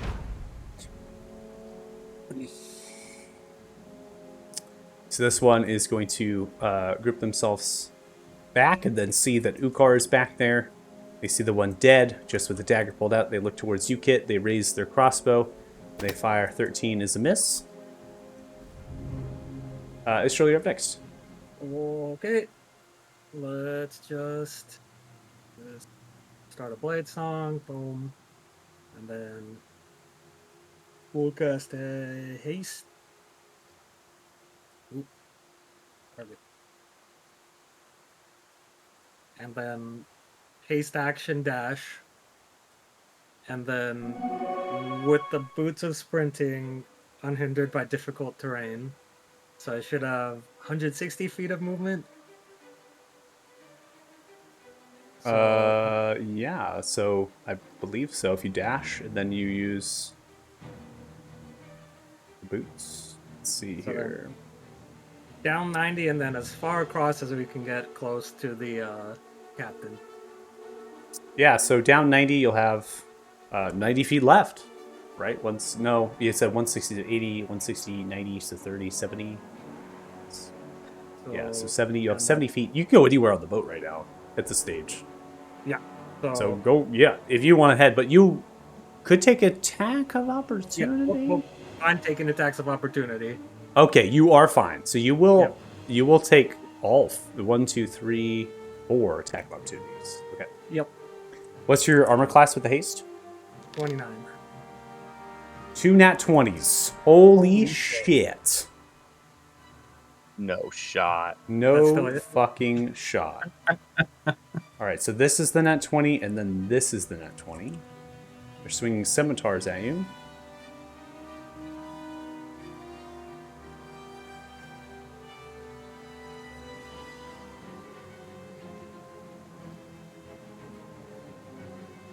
Gonna do a total of 25 points of damage to you. Holy shit. Those two thugs. Those 2 thugs. Natural 20s. Yeah. Yeah, so they're going to come through and hit you with those attack opportunities. They will come through your armor class with those nat 20s. And as they come through, because you don't have any adamantium armor on, so you're not immune to critical hits. So those are automatically going to hit regardless of your HC.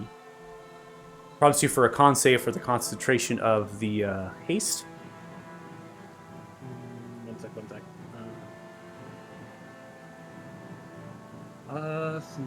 Okay. One of them I can use the tunic of durable on to half the damage from the critical hit. Okay. So 5, 3, 8. 8 plus 6. Half 7, so you're going to get 7 back. Okay. Alright.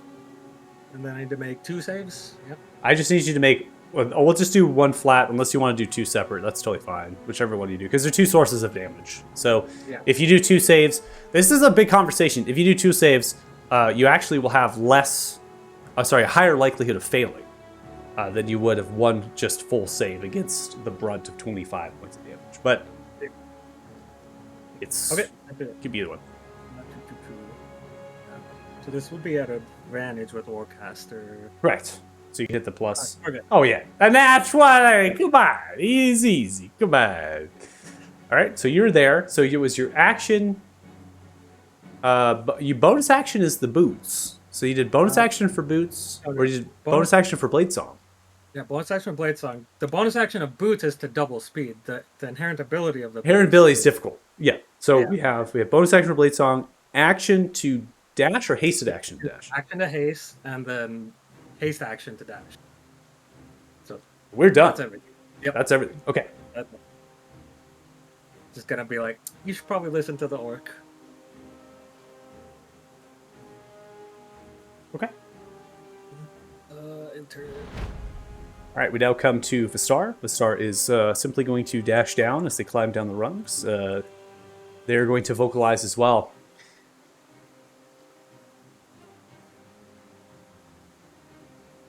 Huru of the Blue Iris, I am Vistar of the Vigilant Eye. I implore you to lay down your arms in the name of the Dragonpike Rebellion. You will not be harmed. Mercy will be given to you. That's the end of the turn. Third Joe, you're up next. Okay. Well, I was gonna go for an awesome volley shot. Take down 4 people at once, but if the compatriots are aiming for mercy,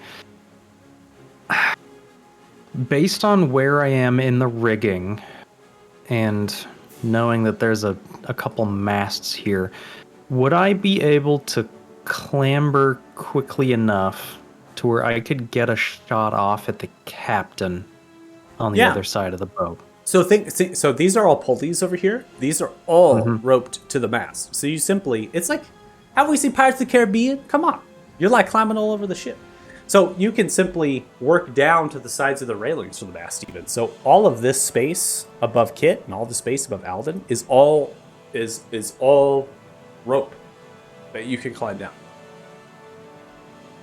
So anywhere you see pulleys, those are reaching with rope towards the mast. They're forming netting, which means you can use that to shimmy down. All right. In that case, I am going to target the captain over there because they're important enough to have their own icon. And Well, is the icon school of thought. I also want Indeed. to remind you as a character, this doesn't come around very often, but you actually have Landstride, and this is a non-magical form of difficult terrain, which means this does not cost you extra movement. good to remember. Just so you know. Well, I don't think You're I'm talking going to about use any. Oh, go on. No, sorry. Go ahead. I thought I was muted. I'm sorry. I'm just thinking out loud here. Yeah, I'm not going to use any spells at this time. I'm just going to shoot at Slayer's Prey. Okay. We have bigger fights later on. Pew pew. Woody is going to connect. You're going to do 11 points of piercing damage, and you said Slayer Spray, so go ahead and give me your roll. I clicked it. It's not letting me do it. Hold on, what's the error? It's been 30 Joe Buckwilder's target is 120 feet away and your range is only 60. Is that in the text there? Oh, you're I right. don't remember ever. Have we been doing this wrong this No, entire we haven't. time? We've never came to this, but the max range of Slayer Spray is 60 feet. You're rarely on a map that you're not able... But that's correct. Slayer Spray is a maximum of 60 feet. I don't think we've ever come to a situation this far in this campaign that you've ever had to take a shot this far. Because that's fucking far. You're really far. Because it's calculating 90 feet up and like all the way over there. That makes sense. Yeah. Okay. Well, in that case, I have one more shot. Is there a spell I would like to do?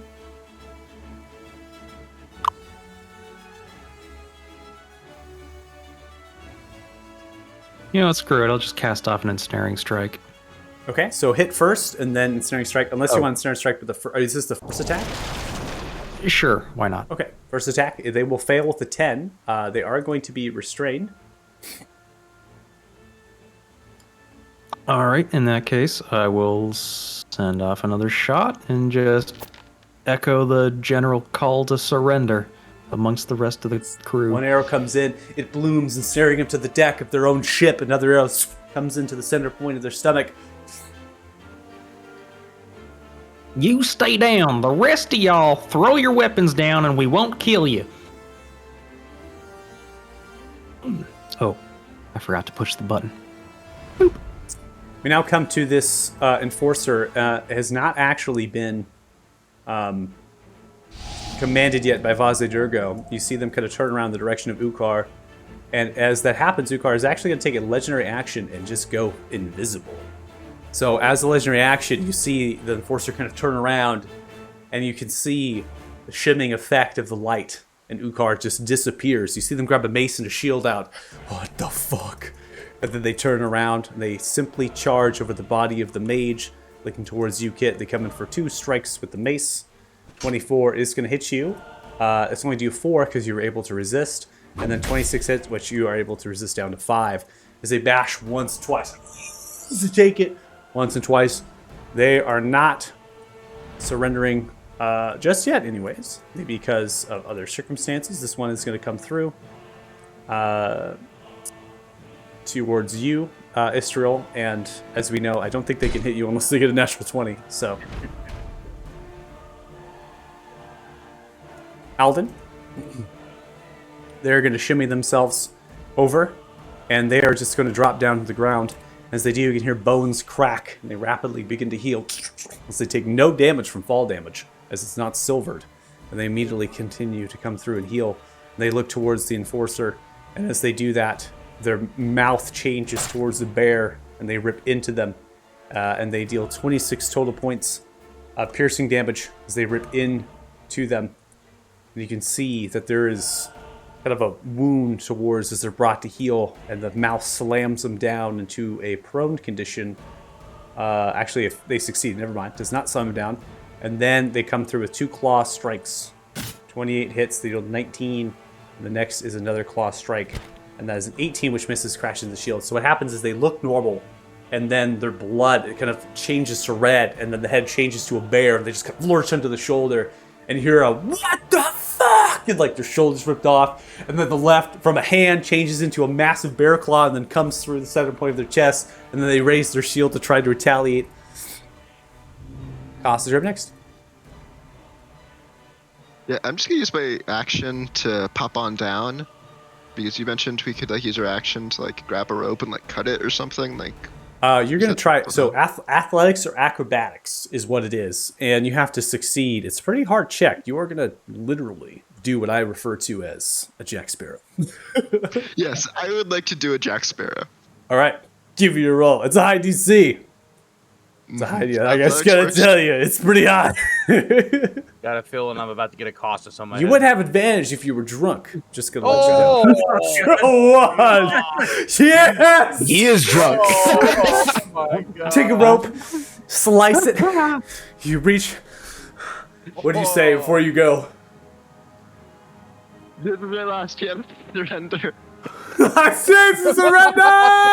You then throw yourself as you're swinging, and the rope snaps. You lose your grip, and you plummet 90 feet, smashing in. You take 37 points I have resistance of to damage, non-magical bludgeoning. and you will resist that.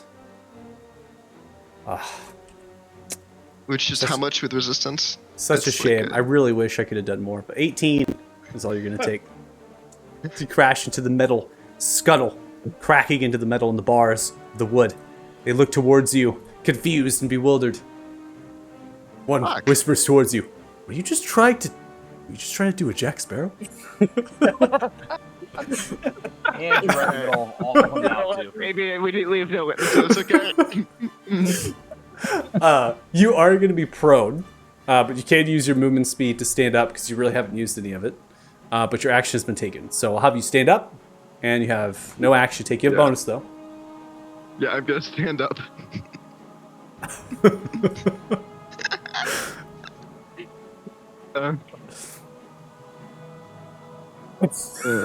Can't even.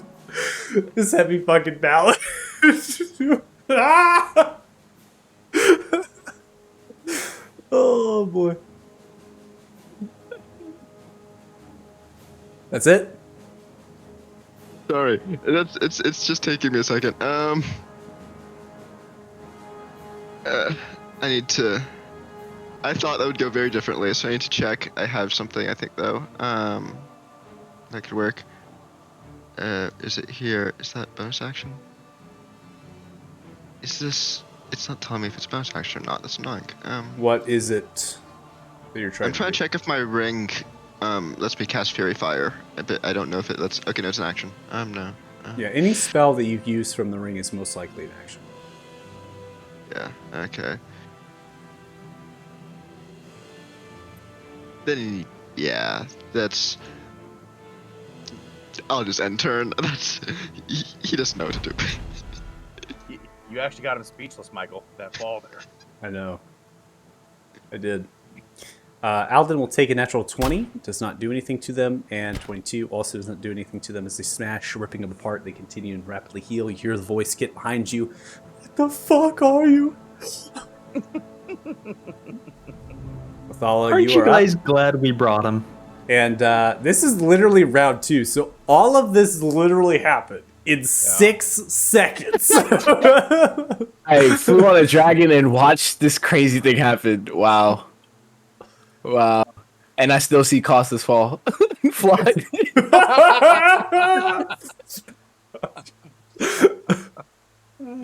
Thinking to Wow. himself, man, I'm glad we took this trip today. Wow. It's a good plan! It's a good plan! Infiltration is our specialty. You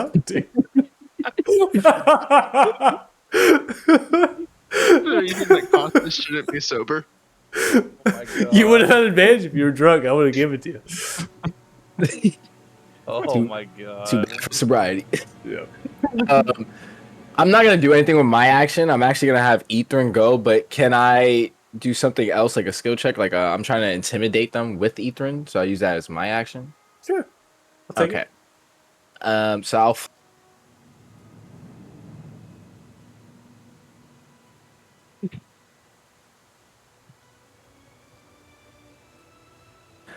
I'm gonna get close and then have Ethrin shoot a breath weapon. Let's see.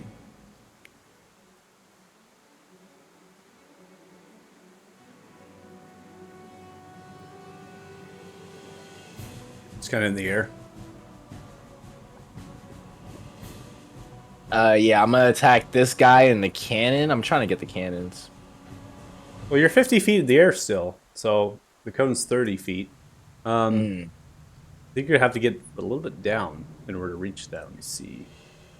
25 feet. Yeah, you're going to have to be down further enough for that cone to hit. So I would wanna have to dash. I would have to dash with Ether because that's the max he can go. Yeah, this cone's not very large, so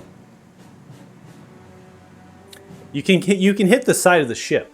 So if your intention is to intimidate, you can intimidate after you just say you breathe the weapon at the ship, right? You're not wanting to do harm, maybe, right? So just breathe the weapon towards the ship just as a demonstration, and then from there you can roll an intimidation check, and I'll give you advantage.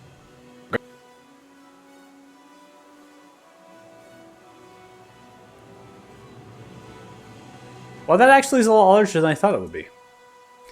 Never mind. I think you're going to hit him at 50 feet in the air. Or 20 feet from your current position. Yeah. I'm doing the math really quickly. Obviously, I'd actually have to calculate it, but I think you would hit the one on the cannon. If you wish to, you can. Sure, why not add on to the flare? Yeah, I'll take it. Yeah, so 9 damage to him. Yeah, natural 1. They'll take 9. I was calculating really fast, and I was like, no, there's no way. But then I started thinking about it. I think you would with a 30-foot cone. Like, right at the edge. Intimidation check comes through. 13. 13 is the highest, okay? I'm just coming in looking like Ukar when he was riding Umi, standing on the dragon, right? I'm just... Oh, you're standing? Yeah, I'm standing on... Give me a flat dex check. Oh, nice. We're all gonna fall off of shit. 17. You're able to maintain it, but barely. You're like slipping and falling. Maybe doing your intimidation check harm at this point. This is me trying to show Ukar that I'm the same. I can ride dragons. I'm a dragon dude. How does he do this? How does this happen? That's Othala. He's just stop fighting. That's it. Coming in with ether and breathing ice along the ship. In turn. Okay, go and end. This one has just been breathed on, looks towards the dragon. Vathai, do we surrender? No word because we have not got to the turn yet. Being very realistic here, they're going to look towards you, Costas. They continue to fight until they are told. Mace Strike comes through. 25 will hit you. You resist down to 5. And then the second time attack comes through with a 19 as they bash and miss. Ah! As they miss, we're going to now come to an end. And now we come to Vaze Durgo, who is going to be restrained. Go ahead and roll a d6, Dirty Joe, for the piercing damage. For the restraint. Bloop. Nice.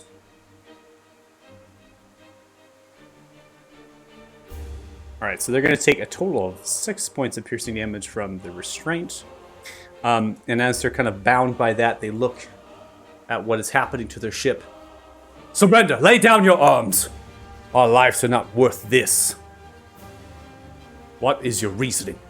Why are you attacking? We are merely a cargo ship. We have no value. Nothing. No treasure. Spoils. Is anybody committing any sort of combat actions at this point? I like to start tying people up. No.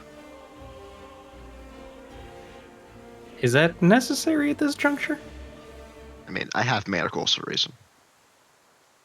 I don't think we need to do that. We have dragons and they have nowhere to go. Safety first. So Uma is going to basically put themselves on the bowsprit here. And Umi is going to flutter and pick themselves up to the stern.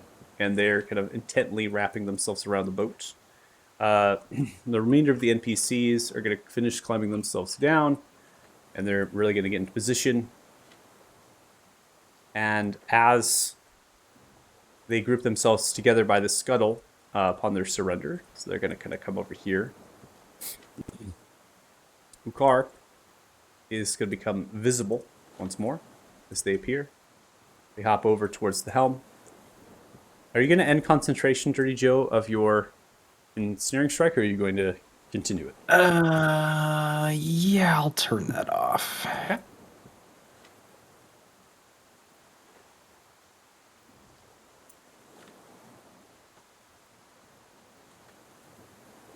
We'll end your concentration there. You see as Vaze Durgo drops their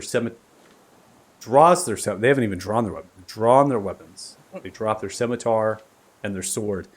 They're a character that's a human.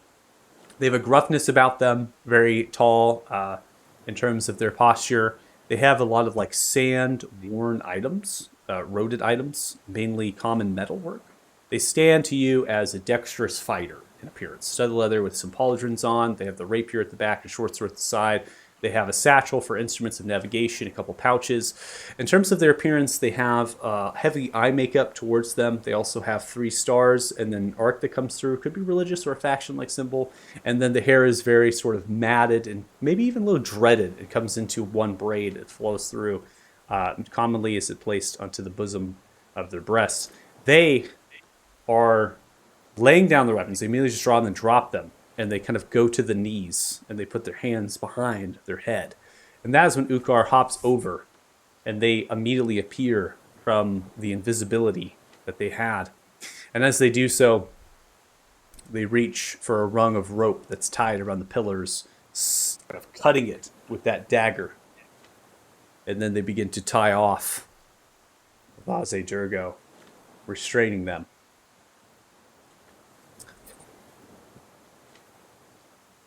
You made a wise choice, Vaze. You can give my regards to Basin Menno. Get out of this. Hop onto the wheel of the crane. Crew, the Blue Iris.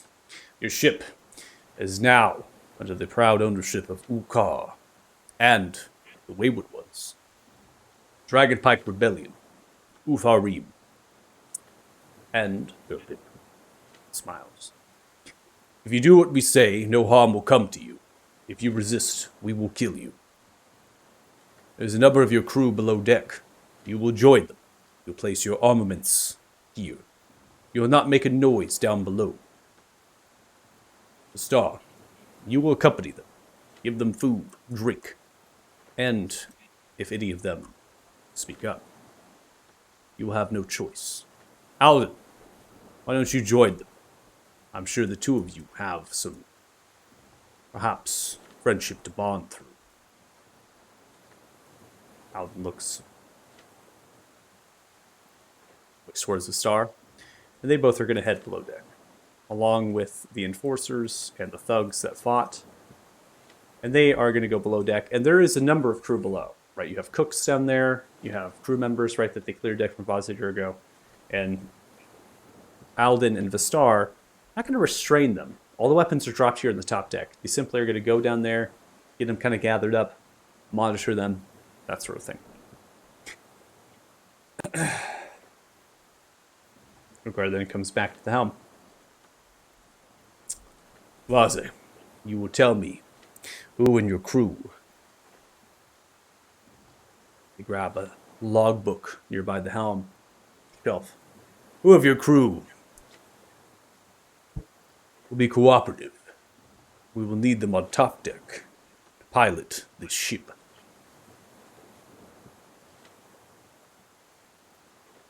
You see as they look towards the book. And Ukar flips through a few of the pages. And Vaze begins to tell names to Ukar.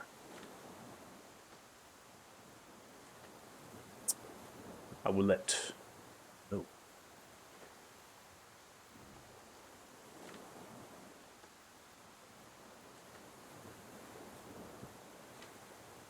See as they take Vaz Durgo, picking them up.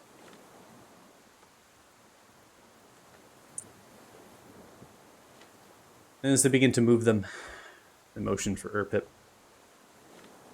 And they just look towards the goblin. Shrugs the shoulders. Is there any questions that you all have for the captain of the ship before I place them below deck?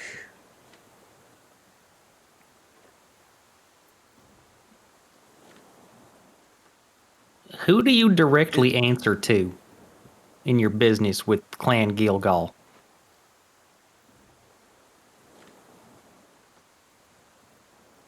Towards you all the way up on the roping. Oh, sorry. No, Oh, yeah. I just thought it was funny. Who do you answer to? You're like a fucking Robin Hood up there. Who do you answer to, Sheriff of Nottingham? They look towards you. Land Gilgal. Who do I answer to? I am merely on business. Denkosh. Ordered by Basin Menno. I am to bring supplies into the harbor of Frothingal, where they will be unloaded and taken. From there I depart. Nothing else. Ukar, after looking through the logbook, your book would say otherwise, Vaz Durgo. We have hours, many miles to cover, for this boat to sail to the sea gate. We will get the truth of you yet. Is there a signal or something you're supposed to give at the sea gate to get in?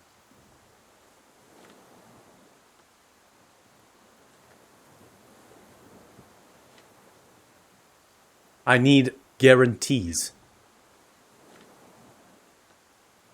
What kind of guarantees?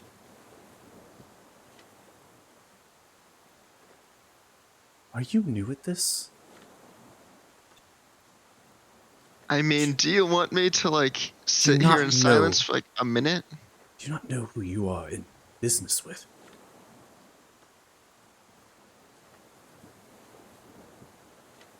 Just, just tell us what you want, and we'll tell you if it's not possible or possible. Just fucking get to it. And you have the audacity to rush me after you ask a stupid question. You know, if this was the other way around, I would have you licking my boots. Yeah, it's not. So get to it. Fine.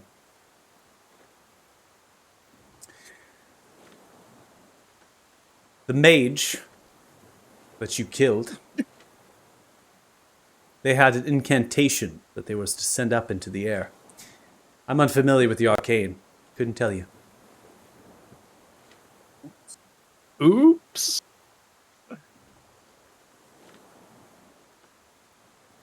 Yeah, one of the dragons killed him. I don't know who might have done that. Umashis. I Liar. I watched you.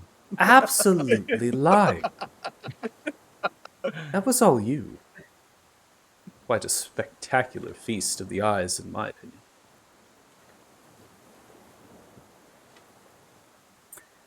Don't worry.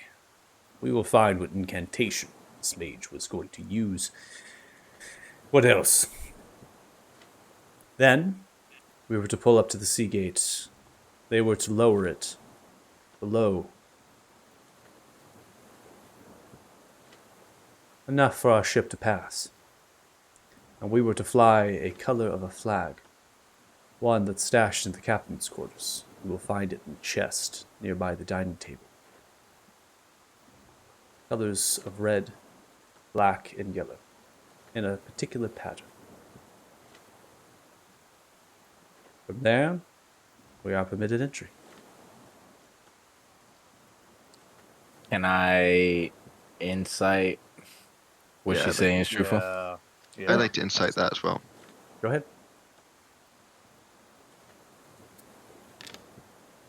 Cite everything.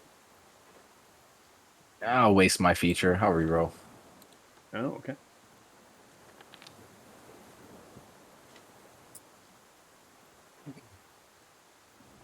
So Costas, they are very good at what they're doing here. With all you imagine them to be truthful. They're very stern. Their position. They're speaking slight quiver, suggesting fear. But Costas, you're able to see through that. They're not afraid at all. This character is not afraid to die. Colors are not red, black, and yellow. They are blue, black, and yellow. And there is another chest, perhaps, this flag is in. You do not know that. I'll communicate that to the rest of the group over the mental link.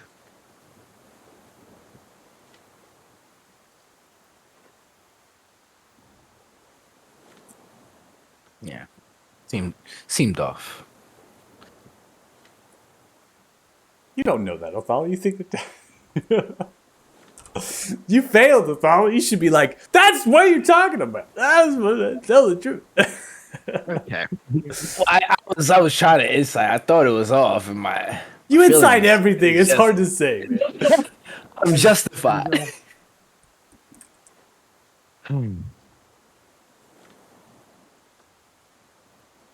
Captain. Look at me. Look right at my ass. Look right up my ass. Eyes. Is that? Is this a new That's interrogation? not what we all heard, Lucas. You tell the truth, or I'm farting in your face right now. Not what we heard. Masadiga looks towards you.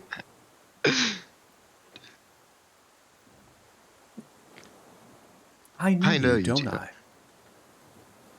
Do you? I know your mother. Hmm. Striking resemblance, Morning Light. Pirate, are we? Your mother would not like that. Yeah. Doesn't matter. For now, all that matters. Your interrogation technique is tell- riveting to This behold. doesn't matter. I can't right now. Look up my ass. It doesn't matter. I mean, she's literally a continent away. What is she gonna do? Write me a threatening letter? Oh boy. It's great. Anyway, yeah, she's a continent away. What is she gonna do to me? I mean, she's not a conduit, but yeah, other side of the continent. I'm not worried. Anyway.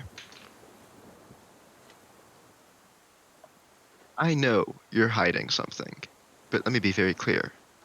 You may not fear for your life, but you are still alive. And I might not want to do things to you, but I'm sure our friends here are very dedicated to achieving their goals. Aren't they? See Ukar looking towards you, raising an eyebrow. Very dedicated. Very dedicated. So, if you keep trying to mislead us or obscure certain facts, I wonder what might happen while you still so happen to be living somewhat comfortably. Roll intimidation. Joe at this point is going on the other side of the mask, just trying to hold in his laughter and packing a pipe, throwing a mammoth bone to the dragon. You see as Fosse Durgo rolls the eyes. Morning light, there's no need to intimidate me. Suck at it. Yeah, you're right. I do. Punches him in the face. You punch him? Oh Gonna make it an arm strike. Oh my god. He's got to join the family business at some point. The bloodied indeed. Bloodied War indeed. crimes cost us. Here we go. Where's... I don't have unarmed strike in my fucking actions. Just roll a Where d20. are they? D20, okay. Yeah, that's fine. Oh my fucking god! Alright, so you're gonna max. I think you do a flat 3, right, for unarmed strike? Or is it 1 plus strength? It's 1 plus I have strength. the Eldritch Claw tattoo, so it's a 6 magical unarmed So strike. it's 6, and you're gonna get another 1. So 7. You're gonna do 7 points of damage on the crit. Because you're not proficient with armed strikes. You're just simply just gonna come through and just gonna come for the clock at the side of the jaw. They take the blow. They're still restrained, so I won't put the hand there. Take the blow, like towards them. They spit blood down at your boots. Feels like your mother's.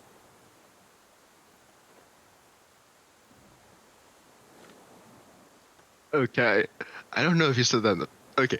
I'm sorry. I'm going to stop this interrogation for a second. Were you captured by my mother, or did you flirt with her? I don't know which one. I genuinely can't tell. Honestly, I can't think of that either. It felt like an interrogation, but your mother's got quite the tactics. At this point, Joe can't hold it back any longer. He pops back from around the corner. Oh, man. She must have really liked you. Yeah, we've met her too. She's got a real interesting way of showing fondness. Costas, can I talk to you for a minute? I'm going to try to drag him up to the front of the boat.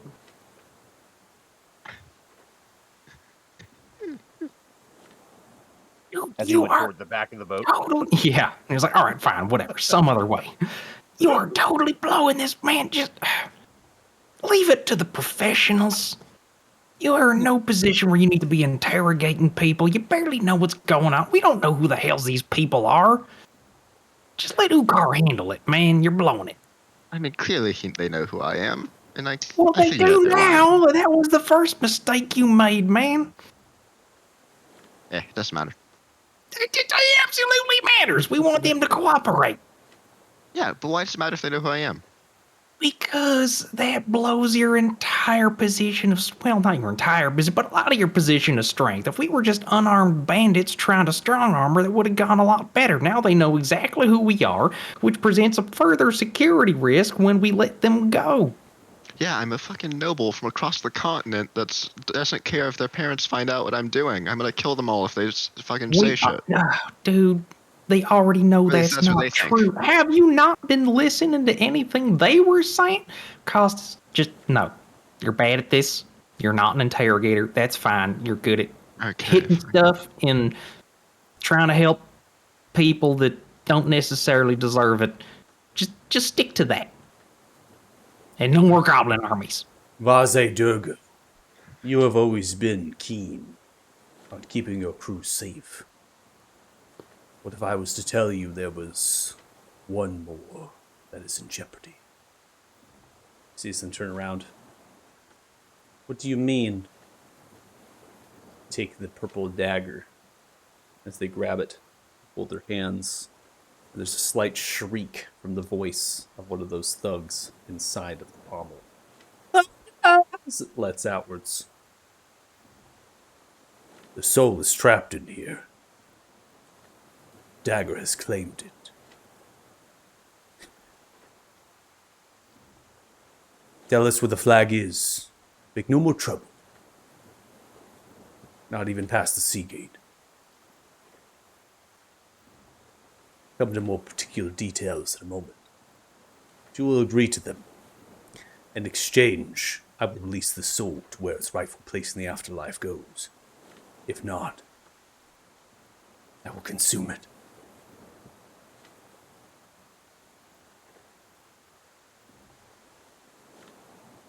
You see as they look, they stare into the eyes of Ukar.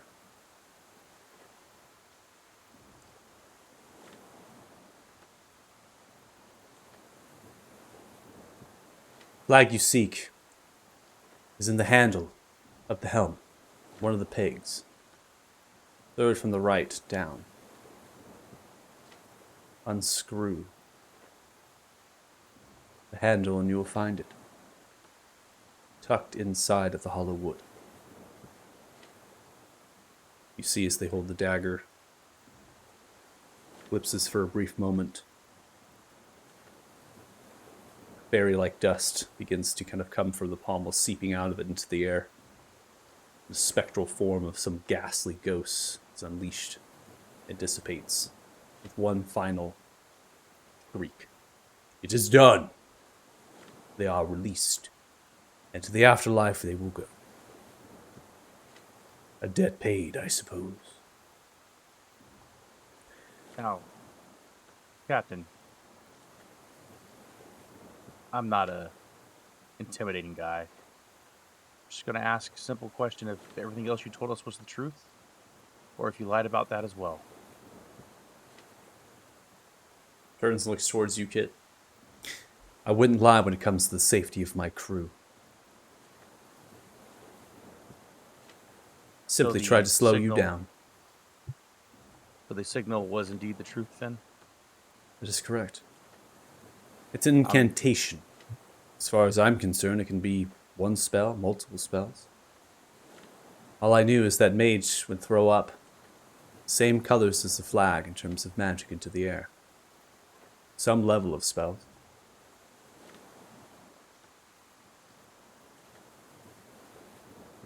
I would just say, if you're lying to us and something happens, I will make sure that your crew is killed in front of you and you're the last one to go so you can see it all happen. Roll intimidation.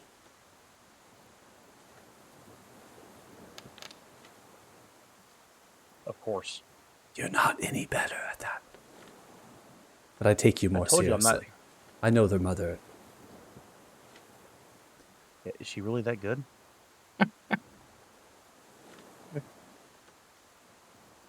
Let's just say that the windows of the captain's quarters shall ever remain fogged after we were finished.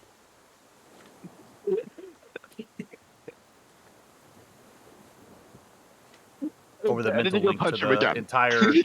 entire party. So I think after we're done here in this city, I need to go meet Costas's mother. Oh man, you sure do.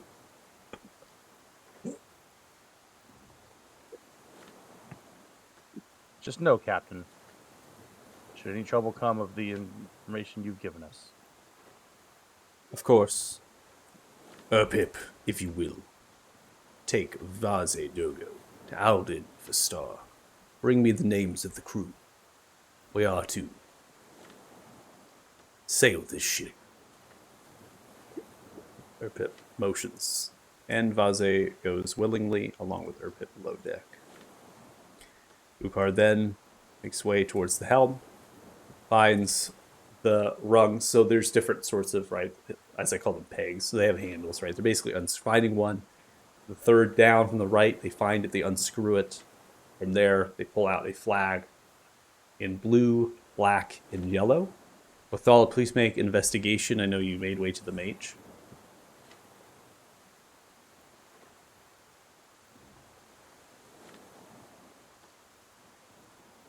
You need help with that, Athala. Nope, never mind. Oh, you giving me the help action? I was gonna see if you need help with the investigation of the mage, yeah, but I think you're gonna be okay with that rule. All right, so blue is for Ray of Frost. Okay. All right. Let me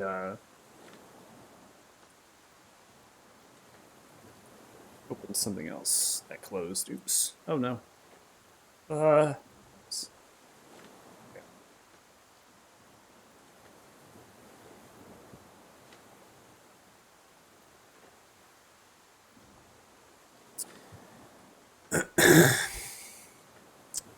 Trying to find the document I had open. It closed. Trying to look through. Where did it go? Where did it go?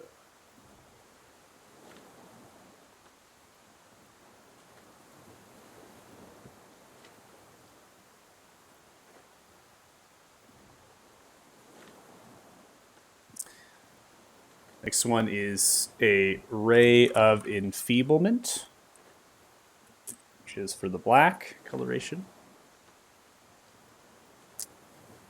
And the last is an Acid Splash for the yellow. The Wizard Spellbook here, they have a variety of things. They actually have upwards of 5th level spells. The spellbook that they have is a small book. It's not necessarily maybe their entirety, what their knowledge is. It's merely what they took for the journey ahead. They have very much a lack of possessions upon them. They could even be one of the Reckoning, perhaps. They just don't have a lot to tell them of anything. But in that small little spellbook they have used, they have spells like Detect Magic, Mage Armor, Magic Missile, Shield, obviously, Misty Step Suggestion. They have Counterspell available, Fireball, Fly. They have Great Invisibility, Ice Storm, and Cone of Cold. So they have very much powerful evocation spells. Not necessarily anything of utility by any means. And the addition to those is those 3 spells. And those 3 spells are marked in the actual spell book. And they're marked with blue, black, and yellow. And that rings for you, based on what Vazijurgo said, that the incantations perhaps are used in the same colors listed as the flag. Blue, black, and yellow. They didn't say what order, did they? They said in order of blue, black, and yellow. So Ray of Frost, Raven Feeblet, and Acid Splash. And Vazidurgo said they would just fire up into the air. Okay, well, we have the book with the cantrips for it. Mental linking everybody. Well, I don't need to. Everybody's here. I'll just tell everybody. Yeah, I have the book for the cantrips. We'll be able to shoot them. All right. Is there anything they need to learn, or do you know it all already? I'm pretty sure if I have the book, can I cast from there? Or I would have to switch for the hours. You have to copy something into your own spellbook to be able to use it. You can't actually use another wizard's spellbook. So if there is anything in there, you will have to take time to be able to learn that. Or you could create spell scrolls from their book and then use the spell scrolls. Okay, because I'm like, how do you copy a cantrip? Can you? Exactly. That's exactly my point, is you can't copy a cantrip in your spellbook. So for those, you just make spell scrolls from them. And you can do that from their spellbook. And those also, in terms of rarity, are things that you could do without really any proficiency at all. So pretty common roll, just some coins, right? Some reagents you have lying around. You're able to pull those out and get to work. That's a possibility if you don't have those cantrips available. Yeah, I have Ray of Frost, so we just need to make the 2, and we'll have that. And Ray of Enfeeblement, by the way, is not a cantrip. That is a 2nd level necromancy spell. Got it. Got it. So you might have to get to work or divide between you and Istriel at this point. Or ask Urpip. Urpip might have. Mm-hmm. That was my thought. Something to think about for next session. We're definitely getting there on terms of time. We've pushed an hour and 20 minutes past the 8 to cover for the time starting late and also to make up for time. So at this point, we should actually have met all of the time that we needed to make up for the session that we did not play. Does anybody have any final questions or any remarks or anything they would like to do before we conclude? I would like to try Jack Sparrowing one more time. Good. Go ahead and give me a roll. Nat one. 17. It's just not enough for a Jack Sparrow.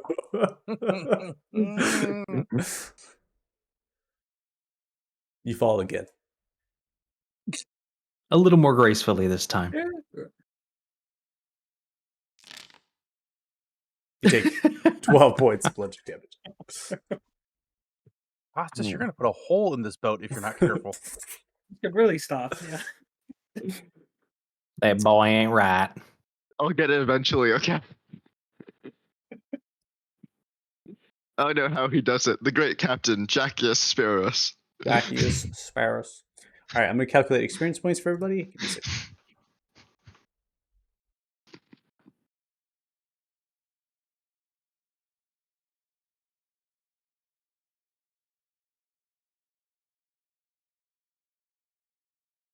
Man, poor pirates. 3 dragons. 12 high level. For real. Poor pirates. So now you're understanding why Ukar's plan was like fucking cakewalk, right? Being like, we're just gonna literally storm into this boat, take it over. It's gonna be easy. No worries. This was just the prelude. Yeah, it was the prelude. I think we significantly. Yeah, this was like underestimated stealing the Ukar's fight. farmer's cart to get into the city. Like, You were saying, Dustin? I was just saying, I think we severely underestimated Uklar's fighting ability. I mean, these were easy enemies, too. Sure. I should say the legendary action to Or turn Blood invisible was pretty cool. Although, Right. I mean, dude Blood Knights cast can't see greater invisible visibility on enemies. himself. We didn't even see the other two fight. Didn't have to yet. Erpit literally did not need to do nothing. Erpit was doing their Erpit- nails. I guess for that matter, half of our party didn't really need to do anything either. Like, I probably didn't need to kill the mage, but I just figured why not. Nah, it was needed. Demonstration of force. There you go. Hello, the first thing. Well, the signal is the mage was going to shoot. The up mage was going to shoot him incantation in the air. Oh, shit. Oh shit! Fucking, I knew there's a reason there's a mage in this fucking boat. So for session 67, everybody gets 916, and then you Kit gets 1601, so put you at 107, 871, and then Kit is at 75, 858.